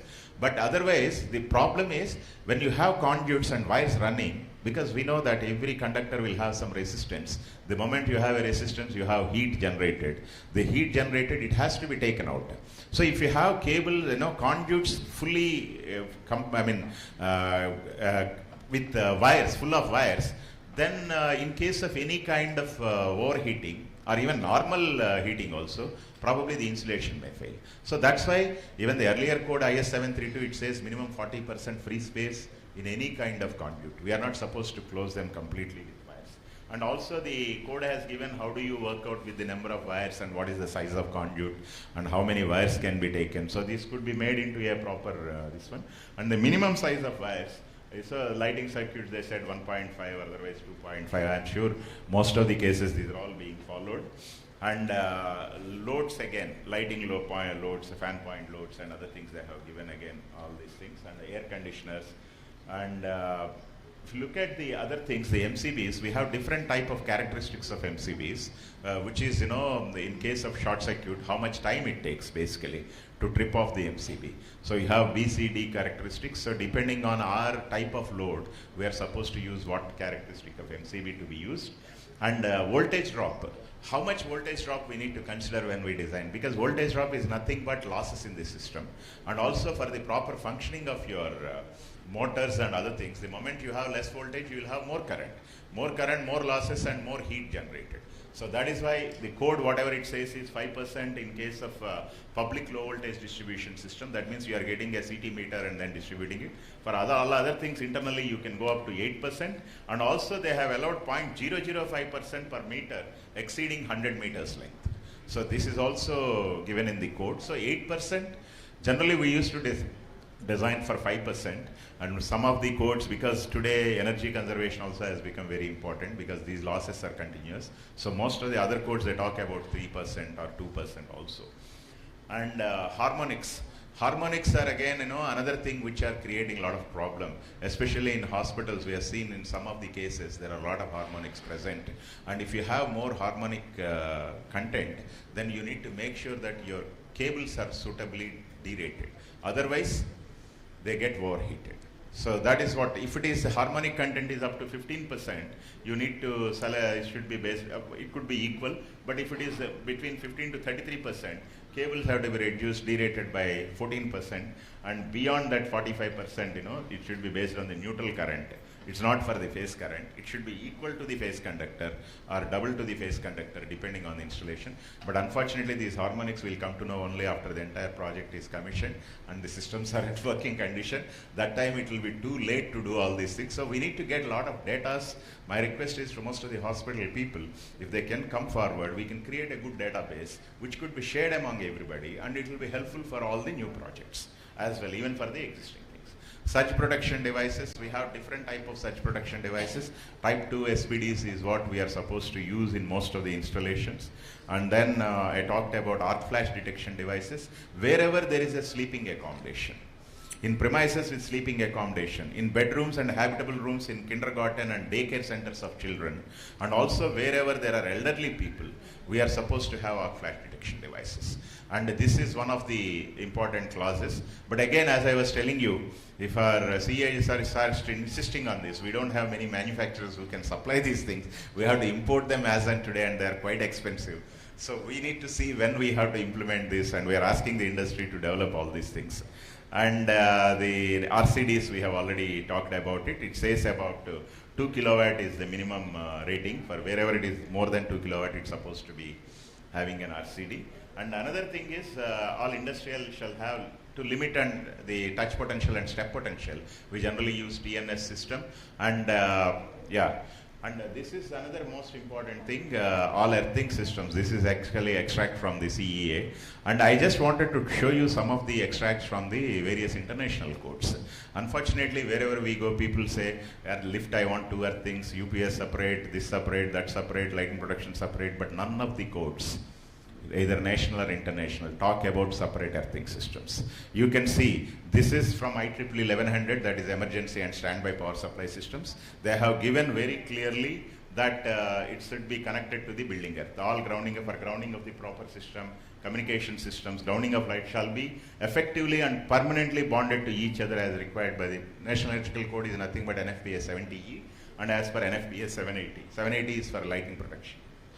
And also grounding electrode system. This is again what type of electrodes can be used is what specified here. And this is all from, and this is IEEE 142 earthing book. It's called Green Book. IEEE has got all green codes. I mean different color codes of standards. The green code talks about the earthing. And they have also mentioned Chemicals are generally applied by placing a circular trench around the electrode, and such treatment is not permanent and must be replenished periodically. So they don't allow generally any kind of chemical earthings. This is also prohibited by most of the codes. We are supposed to look at concrete encased electrodes. See, why people say, how can I put a concrete, I can use it as an electrode, whether it is an earth. Without earthing, is it an earth? Because we feel unless there is earth, it cannot be earthing. But where is the earthing for a ship? Ships will have 15 megawatts, 20 megawatts of generators. Aircrafts have got huge, entire system works on an alternator of 400 cycles. So where is the earthing for these things? They also work with very sophisticated and high powered systems. So it is all nothing but, how you are creating your system based on TNS or TNCS or IT or TT systems. And this is separate isolated grounds. A possible lack of understanding of the function and operation of the neutral conductor and the equipment ground by the electronic equipment manufacturers led to erroneous installation requirements. So it also, says these are all wrong practices. Single point grounding system. This is from NEC 2023, where they have shown an earth mat or otherwise your raft or whatever it is, building raft, which can be connected with the earthing. Everything should be connected to that. And this is from National Building Code of India 2016, where all the systems are supposed to be connected to a common main earthing bar. This is from earlier National Electrical Code 2011. For a hospital, basically this is done for the hospital. Even your isolated power systems and other things, everything has to be connected to the same ground. And you have to use minimum 4 square mm conductor for all the bonding of the conductors. And that is all has been specified in the code. And this is how we do some of these things. And also I would like to tell you most of these things, sorry, it's not moving properly. Can I go back? Excuse me, can I go back slides? It's not working properly. I'll talk about only, can I go back? Close, so I have a lot of things. To talk, the isolated power supply system, except for RCDs have to be provided and protecting the entire installation, except for X-rays and which has power greater than 5 kVA, where we need to have in Group 2 medical installations an isolated power supply system using isolation shall be installed separately every room, and it should be within 10 meters of the room which is going to protect. That means an operation theatre needs around 10 kVA. We need to have it within 10 meters of the installation. And the equipotential bonding, everything, that's what I missed out, the photographs of fire systems, plumbing lines, and any kind of metal in the building, everything has to be connected to the earthing and maintained at the equipotential bonding. This is for the safety of the people, not only for the equipment. Another most important thing is the hospitals. We see a lot of bedded panels. These bedded panels, you will use them for electrical wiring and medical gases. And you are supposed to have at least 20 centimeters of gap within the bedded panel between the electrical wiring, and that should be a vaporite barrier. I don't see anywhere, any of the hospitals, they don't follow. So what will happen is your medical gases and as well as electrical wires, everything is through this same thing without any separation. Definitely fire can happen. So you need to use again other 2 separate bedded panels, or otherwise make sure that both are properly isolated. So I don't see, because most of the hospitals I've seen, it's lack of awareness. Otherwise, once we started talking to them, they started implementing all this. And medical gas rooms, we need to take care, with proper ventilation. Around 12 light changes per hour is what the code says. And also, the kind of thermal imaging and other things, it will help us. Today we have bus bars which could be sensors, temperature and humidity sensors within the bus bars, which can be used with building management system or otherwise IoT based systems, which will add definitely a lot of safety for the buildings. And these are all the harmonics due to lifts, what we have seen in one of the hospital, which is going almost up to 40-50% also in certain cases, current harmonics going very high. And also pumping systems, VRF systems. So this is morning, I think Vinod was talking about it, fire survival cables. Whatever the cables we use, either for fire alarm, public address or electrical, within a compartment, they all have to meet these requirements, FWS requirement, where it is tested up to 950 degrees centigrade, fire for 2 hours, as well as we have 3 splashes of water, because sprinklers, when fire happens, they will splash water. So even after that, they have to withstand 15 minutes. And then even with mechanical impact, that is the FWS is the rating system. These are the type of cables. These cables are today available. We can use them as well. And lockout and tag out is another thing. I just would like to show you what will happen in case of an arc blast. There will be molten metal, temperature goes, rapid expansion, intense light, and then there will be pressure waves, sound waves. It's not whatever happened, I think Sri Sai, that is what had happened. And that creates the kind of, issues for the person can immediately die. And this is the arc flash boundaries, once based on the energy calculation. We need to see whether it falls in red zone or orange zone or green zone or outside the zone. These zones have to be marked for every electrical panel also. So that, whenever an operator is going or any person going within that zone, they have to go with proper PPEs. Every zone will have a separate type of PPEs. So that is what is to be done. Another thing is compartmentation of all the cables, either vertically or horizontally or any of these things. So this is what it is. Thank you very much. And once again, I request every one of you, whoever is not a member, please join FSAI. We'll have a lot of such programs. We promise definitely on that. Thank you. We are also planning to have, connect kind of program. If some hospital or somebody is interested or any organization, we can come and then probably do an in-house programs from FSA. We also may take some time, but we'll definitely do this kind.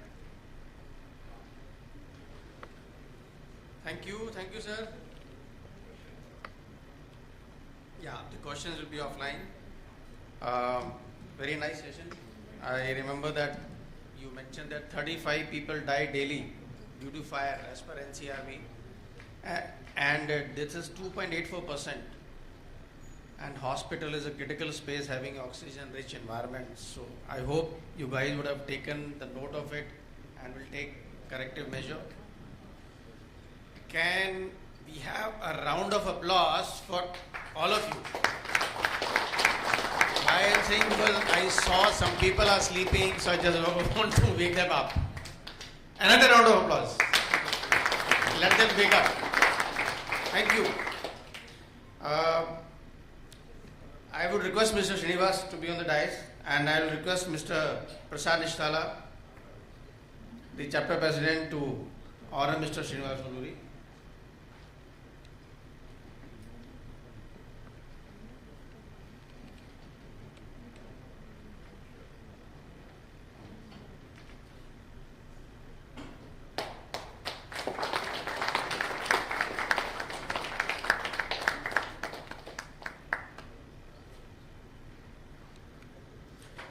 Thank you, sir.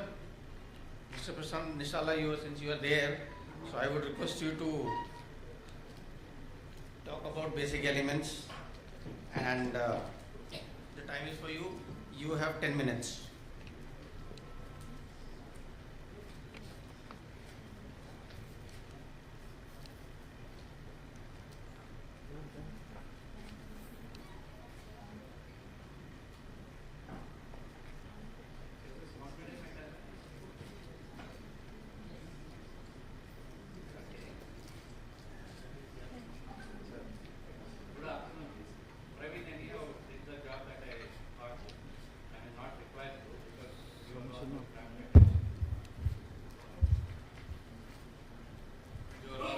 Attention. So,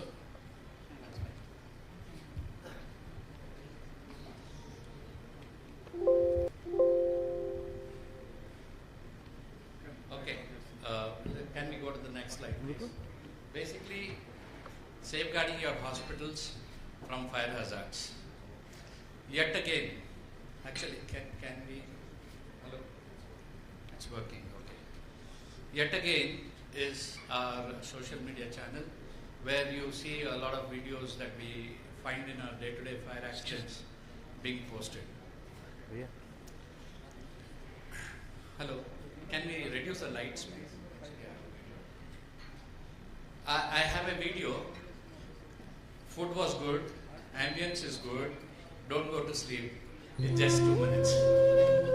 On a cloud November morning in 2021, a fire broke out in the intensive care unit of the Ahmednagar Civil Hospital in Maharashtra, India.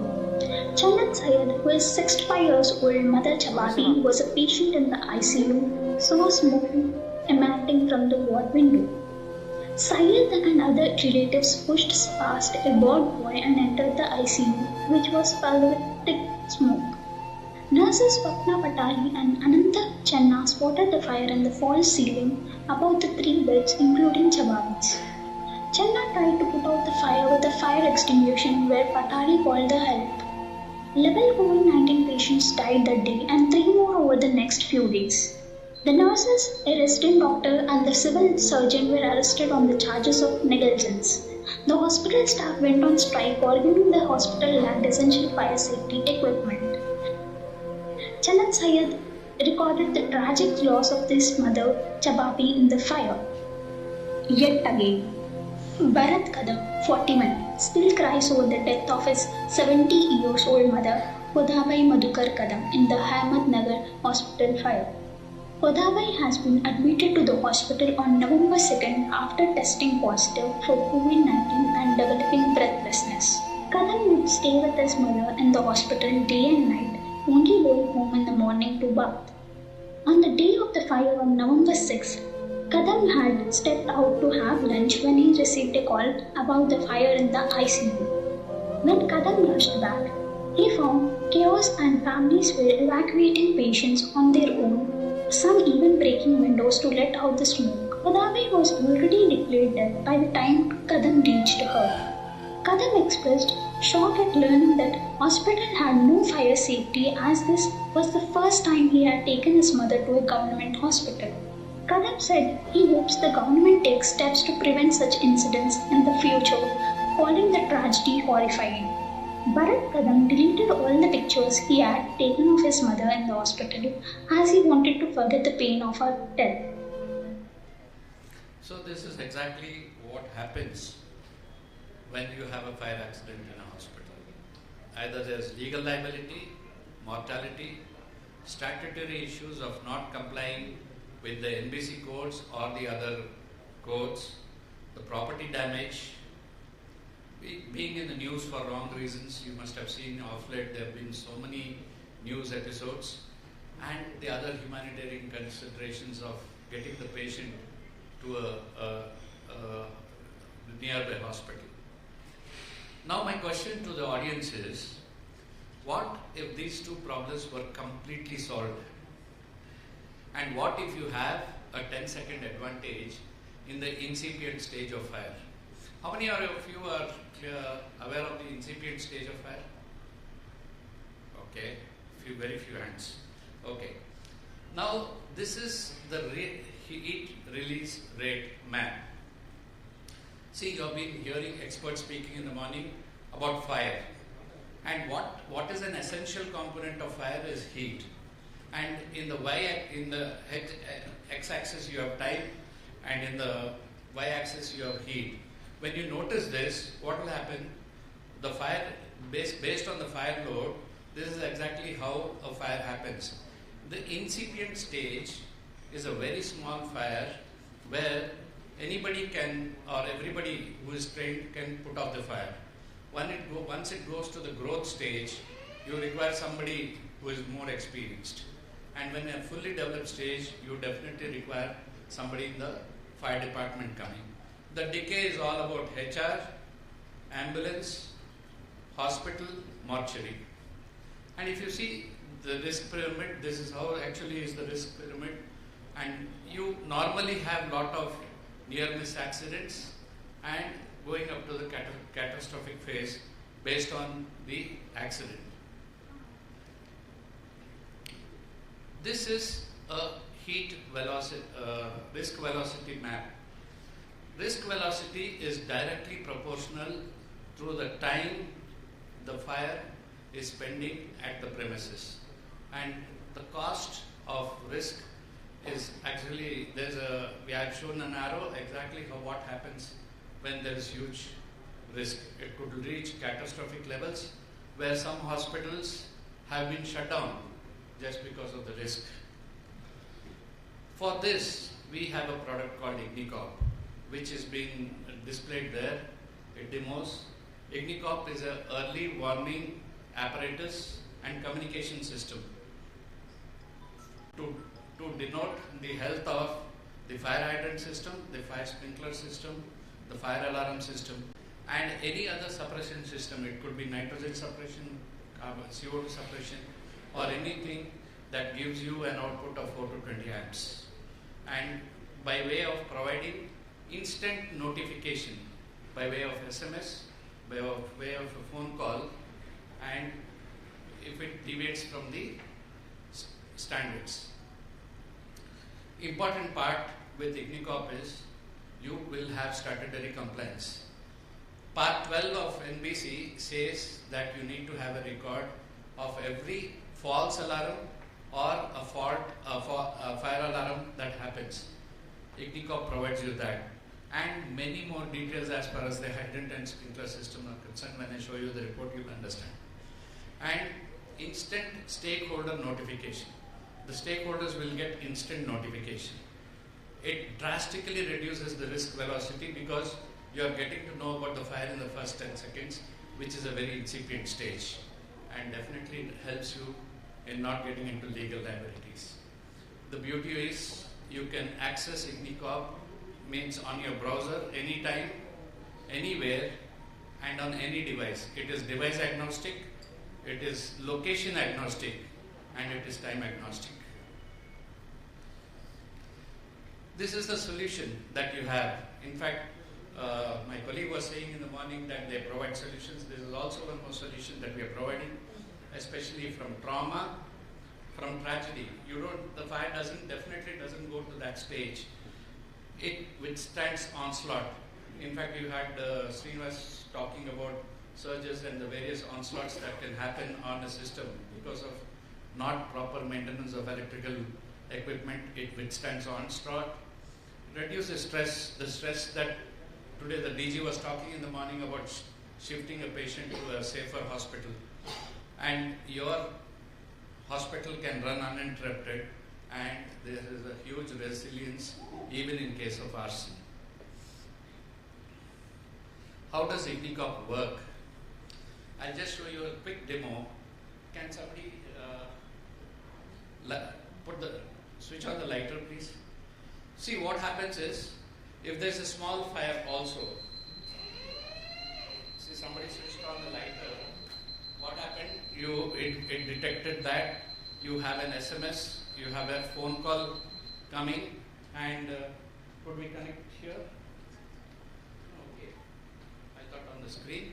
Acha, you get an SMS within 5 seconds, you get a phone call within 10 seconds. System is activated, responding immediately, your fire alarm system is activated. Like that, this can happen in any language, and the screen turns, somebody, here I can see it, but it's not coming on the screen. Yeah. Okay. When you log in, actually this is how this login is there. The SMS and phone call comes to the 4 main stakeholders. This link that you're seeing on the screen now can be given to all the important stakeholders. Now you have seen that has turned red the moment somebody's just put on the lighter. And somebody can show the reports, please.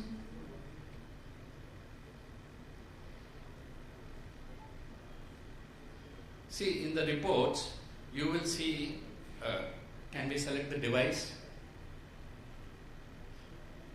If you have multiple devices in your plants, or suppose you are an owner of about 10 to 15 hospitals, you need to select the device, and you will get the complete status of the health of your fire alarm or your fire hydrant system or your fire sprinkler system. This is exactly how it happens, whether it's block A, block B. Then you see the date and time, the timestamp is there, the fire alarm status is there, the battery status is there, the GPRS and GSM strengths are there. So even if you are not in the hospital and you have left the premises, you get the SMS, you get, whether if you are here or even if you go to Delhi, wherever you get an SMS, you get this. So this is, and it's a much detailed product, actually just to show you some quick things. fire happens, within 5 seconds you get an SMS and a phone call. And if a fire happens, and if the pressure is less, means if the pressure is not as much as it is required, obviously you're not ready for firefighting. That's what happens. You immediately get an SMS, a phone call, you can watch it on the browser, and there are many more features, but Praveen says I have only 10 minutes, so I very quickly go through this. A familiar figure for most of you. I have endorsements like In this. Hyderabad, we are making it compulsory for all 100 meter above builders to go for this the latest technologies. We are insisting, we are putting it as a condition at the time of occupancy. As per the department recommendation, you have to go for all this. Apart from that, we are also insisting that all the fire safety systems that are installed in the building have to be monitored remotely 24/7 by all the stakeholders, including fire department. Of course, building owner, the maintenance people, they have to. They should get a message if the fire pump stops, or if there is no water, if the fire alarm is activated, or whatever happens in the building, immediately the information should come to the stakeholder so that he can take the corrective action. So our friend Mr. Prasad has done a lot of work on that, and we are encouraging people, we are putting as a condition that also. We are to have that type of system in the building management when they come for occupancy. Here I would like to make an offer. This is an offer that is valid till this month end. Those of you who are willing to take 10 devices for your various premises, obviously if somebody is taking, can we have it on mute or something, sir? Yeah. If somebody is taking 10, we can definitely, from Basic Elements, we will sponsor 1 year corporate membership for you so that you can attend all these events free of cost. And about Basic Elements, this is a reach and spread, these are where we are available.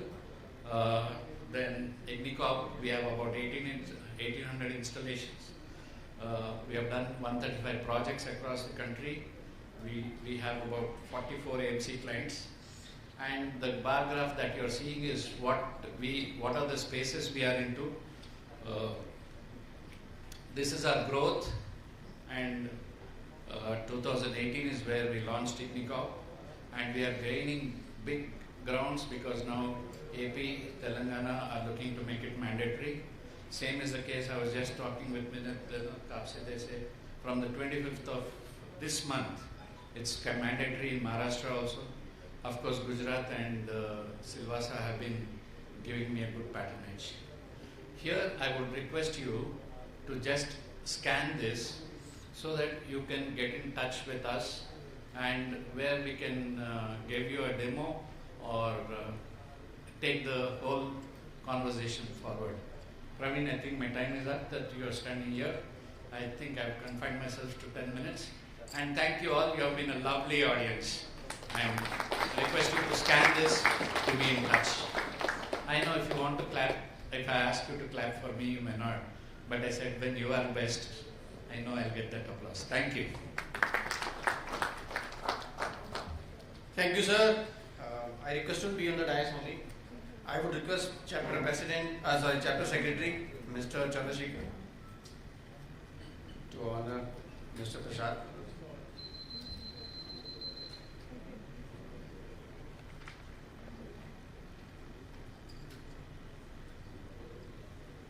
भैया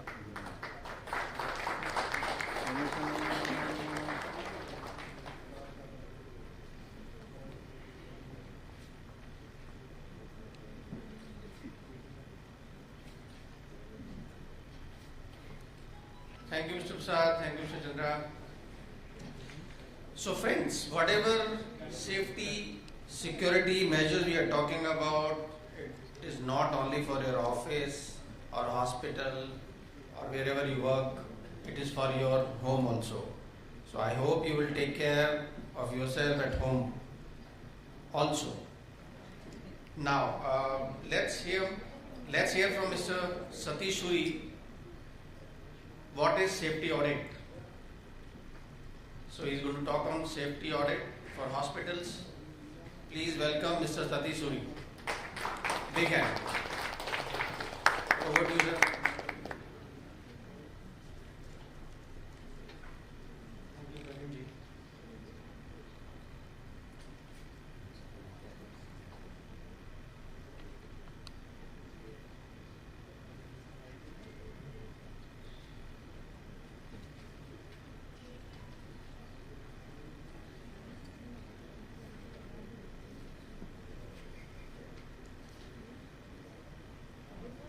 Good afternoon to everyone, sir. So, from morning we covered a lot of things on fire safety, electrical safety, completely from the start from your architectural design to MEP design, system integration, and everything. Now, the session, this is the important session where we are engaged all these infrastructure in place to be verified, cross-functional, and we need to monitor the system implementation. So most of the times the gap in the system is operational and maintenance. So in my view, the operations and maintenance team and safety team, there are two teams especially focusing on electrical safety or fire safety or overall safety of any facility. Here, always the operations and maintenance team is the pilot. Always safety team is the co-pilot. To be honest, because they are the frontliners from the 24/7. Of course, safety team will also monitor everything. That is not the issue. But here, our focus is completely O&M team will be the always with the equipment, machines, and the system and process. Safety team, always it's a co-pilot. So that means there is no differentiation, but only the point here is, as a overall system, we are all the responsible. Entire facility is the responsible. For hospital, if you see, operations and maintenance team, safety team, firefighters, and the doctors, nurses, staff nurses. So everyone, even visitors, they are also be responsible for the safety. There is no escape for the safety from any point of view. Now the point here is, so what is from morning everything is covered except audit part. So now I believe that in our audience presence, everyone faced about any type audit. I am not talking about safety audit. So any process audit or any system audit, whatever it is. So we have that complete understanding of the safety and audit also. Now I would like to cover how the audit mechanism works and what are the key inputs we need to, implement for the betterment of the operations. So here the audit is nothing but a systematic process of and verification of the system to identify where the gaps are existing in the system. And especially for safety audit, if you concern safety audit, we need to, the major focus is to identify the hazards, risk assessment to be calculated, and for the betterment of the system and for the safety of the entire premises or facility. So hospital, the importance of safety, fire safety, electrical safety, everything we covered, and we are all well matured enough in that. But how does audit can be taken place? So normally the fundamental, impression is auditor is he is there to audit and inspect, find out some kind of things, or to make the things in a measurable way. That is the audit is, their impression. Maybe partially that is the kind of thing. Here, the fundamental point is any audit, any safety audit, any safety auditor should be a good auditee. Then he can play a good role of auditor. So no auditor is a good, we can say good or bad. So no auditor can be in place without having the experience of auditing. So audit function is one of the critical element at the end of the day, because the safety involves, lot of dynamic operations always. So under safety or sustainability, it's a dynamic operations for the entire facility. So we need to be very proactively act on that, how the safety can be implemented. So there is always a question, what is a safety audit and what is a safety inspection? So inspection, if you see safety audit, we know how safety audit will focus on the procedures and policies, how we are implementing, and what is the gap assessment. It's a broad way. When it comes to safety inspection or any process inspection, it is normally micro level or subjected to, confined to some extent. Within the facility, there are internal departments are there. So internal process is there. So we need to run our inspections on daily basis or weekly basis or monthly basis. For example, O&M checklist is there. We need to ensure cross-functional audit from EHS team to operations team, maintenance team, and from the other departments also to some extent. We need to do cross-functional verification whether the system is in place or not. So that is part of inspection. So inspection comes under, in broad way, audit. So now the safety inspection focuses on individual equipment wise. Of course, audit also, but audit, I will come to that part also. So inspection, micro level detection, inspection, the functionality of the equipment, this can be tested and run for the betterment of the operations.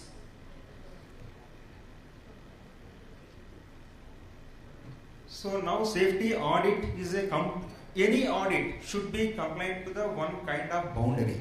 There should be boundary and limitation of the audit also, because otherwise it will not be, it's a no end process. So always there should be a boundary and it should be limited to some extent. So now what are the standards and regulations in safety audit especially? So the first one is IS 14489 is the risk management tool, which is the majorly focus on the risk assessment of the facility. Whether I am not distinguished between electrical safety or fire safety or chemical safety, but it is the process safety where 14489 talks about the complete occupational health and safety audit. It's an audit process. The standards and guidelines given in IS 14489 clearly. The checklist, when it comes to checklist, there are always checklist should be your tailor-made kind of thing. Based on your facility, your infrastructure, what are the things, what are the equipments I have, based on that I have to make the checklist. Auditor has to make the checklist accordingly. Suppose chillers you are operating, train chillers you are operating, or somebody is operating carrier. So checklist cannot be same, but fundamental point can be same, but checkpoints will be different. So the standard operating procedures also we need to consider while making the checklist. So this is the part of our IS 14489 audit. And morning we discussed about section 7A of Factories Act. So CAG is a major vital role in place in that Factories Act 1948. So a lot of procedures are established in that act itself. So we need to focus checklist according to our facility requirement and asset management. So morning to till now we discussed NFPA standards and NBC standards completely on that, and NABH standards also, because you are all healthcare, from the healthcare background, you know very well about NABH standards and all. So this is also part of our audit process, standards and regulations. And again NFPA 99, fire protection requirement for healthcare facilities. NFPA 99 will talk about the fire protection requirement as per the healthcare facilities. And 70A, 70E and 72 also will talk about NFPA on electrical safety, fire safety.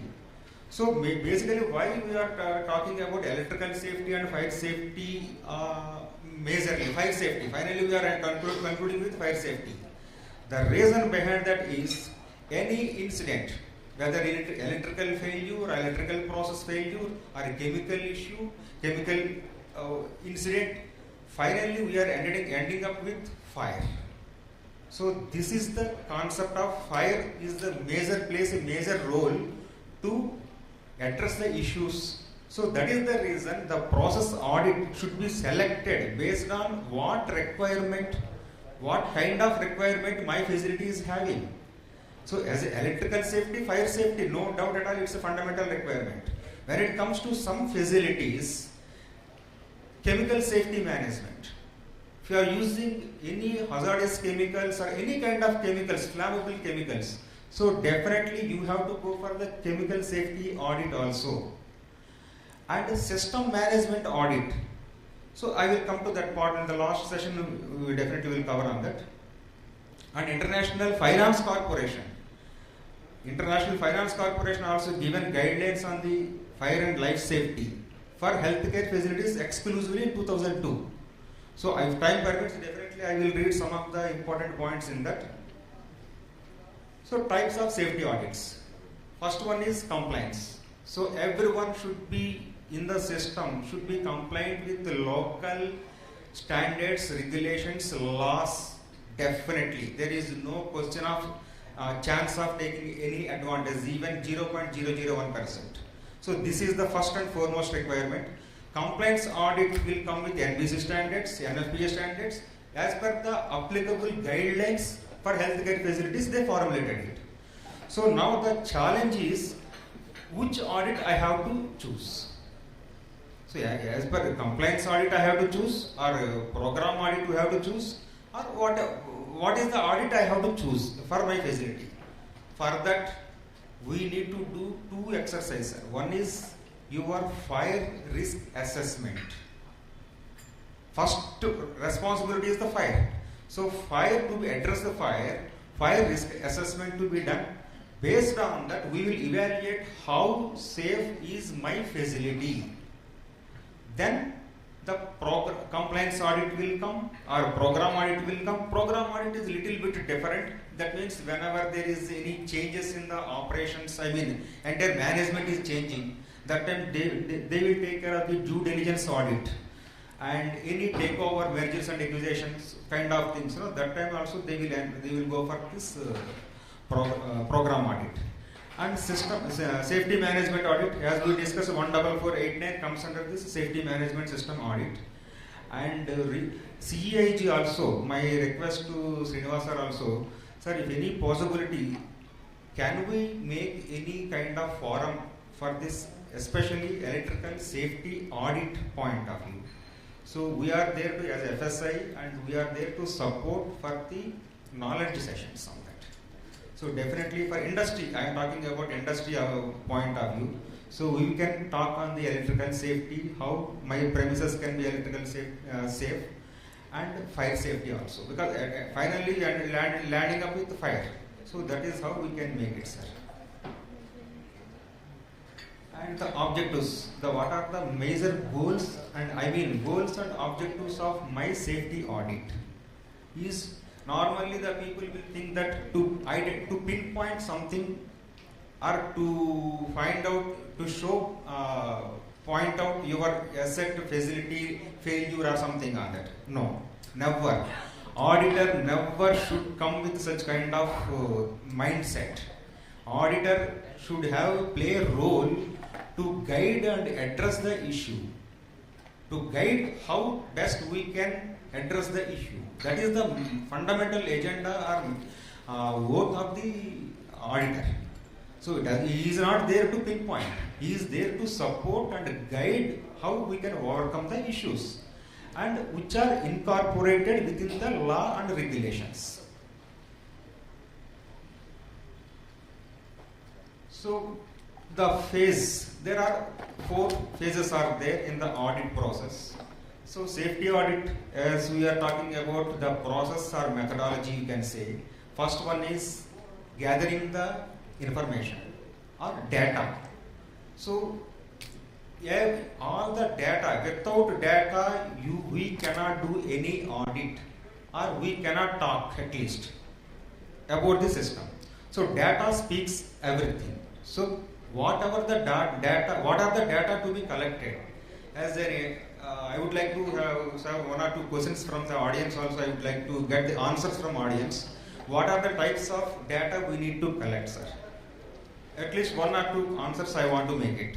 Because it seems like people are, some comfortable condition. So I would like to make one or two questions on that. What are the data to be collected from the facility or a hospital? From hospital point of view.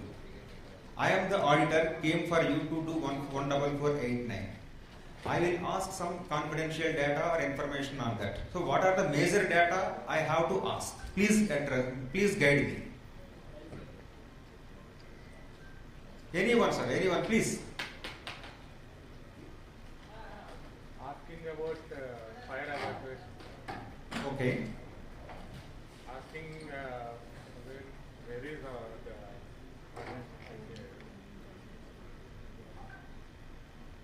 Any other data you want? What are all the protocols that your hospital is complying with and not complying? Right, sir. Right. Any other input, sir? The normal auditor will ask first about your process, and he will just check as per your process you are following or not.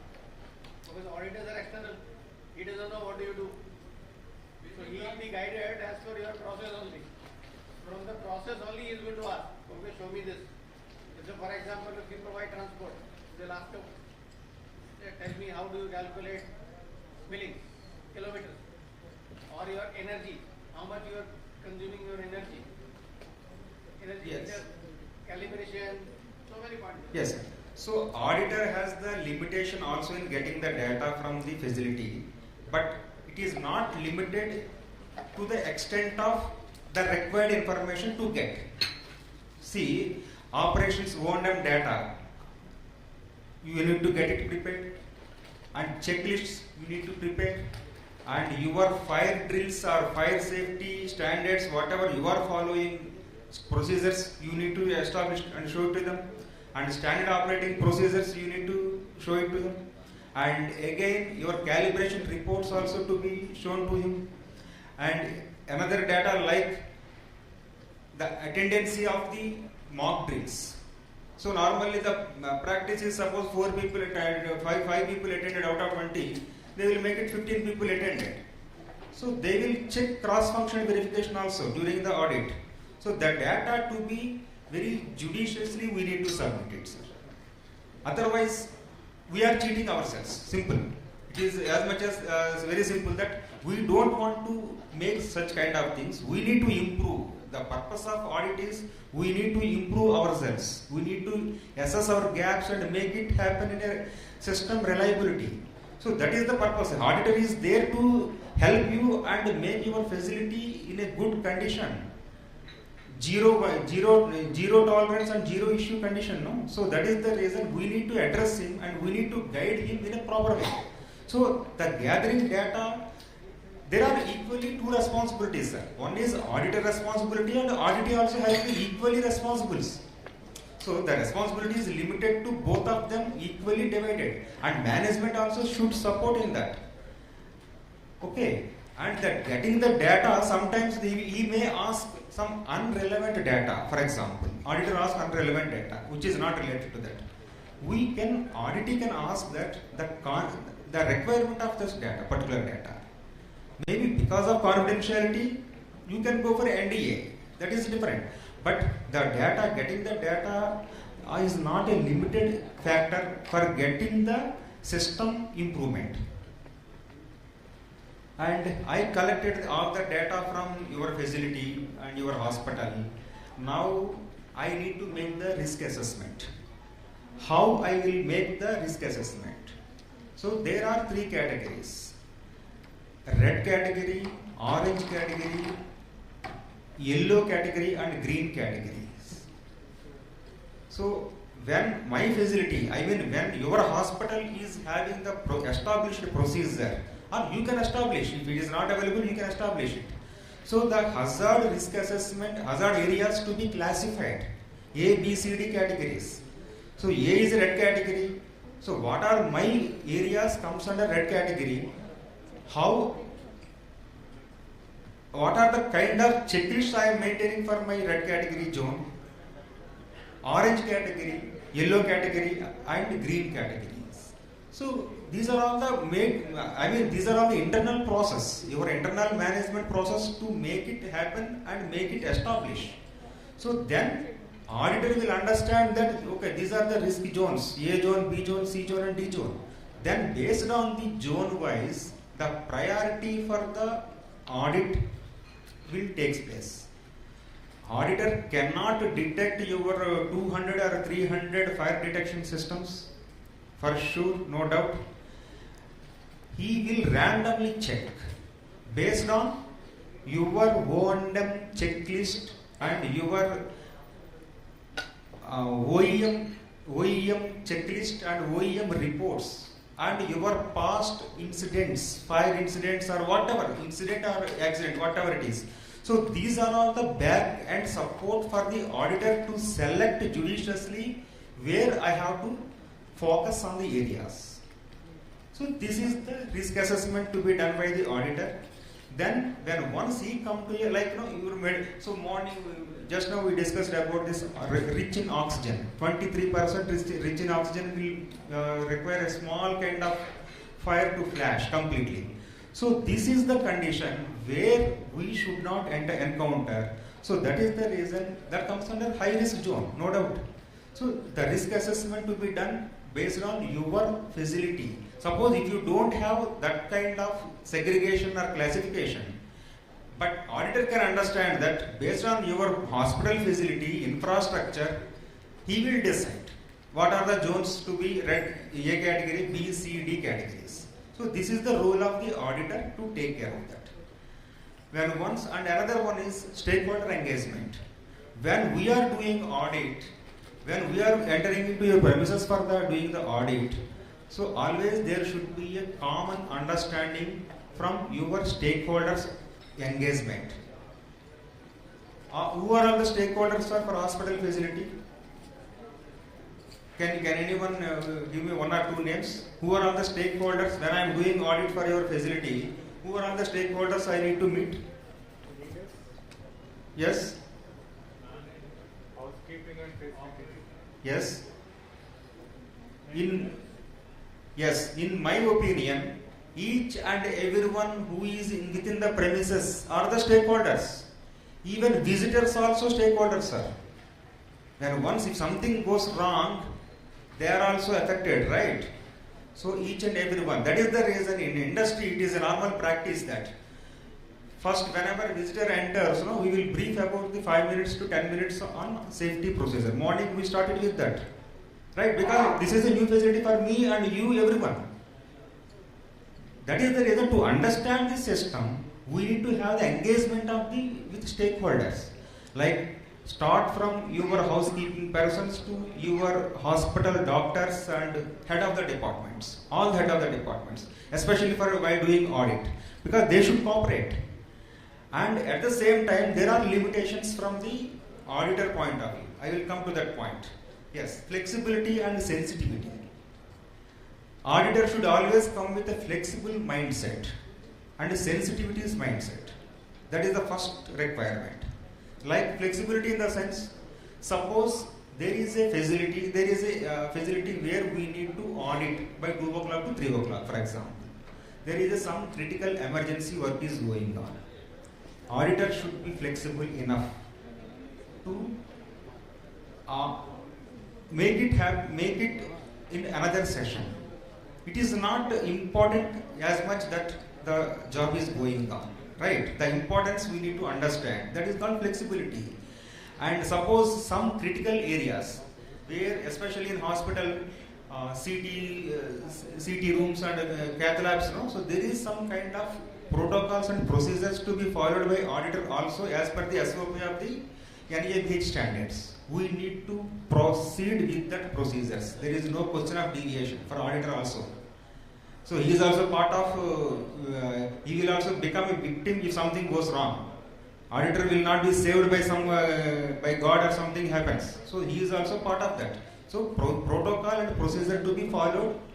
That is called sensitivity analysis. So we need to understand the facilities.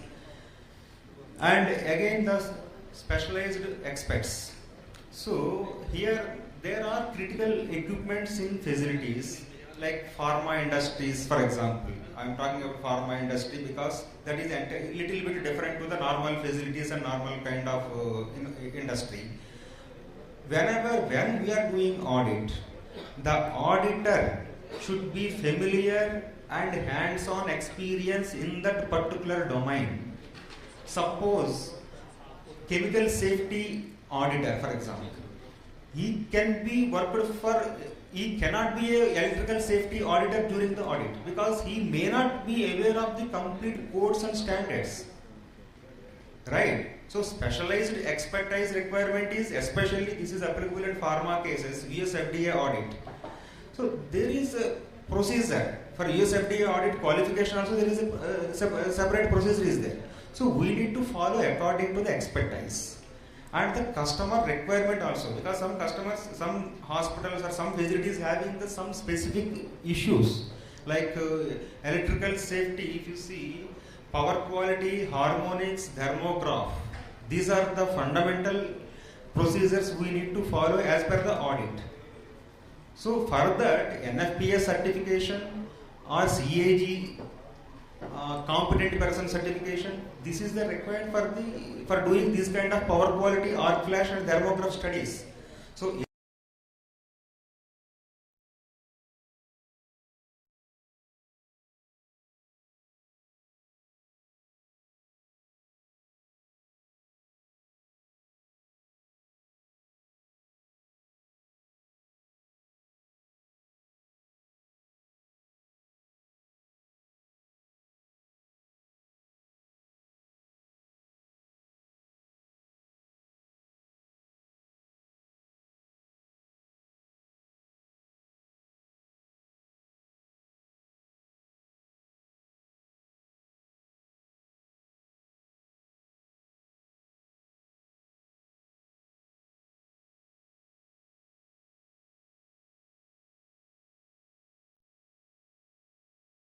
that same communication to be addressed to the concerned SPOC, single point of contact.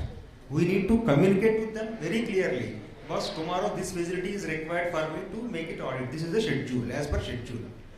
So this is the communication channel. Otherwise what will happen? Today I complete my audit, tomorrow I will come morning 10 o'clock and I want to go to visit some chemical storage room. Maybe that is not ready for that. Maybe they have some other loading, unloading exercises going on. So I don't want to disturb their operations. So this is the part where communication makes a lot of difference. And documentation assessment. I completed the audit for your facility.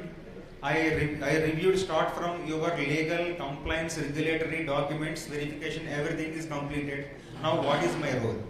Now I have to assess how your safety plan, training reports, incident reports, everything I need to make it a documentary evidence for the purpose of further investigation or further complaint from auditee also sometimes. So I have to make a report in such a way that start from your legal, statutory, compliance, regulatory point to your procedures, how your procedures are established and what are the gaps identified. So identified gaps I need to present in a systematic way from area to area classification, and we need to make it present to the management also in such a way that what are the major challenges in that and what is the consequences may not be written, may not be given in written, but at least we need to make it happen in a verbal communication kind of thing. So they will make it, prioritize it. You need to, ultimate goal is to prioritize the activities. So A, B, C category, high priority, medium priority, low priority. And again, I know that it is related to the cost. always. So how the management can take the decision, that is a separate part. Now, as per our understanding of the audits, major audits and all, we observed that as a report also, survey report also says that 65 to 70% audit reports are kept for the sake of report. 65 to 70%. Sir, if I am not wrong, if you anything you want to add, sir? Yes. So 70%, that is the problem. So at least we need to address whatever the best we can do it based on the criticality. High risk, low risk, medium risk, low risk. We need to prioritize and we need to communicate to the management, and management also should be in a position to understand the requirements and the budgetary planning. So this is the fundamental requirement from the management commitment. If management is not committed, so no question of audit and safety also. So, and interviews, sir. One more important point is we need to interview, especially for hospital sector. Sometimes we use it to interview the visitors also. Yes, he is also within the boundary, he is also person. So visitors also to be interviewed. Cross-functional verification to be done. From the supply chain team should understand whether whether the safety meetings are conducting or not, regular safety meetings are conducting or not. So in safety meetings, cross-functional team should be there and they should do the cross-functional verification of the other systems. So then only safety can be 100% fulfilled. So reporting and corrective action phase, we have already discussed. Operational point of view also. And again, we need to understand the safety standards of the organization, and safety standards, it is the management as well as the workforce, how they are compliant with that. So their capability and capacities also we need to understand. And training programs, how they are conducting the training programs, what is the effective implementation of the training programs, and what is their exposure to the safety standards. So these are all the cross verification also to be done. And another point I would like to mention, the infrastructure wise, we already discussed about what kind of infrastructure to be covered in the audit. And evacuation plan and review, that is the compulsory, we have to go for that. Active fire protection system and passive fire protection system, and staff training and awareness, we need to focus. Documentation and record keeping, because system is implemented but record keeping is not up to mark, then that is also issue. So again, innovation and new technologies. We need to, as an auditor, we need to recommend the new and innovation technologies to the organization, to the facility. And apart from that, we need to identify the best practices implemented in the system. So this is the key takeaway for the auditor. So this is also to be addressed in the report. Best practices implemented in the facility. I am not here to point out all findings or gaps. I am here to encourage the best practices in the report. So this is also should be part of our audit. So core functional areas, we already discussed about SOPs. Start from your SOPs, O&M practices, your checklist, past incident records, all the kind of, your system to be verified in one by one way. So apart from electrical safety, fire safety audit, there are other safety audits also, like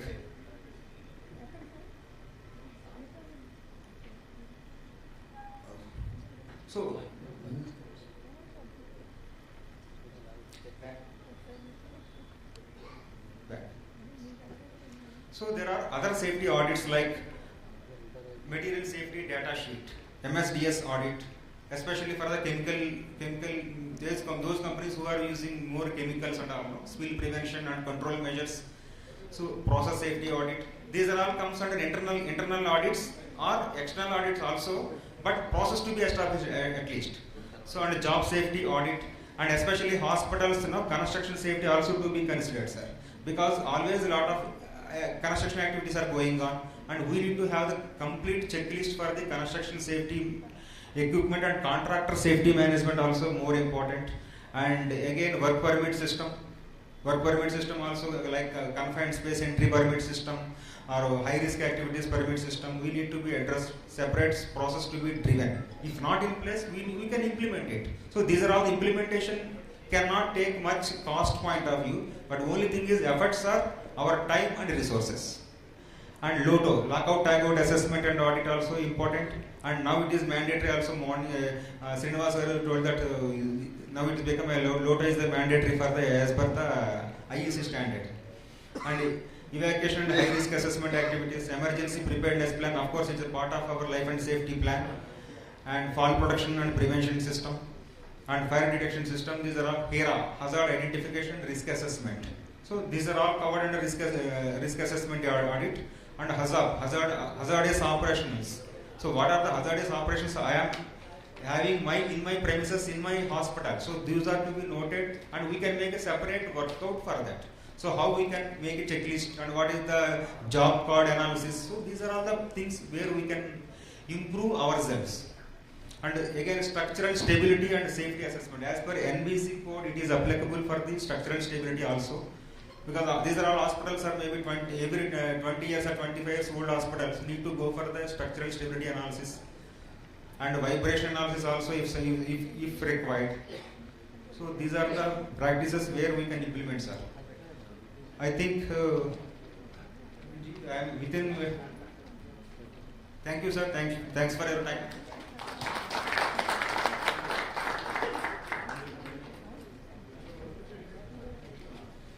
Thank you, Mr. Satish. I request you to be on the dais, please.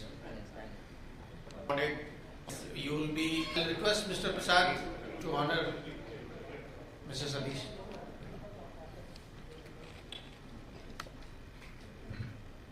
Thank you, Mr. Safety challenges on hospitals, but before that, I will give you 15 minutes time for a tea break. So we'll assemble here at 4:45. And I trust you guys are here at 4:45. Thank you so much. Enjoy your tea. And just want to announce that we are broadcasting a QR code where you will be able to the membership.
panel discussion will be moderated by Mr. Ravi Chennapatti. He is the Managing Director of E-Zone.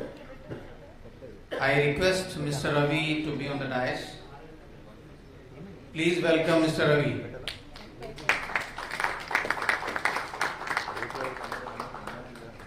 So over to you. You have 40 minutes. Thank you, sir. So let's keep moving with the panel. So let me introduce the panel. So he's Prasad Raju, Managing Director, Infinity Solutions. And please welcome on to the dais. And we have Mr. Prasad from Sumitra Hospitals. He's the Secretary of Telangana Hospitals and Nursing Home Association. He represents that 30-40 bedded hospitals, the group. And next, I invite Mr. Lakshmi Prasad.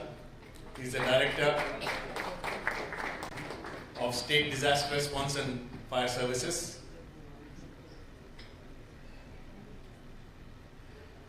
And now I invite Mr. Giridhar. He's a consultant and design consultant for fire safety systems, Rally's consultants.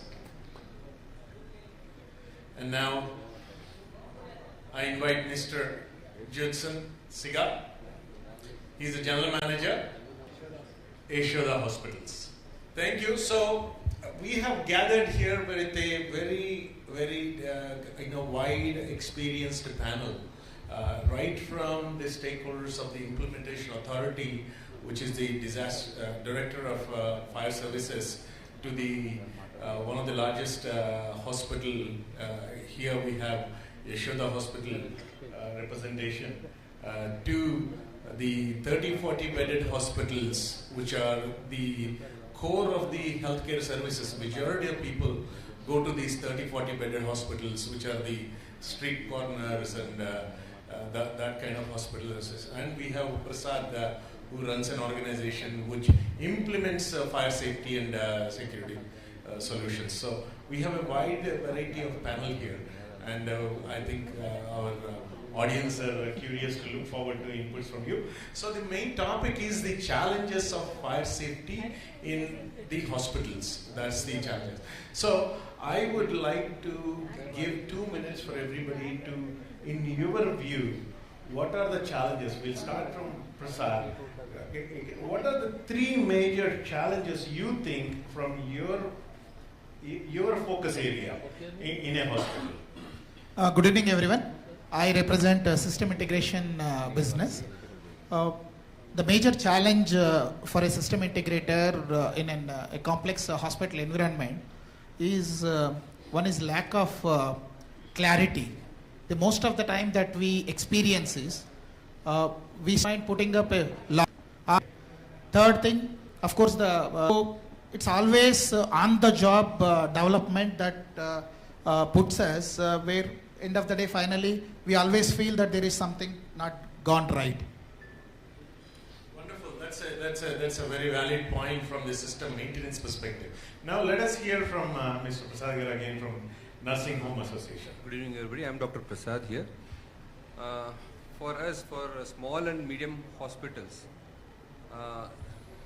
first of all, like most of us are doctors, so we don't know how these systems work to know about it. Most of us, all these safety measures into those spaces. Wonderful. Sir, from your perspective, I know you can talk a lot about this topic, but what do you see the top 3 issues when you talk about hospitals? See, hospitals, as far as fire safety is concerned, it is going to be a big challenge if there is a fire in a hospital. Absolutely. First, vertical for the storage building, hospital upper floors to lower floors, it is going to be a big challenge, and the fire departments have seen the consequences in cases like Amri Hospital. It is going to be a nightmare. So, safety measures to shift the patients horizontally in the same floor, defend in place is the strategy that is given. Not they should be vertically evacuated. So you have to create compartmentation is the heart of fire safety for a hospital. patients have to be shifted from one compartment to the other compartment at the same level. This is very, very important. Second is fire safety management. See, everyone in the hospital who is available, whether it is doctor, nurse or other office staff or supporting staff, everyone should be familiar in using the fire safety equipment that is available there and in the methods of moving the patients to a safer area.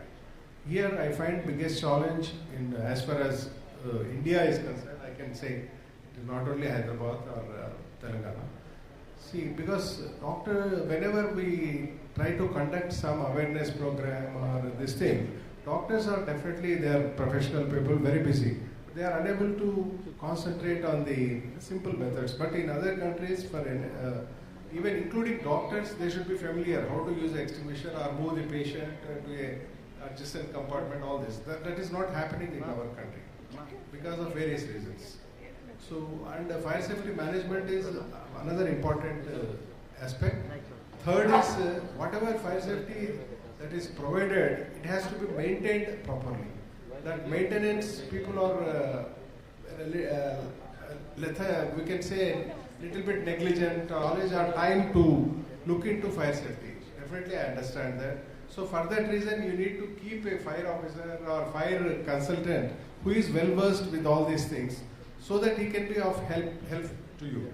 You cannot maintain all these things looking into your profession and also looking into the safety. So other critical thing that I could see in the hospitals is conversion of occupancies. If a building is taken as a hospital permission, then many of the things can be incorporated.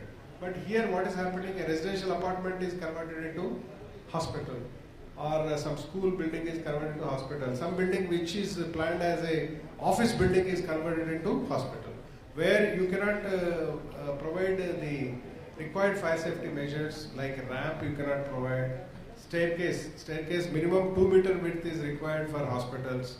So in the business building, office building, it is only 1.5 meters. Once you construct the staircase, you cannot expand it, it is impossible. So these are the challenges. The buildings which are meant for other occupancy cannot be, they are not suitable for getting converted as hospitals. These are the major challenges. And of course, now the hospital managements are also very keen in implementing fire safety measures, because if there is a fire accident, it is going to spoil their reputation, legal matters, and so many. It's all big headache to the doctors who are professionals. They want to be peaceful and happily do their work. So there is a lot of change in the thinking of the managements, hospital managements. But many more things need to come in future to make really the hospital safe place. Thank you. Sir, very interestingly, the couple of things I noticed is the sync in which the DG was talking in the morning and what you're saying, vertical, horizontal evacuations, compartmentalization. So I'm puzzled with the amount of knowledge that now the fire department is sitting on, and also there can be solutions. You could be suggesting solutions. So one of our friend, Dr. Prasad Garu, he was also, he is representing this 20-30 bedded hospitals, which is a point you raked up, which is where most of these 20-30 bedded hospitals don't have the budgets like Yashodas and Kim's that we have. So you also raked the same topic, so he might be looking for a solution. So I'm going to bring that up again. Okay, so go ahead. From the design perspective, please add your. Good evening. This is Giridhar from Rallis Consultants. Connected to these hospitals as being very critical, actually, even with respect to the design and other things. What we have noticed actually last maybe decade and a half actually, where prominent private hospitals have started emerging, the design has become very important actually. And second, actually, the implementation of the design actually we have noticed is not getting actually implemented, not even beyond the 60 to 70%. Then the first part actually, what we are talking on the safety of the fire, that is actually getting lost. So, as we are, to be frank, actually I should be very frank, we are very lucky that actually things are going on. But what design says, what code says, 100% implementation is not happening or not getting practiced. This is because actually we have recently done actually a couple of audits and surveys and other things actually. Out of that we have seen actually even minor fire accidents which have been noticed or something, they are not brought into the notice actually to, of course, the media level or something which is subsided. Otherwise, what it is noticed is actually there are serious lapses. See, for example, actually, like all day through we were discussing on compartmentalization and other things. This compartmentalization, when you think of fire-related, actually it is compartmentalization. When you discuss this one on the HVAC perspective or the ventilation perspective, which is called as zoning basically. This zoning aspect, if it is not done, actually, in case of fire eruption, actually, you cannot cut it short. That means, actually, from A block to B block, actually, as if there only one block only you have a segregation of A and B, then how are you cutting it off? No, that zoning is not happening. That means the ventilation aspect of the smoke evacuation aspect, actually, with respect to the number of air changes, apart from code also needs to be looked into. And finally, who is testing this? In case of a fire, actually, whether my pressurization is working or not.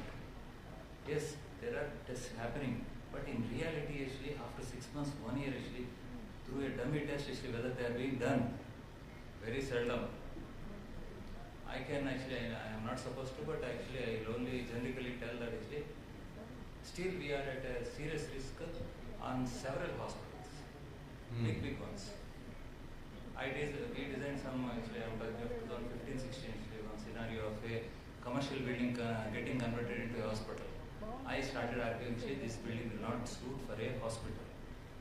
Then they told, that is none of your business. Can you design it? Okay, fair enough. If you are not, somebody else will do it. Absolutely, yes. Logic is very simple. Then we designed. We told all these safeties, we gave guidelines, notes, do's, don'ts, everything. Finally, actually, one pre-finishing stage, actually, there was a lunch organized, and the managing director of the hospital was beside me, was sitting. Either I am going to operate actually on this coming Thursday, first operation. So I said, don't do the operation. He was little unhappy and annoyed. Actually, what are you talking about? The building is not safe. None of your equipment are actually commissioned rightly or proper. So in that case, actually, how do you operate? You are taking a big risk. Something happens. Power-wise, fire-wise, otherwise. That is the situation actually. One is actually as a consultant view, design has to be very foolproof or it should not be blunt basically. It should have redundancy paths actually for various particular services, and secondly easily serviceable. And if you see the history of the accident or 1 decade of what all things have got changed with respect to Internally, I mean, even internally, the first floor would do a consultation sometimes. So things happen. I mean, not for large hospitals, it is very unlikely, but there are always loose ends which were unlooked into. Or actually unattended things are there. And instead, I am at 20 rupees actually you Chennai, your own Hyderabad, the before tea. Absolutely. Hyderabad, the before tea. Absolutely. So about it. Because we see 2016 understanding with you, it is not doing the maintenance. The best was the same. The maintenance did. You imagine a false alarms. I call it as a response time, and false alarms. I call it as a response time, and is an minute. Any false alarm comes in my hospital, my QRT team. I'm telling you again, there are somebody who was in charge for the QRT team just a month back. He knows, he can watch me. The total number of persons is only 6 for a 20 lakh square feet. This does not happen on a government hospital. This does not happen in a government airports. I'm telling it, they will reach to the spot with a fire extinguisher within 60 seconds. They will reach. They will reach it, and this report Daily report I will get by 7 o'clock by evening. I am not maintaining any hi-fi things. I am just doing a daily dashboard is there. We monitor everything in the daily dashboard report. I am there, my engineers are there, my chairman is there. We made it a simple Excel sheet. We see everything on that. What is happening in the hospital, right from the water level monitoring, how many sprinkler busted, everything we will monitor it. What is the location, what is the reason, what is the response time, how quickly we went this. Now second come challenging it. In the hospital, this is there. A lot of fumigation will be taking place. In ICUs they will use chemicals, and your housekeeping will do cleaning. There will be a lot of false alarms. And when the false alarm comes, everybody know that story which we have studied in our school days, Puloche. So the first time when you know the story, if the first time there is the one son and father, they went to the forest. For the first time the son went along with his father, and father is doing some work and this fellow is watching the thing. He just for a fun, he told Puloche. The father came running it. And there is no pulley, there is no tiger. He just, you don't do this. He went it.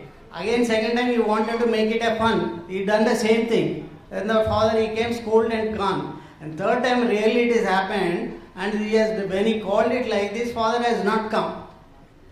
So we need to be very careful. What is the false alarm? What is the real alarm? Your preparedness for false alarm as well as the real alarm, you should be equal.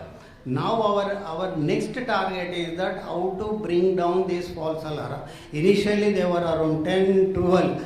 This we have done it by capping, by training, by educating, by monitoring it. We have brought it down to 2, sometimes 0, and we have taken a target in a 15 days it should not be more than 2.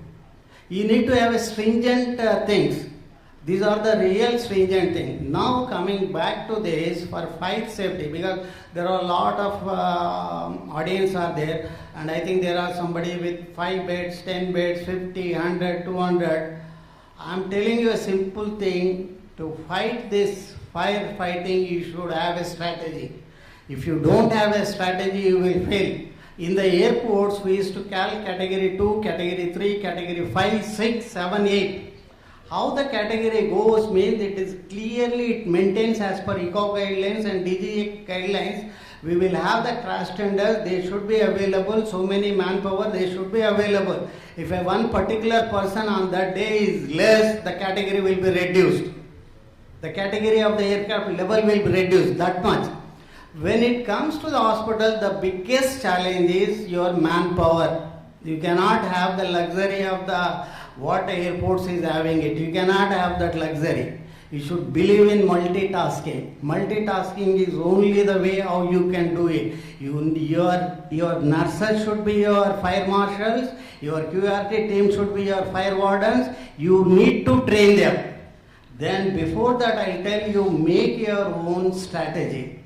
You need to prepare to an extent tomorrow fire happens. You should be able to take the person who is on the OT bed. You should be able to handle a person who is given anesthesia. You should be able to handle a person who is mentally challenged. Mentally challenged person in a fire incident, he will react a different way. There are big infrastructure challenges are there. I am very, very happy in the morning. The 2 presentations was really excellent. I'll ask these persons who are doing it, please mail that first presentation and second presentation to everybody. First presentation, I am telling it, you can use it as your handbook for when it comes to fire safety. They have gone it, he has done it, excellent one. I mean, this is the thing, only by interacting like this, by sharing the knowledge, by sharing the case studies, collectively you should improve it. There is something called collaborative approach. Don't be a competitor. One hospital should not become a competitor to other hospital. One hospital should learn other hospital. If fire happens in one hospital, the hospital next immediate to us should take my patient. Similarity to other. So we need to go to that extent and work together. Thank you. Amazing, amazing.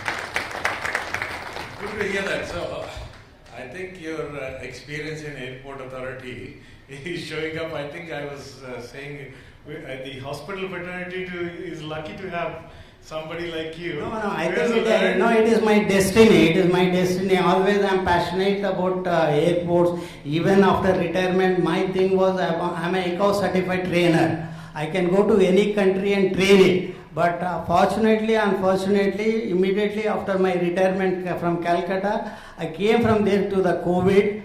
After coming there, I was involved in the Civil Aviation Training College. And after that, I don't know, somehow I went to Yashoda Hospital. I liked by the chairman, I liked him the way he's working. So the relationship it is building, and we are going to come up with some of the best hospitals in future. I am telling it. Yeah. Thank you.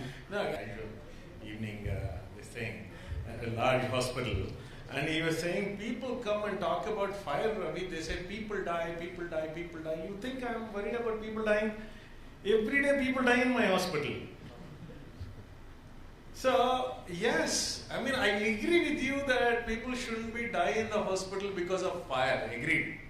But we are so insensitive to this thing that I can tell you on an evening like this, but in front of, so, yeah. No, I just want, sorry to interrupt you. I just tell, because I work very closely with my chairman, I understand what he tells. He has told me number of times, not less than 20-25 times, till now he told, people come to our hospital to save.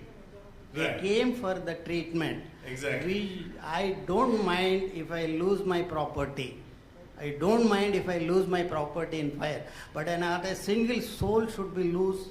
Single person should die in the fire. Exactly. So that is the aim we should do it. That is the what you should That's do the it. passion the hospital has to be driven with. That is the motto with that we should People work. should not die unnecessarily. Yes, we should do it. The destiny is that we can accept, but unnecessarily for a wrong reason, especially for a fire reason, people shouldn't be scared of going to a hospital and dying in a hospital. Wonderful. So I want to bring the other user perspective. So you're talking about policies, you're talking about systems, you're talking about maintenance, you're talking about staff and training and all that. But here is a nursing home association, which have numbers are high and with very minimal budgets, proprietors offering. So what do you have a question or a statement for the rest of the group? Yeah, my questions are actually plenty, not one. Okay, let's start with the priorities. Number one. Sir, one is the cost involved for the training and all those things. Second is how do you, in a smaller setup like ours or where I represent, how do you train people consistently? Because our work is completely different. One thing, the manpower, the infrastructure, how do you maintain, and how do you manage with the cost cutting? Because right now, if you see how we are working, like Ayushman Bharat, 1 year, we see Yashoda must be building, take a land somewhere or in a place, build a structure according to the hospital needs. But a small hospital, it doesn't happen that way. It is the other way around. Can I answer this? Please. Yeah. See, this particular question, I was talking to the All India AFSA president in the afternoon. See, this is where in my last 1 month, 1 year, I am recruiting the persons for operation and maintenance.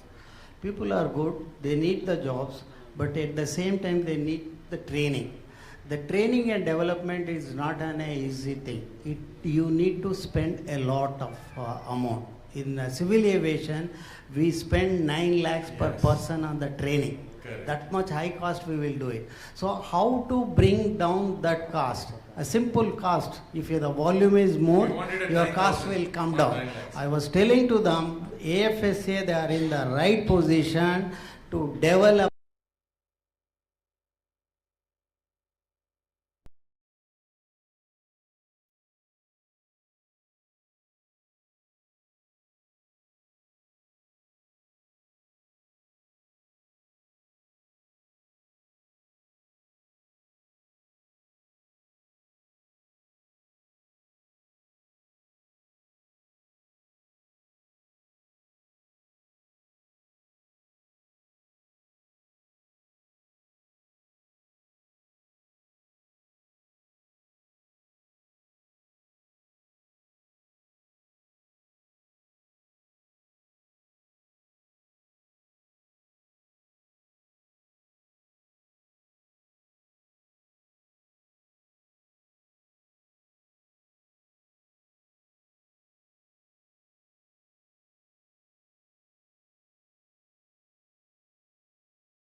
perspective, what is the right system or maybe right product at this point of time. See, most of these are electronic systems. If you don't choose another thing, if you are looking at the cheapest or the lowest cost at that point of time, which is going to phase out in next 2 to 3 years. So my request to everyone now is, don't look at it the cost, look at the cost of ownership. How long it will prove to be more economical when we have that kind of approach. Perfect, sir. Lakshmi Prasad, can you address his second question, which he is saying most of the places that they take are usually conversions. Office building converted to hospital and the residential converted. What do we do? I mean, that's all I have. See, as far as Telangana is concerned, hospitals below 15 meters, as per the present Fire Service Act, don't require fire NOC. See, if it is less than 15 meters, that is roughly ground plus 3 floors, mostly. 4 floors will be generally more than 15 meters. So up to ground plus 3 the responsibility.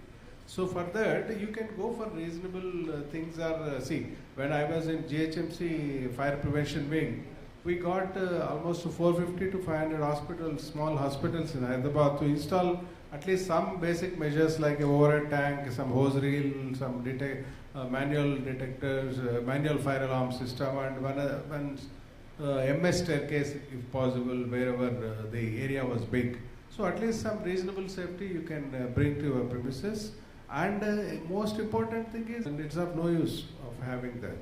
See, so these by spending little money, you can make your building reasonably safe. That's what I can say. So that's what is required, because legally you are not, you cannot get the fire NOC because there are so many issues. You have to comply National Building Code as the latest National Building Code to get the fire NOC if you approach the fire department. But fire department is also not insisting you to take the NOC because you are not covered under the Fire Act up to 15 meters. So you can install reasonable safety by getting a audit done. Fire make your hospital reasonably safe. We talk in a bill.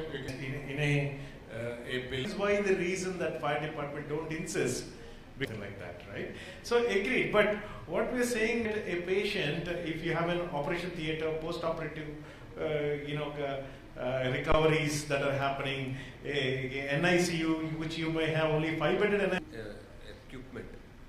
That is usually not a problem, because where we need for a fire engine to. The sir has just clarified. You don't. What do you call it? It has to be properly. And if possible, you have to.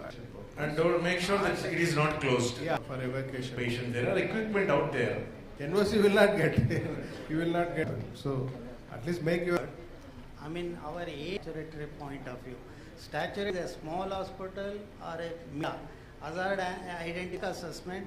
You will come to what meeting put it, then make it as a training. Who will be there with that? Make them as the stakeholders and involved. I think, I don't know whether I told in the beginning or not. Nowadays we are in the Google Zamana. Everything is available in the website. I was surprised to know that the AIMS is the #1 hospital in 2021 under the leadership of Dr. Gularia has come up with the first fire safety manual. The first fire safety manual for AIMS Delhi was published in 2021. That is available. Everybody, it is a 63-page document. Any non-technical person, any doctor, any nurse, anybody can go through it on the same guidelines, make your own plan, make your own manual. And that will be handy and it will be useful. Perfect. Thank you, sir.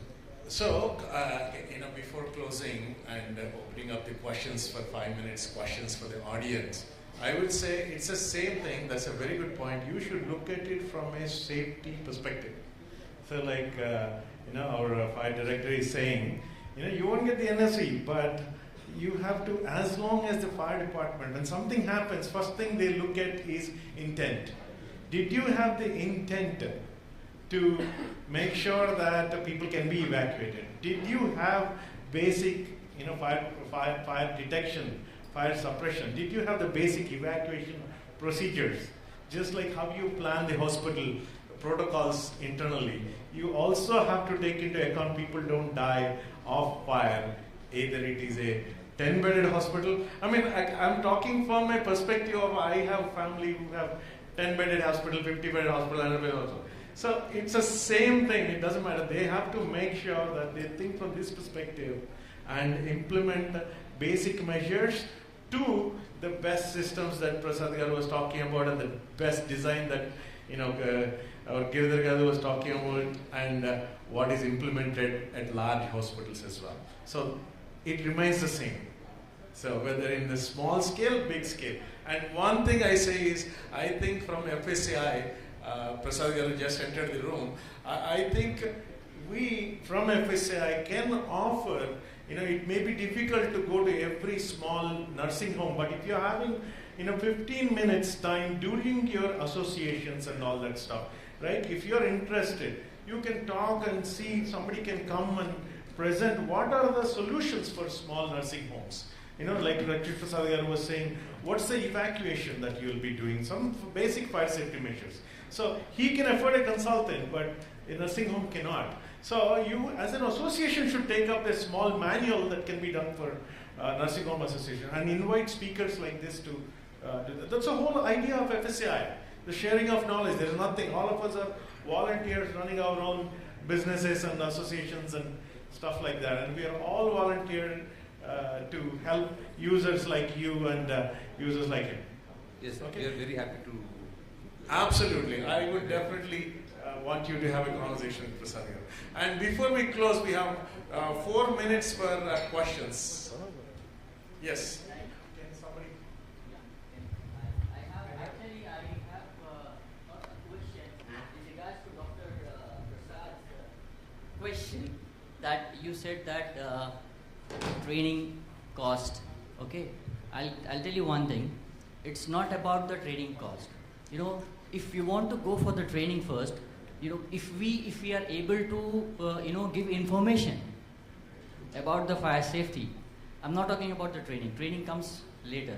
Information, instruction should come first. Why information, instruction? See, we have some information over here on the back row, right? There is something mentioned. There is some logo is there. Okay, the logo addressing FSAI. Same thing like safety.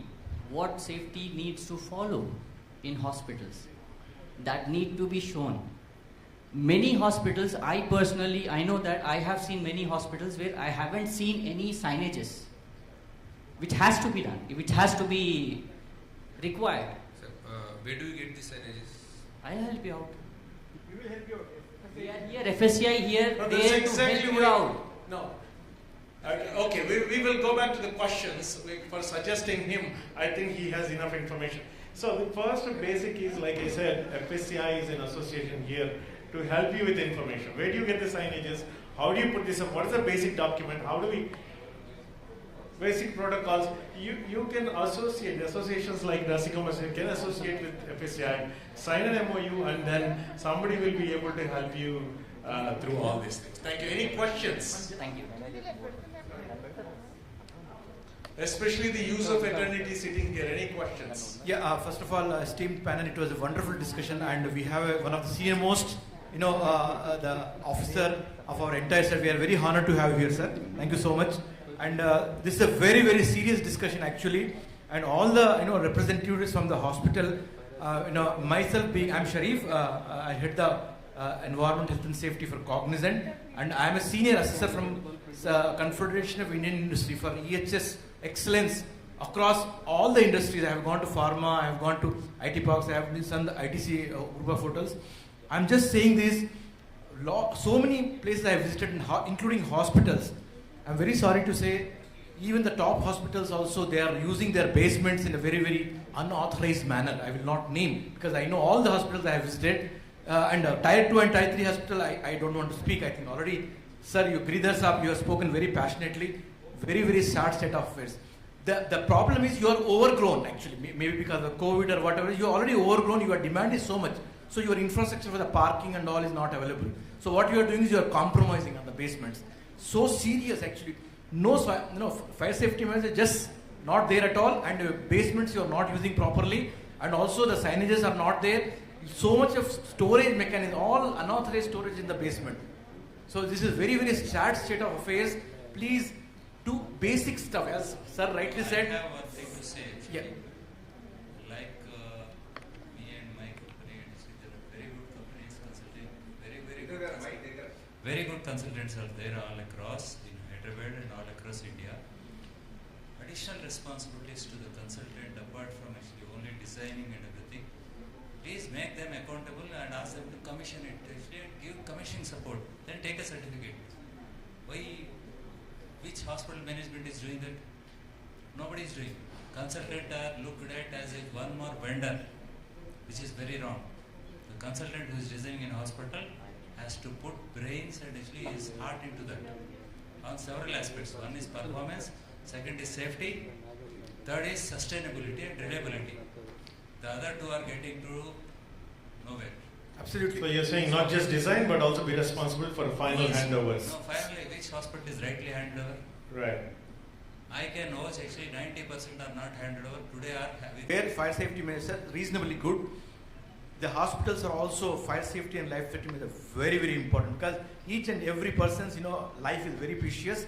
You do your own stand. As the sir's idea of 15 meters and below, you don't require the valid certification from the fire department. But at the same time, you be your, like, there are so many fire safety, the auditors who are available. Do a voluntary, certification for yourself, and then do the basic minimum best practices. Your basements, again I'm telling, declutter your basement. Thank you. Thank you. Any serious questions from the Last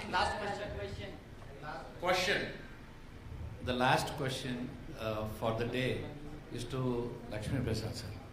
Sir, you are mandating sensor-based detection systems for high-rise buildings.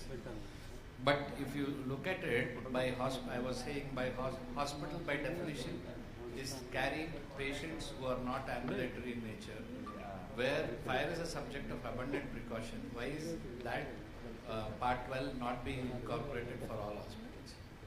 Yeah, we'll take your suggestion, we'll discuss with our DG, and we'll try to implement for all the fire invoices, because it is very cheap now. It's not very like earlier days. And anyone can install it at a very simple cost. So sensor based is a good thing, because it is like a 24/7 monitoring your safety of your building from your mobile also. So that's a good thing. Definitely we'll discuss and try to implement. Thank you, sir.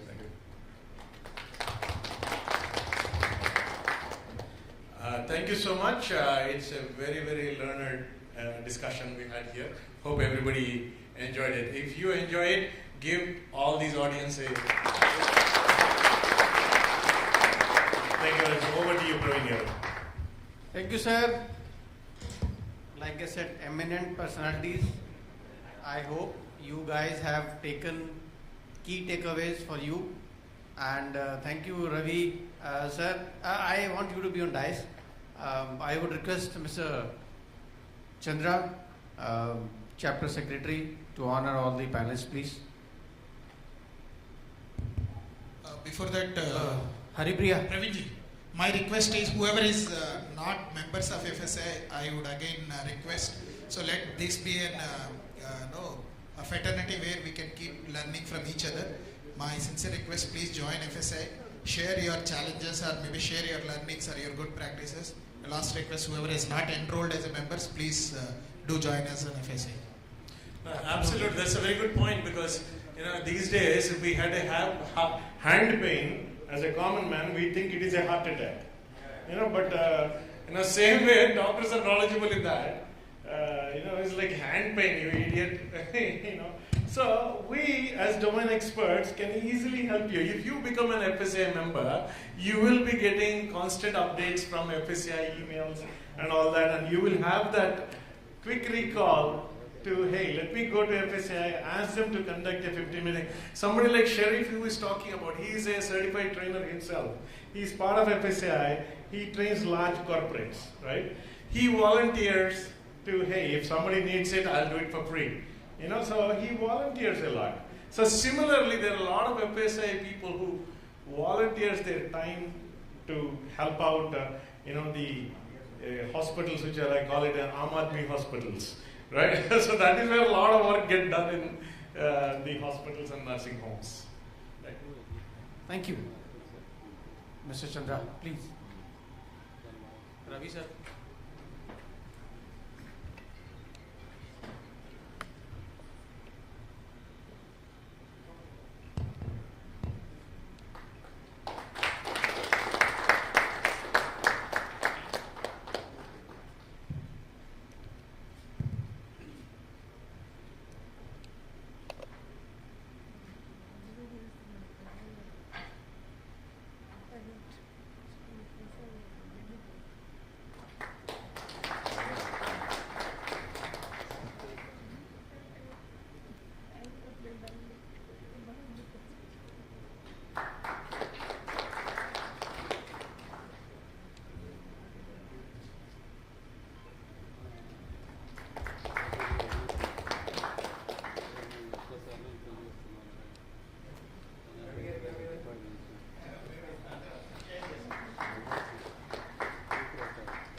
Mr. Chandra, can we have a group photo? Yeah.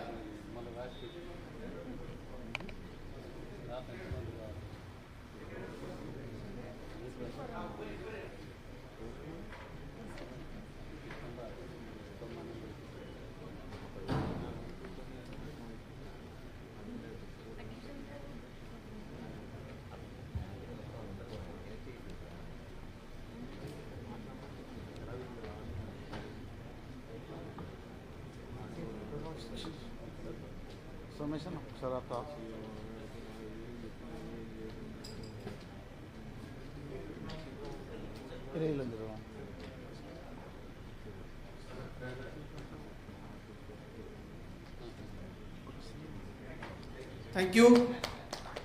Thank you, sir. Thank you for valuable advices. Friends, we have come to the end of the program, and I would request Mr.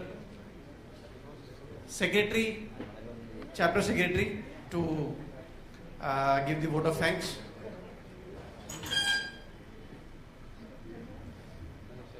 Somashana, కొంచెం light.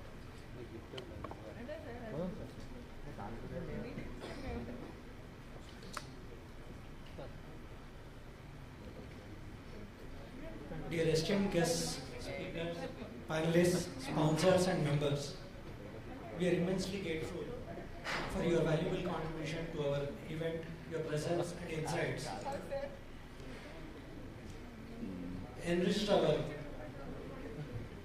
Insights have significantly enriched our gathering and left a lasting impression. We thank our chief guests, CEIG Srinivasrao Garu, DG Naireddy Garu, Linga Reddy Garu. Their presence has immensely encouraged others to stay through the session throughout the day-long event. And our speakers, Mr. Srinivas Valluri Garu, Vinod Kapse Garu, Sandeep Goyal and Mr. Satish Suri, for excellent sessions which were informative and helpful, and hope this will be implemented in your hospitals to better safety of the patients as well as human beings. And for panel discussion to discuss on the challenges faced by 20-bedded to 50-bedded hospitals, which was moderated by Mr. Ravi Chennupati Garu, with the panels Prasad Raju Garu, Prasad from Thana, DFO Lakshmi Prasad Garu, Girdhar Garu and Judson sir, and was instrumental in bringing all together on single stage who can discuss on their issues and try to find a solution. I hope this would be a starting point for you to initiate the discussion and come to a conclusion where it will help for everyone. And our sponsors, without whom I don't think this event could not have been possible. Infinity Building Solutions, along with JCI, engineering supply agencies in support with Honeywell and Linga Basic Elements. Thank you, and a round of applause for our sponsors. And a special thank you to Mr. Shravan Garu and Praveen Upadhyay Garu to coordinating for this event. And special mention to Mr. Nalam Raghavendra and Faraz for conducting training sessions for Fire Safety Week.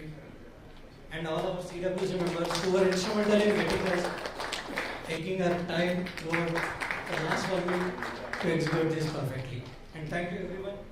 All the audience, because you were the people for whom this program was done, and a big round of applause for our AV guys and our handsome photographers, because these are the people and they are going to share the link. You are going to use that picture and you will get so many likes. So I think some credit goes to them also. Thank you. So we are done for the day. Thank you so much. And okay, we'll have one photograph with all CWC numbers and speakers.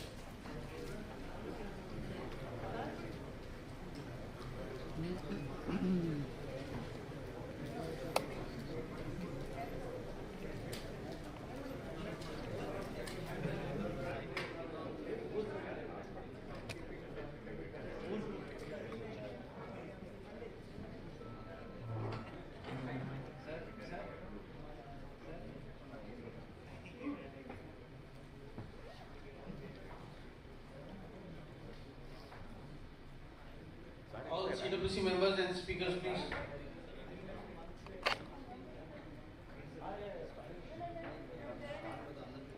I would like to request all members have been shared with the feedback form. We would like to have your feedback entered. And I would also like to thank Haripriya. I don't know where you are. Oh, here. Okay. Come here.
కొంచెం back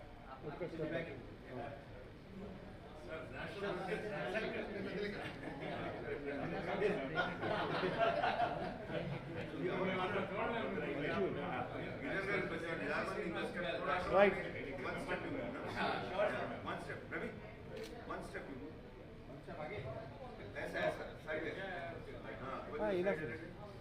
sir కొంచెం జరిగారు okay free ఉందా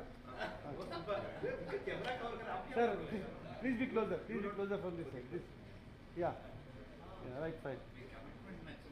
Right, okay. Okay, smile. Sir, अंदर उठी निलबड्डाరు नव्వాలి. Adi, smile should be there.